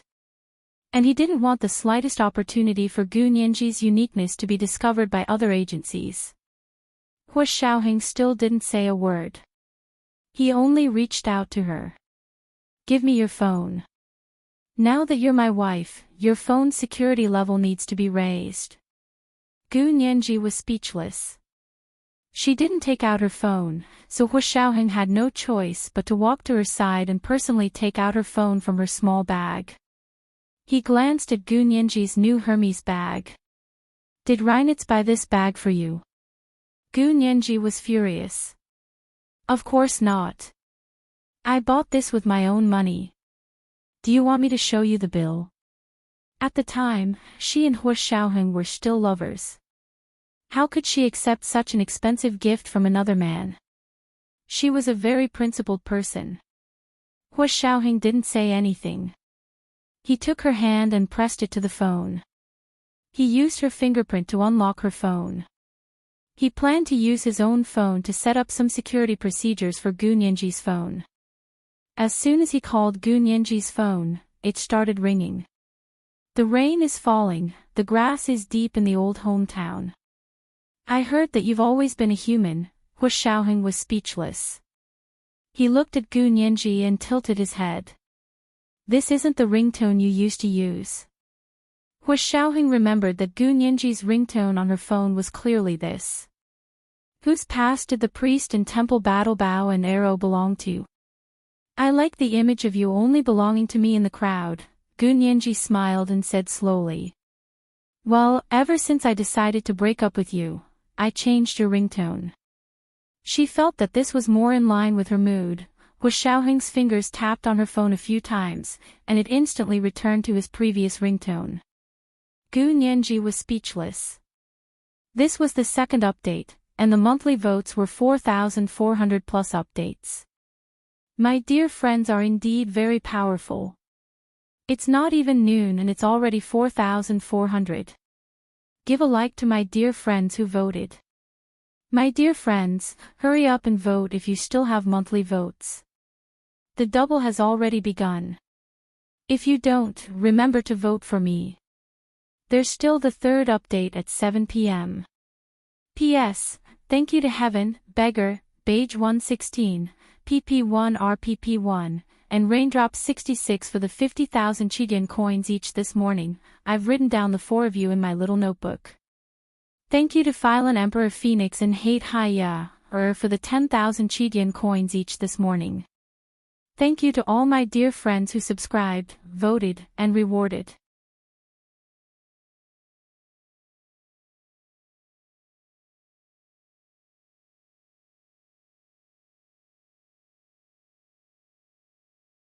Chapter 734. Seeing Hu Xiaoheng's slender fingers flying across her phone, Gu Nianji felt a little angry.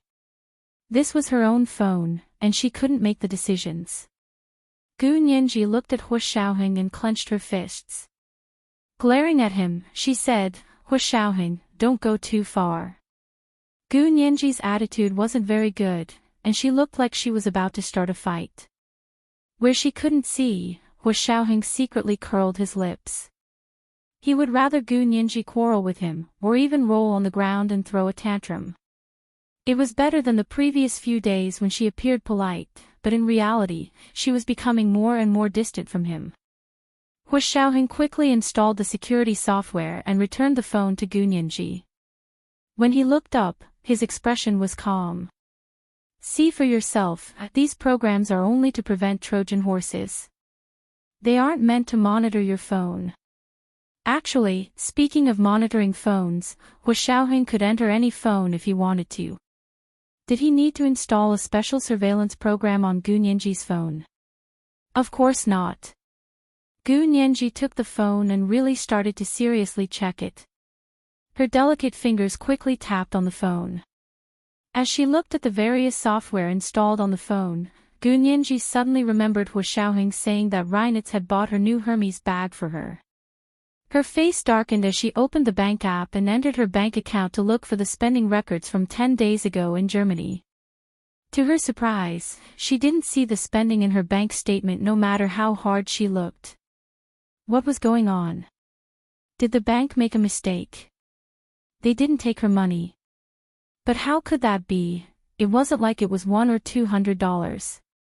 The bag was worth $8,000, and Hermes wasn't doing charity. How could they not take her money? Gu Nianji looked for a long time, and her face gradually paled. Her fingers clutching the phone weakly, she recalled all the details of buying the bag at the Hermes flagship store in Germany. She suddenly remembered something she hadn't paid attention to at the time. Could it be that Hu Xiaoheng was telling the truth? Reinitz had paid for this bag. Gu Nianji suddenly didn't like the bag. Her face darkened as she poured out the contents of the bag.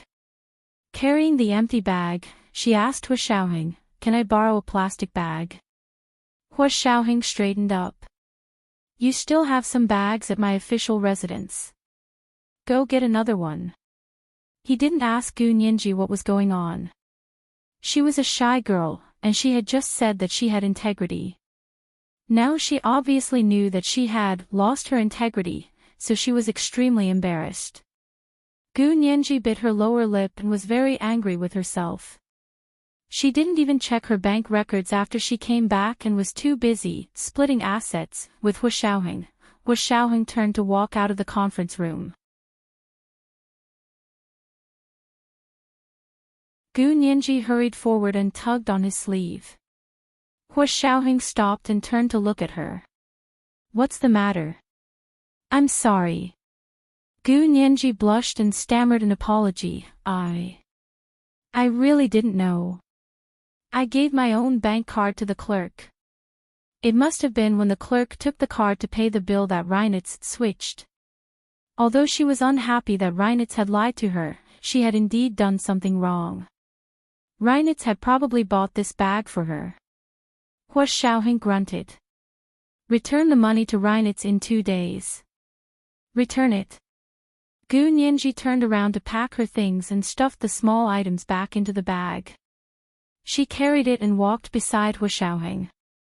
"I'll have little Zay send you Reinitz's bank account number. You can just call him." Hu Xiaoheng curled his lips and looked very happy. He took Gu Nianji out of his office building and strolled all the way back to his official residence. Late autumn in the imperial capital was the time of year when the weather was the best. It was neither hot nor cold, and the sky was always a deep blue. White clouds floated indistinctly, and the maple trees by the side of the road were as red as fire. However, when Gu Nianji walked on this path, all of this became her background. Her red dress was like fire, and her eyes were clear. There seemed to be a trace of anger on her face. It was this trace of anger that made her even more beautiful. At least that was what Hu Xiaoheng thought. Although he walked beside Gu Nianji without looking sideways, he kept looking at her face from the corner of his eye. When they returned to his official residence, Hu Xiaoheng took Gu Nianji straight to the suite she used to live in. Everything here was exactly the same as before Gu Nianji moved her things away. There were only a few empty spaces in the closet. Hu Xiaoheng walked into the closet of the suite and took a bright red Hermes Berlin bag from the bag rack. It matched the color of Gu Nianji's dress very well. "Use this." Hu Xiaoheng placed the bag in front of Gu Nianji. "This is this year's new model." Gu Nianji was speechless. She hesitated for a moment before silently taking the bag. Then, she put her belongings into the new bag Hu Xiaoheng gave her. While she was packing, someone knocked twice on the suite door. Hu Xiaoheng turned on the video intercom inside the door and saw that it was his orderly. He asked, "What's the matter?" The orderly quickly said, "Hu Xiao, the Prime Minister's office is calling. Do you want to take it?" They didn't call his cell phone, but the landline of his official residence. It should be official business. Hua Xiaoheng glanced at Gu Nianji and said to the orderly outside the door, "Bring me to this room." Gu Nianji's room also had a landline. The orderly replied, "Yes." Not long after, the landline in Gu Nianji's suite rang. Hua Xiaoheng picked it up. A crisp, middle-aged woman's voice came through the phone. "Is this Major General Hua? I'm Kai Song-yin. I heard you were sick. Are you feeling better?" Hua Xiaoheng's brows furrowed slightly but quickly relaxed. "I'm not feeling better yet. May I ask who you are?" Kai Song-yin didn't expect Hua Xiaoheng to act like he didn't know who she was. She didn't believe him at all and smiled. "I'm Tan Gairen's mother. Thank you for saving my family's Guiren in the United States," Hua Xiaoheng said calmly. "You've got the wrong person. I didn't save your daughter. If there's nothing else, I'll hang up now. My head hurts when I hear people talking. I'm sorry." Hua Xiaoheng hung up and looked up to see Gu Nianji looking at him strangely. "What is it?" Hua Xiaoheng walked over to look at her. "Did you pack everything? Was it Mrs. Tan who called you just now?" Gu Nianji asked without batting an eyelid. "You clearly saved her daughter. How can you lie to her face?" Hua Xiaoheng picked up a strand of hair that had fallen off her shoulder and threw it into the trash can. "I didn't save her daughter. How can I admit to something like this if I didn't do it?" He couldn't admit to anything if he did it. Kai Song-yin was talking nonsense on the phone, so who knew how much information had been leaked just like that? However, Hua Xiaoheng remained calm and didn't want to alert the enemy. The Tans and the Beis were both under his surveillance now. The more they said and the more mistakes they made, the tighter his net would be. He wouldn't let any fish slip through the net. Gu Nianji understood that the missions of the Special Operations Forces could only be done and not talked about. No matter how dangerous or urgent it was, he wouldn't say a word. Gu Nianji looked down and carried the small bag Hua Xiaoheng gave her. At the same time, she used a cloth bag to wrap the one Reinitz had paid for. "What other plans do you have today? Do you want to go back to school for self-study or go out to play?" Hua Xiaoheng walked towards the door. "Wait for me. I'll go change." He was wearing his Major General uniform today especially for today's big day. Gu Nianji said, "I want to go back to school. Chi-Chi invited me to her house for dinner today." Hua Xiaoheng paused in his steps and grunted before returning to his room to change. Not long after, Hua Xiaoheng came out in casual clothes. "Then I'll take you back to school." Gu Nianji sighed in relief. She was really afraid Hua Xiaoheng would insist on going to school with her to self-study. The two of them got into the car and drove to the university. Hua Xiaoheng took many calls on the way, but he hung up after a few words. Later, he even instructed his operator not to take any calls unless it was something important. He told him to block all calls. Gu Nianji couldn't help but say, "Hua Xiaoheng, if you're really busy, you really don't need to take me. I can take the subway over there." There was a subway entrance not far ahead. Hua Xiaoheng shook his head nonchalantly.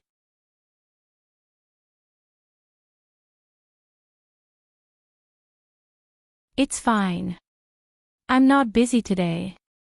"Why are you calling me when you're not busy? Do you think I'm stupid?" Gu Nianji rolled her eyes countless times inside. "You're urging me to attend the Prime Minister's inauguration." Hua Xiaoheng thought about it. Now that Gu Nianji was his wife, there were some things he could tell her without breaking confidentiality laws. Gu Nianji was shocked. The new Prime Minister's inauguration. "You're not going to such an important event." This was the third update that was uploaded in advance. A reminder to everyone about the monthly and recommendation votes. The monthly votes were doubled today.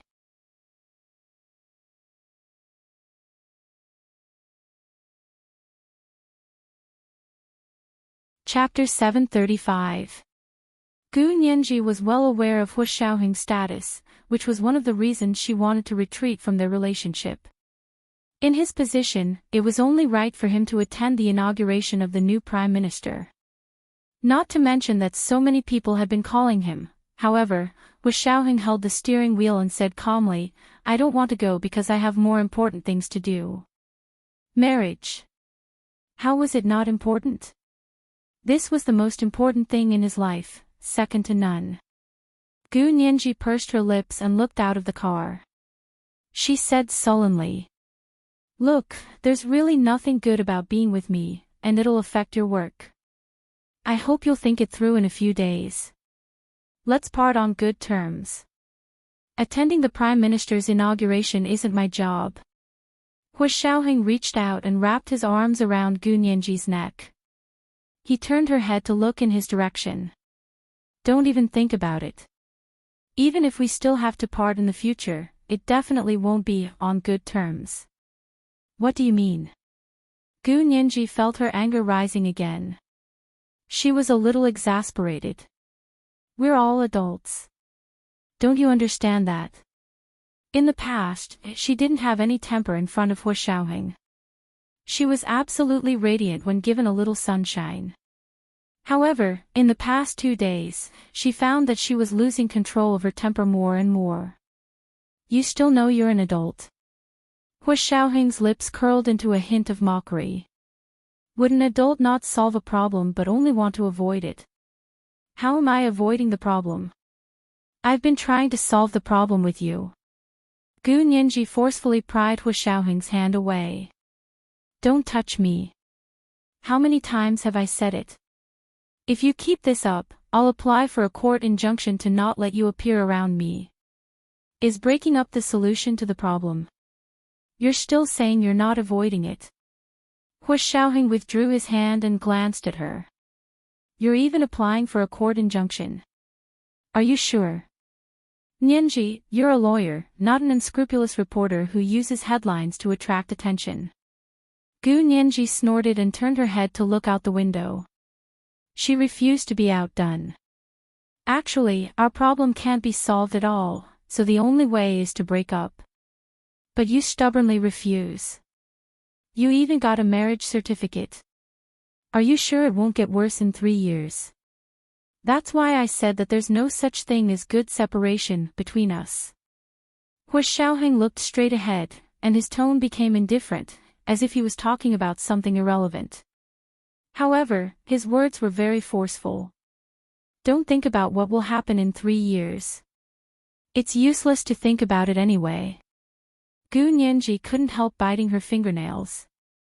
Hu Xiaoheng's strength had once made her tremble in submission, but now she was overwhelmed. Glancing at Gu Nianji, Hu Xiaoheng sighed softly in his heart.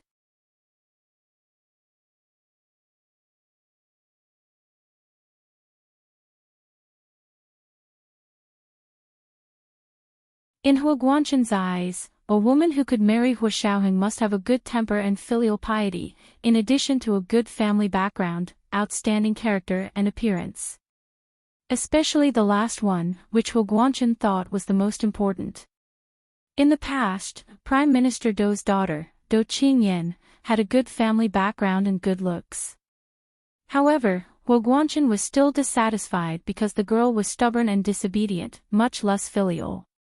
He knew that Hu Xiaoheng wasn't very obedient, much less filial. If even his wife wasn't filial, then he would be even more distant from the Huas.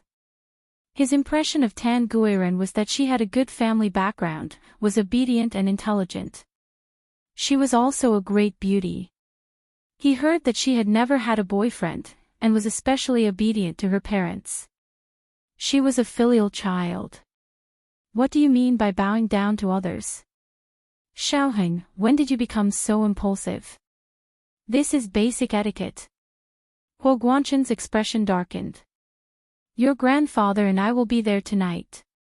Your mother will be there too. If you don't have anything else to do, it's best if you come. I said I'm sick. Hu Xiaoheng was just short of honking. I don't have any obligation to the Tans to come and go as I please. If you keep forcing me, I'll have to block your number. Don't you dare. Huo Guanchen stood up angrily in his study, but the next moment, his phone was already beeping, indicating that Huo Xiaoheng had already hung up. He quickly called again and discovered that Huo Xiaoheng didn't block his number. He just didn't pick up the phone and transferred his call to voicemail. Huo Guanchen finally sighed in relief.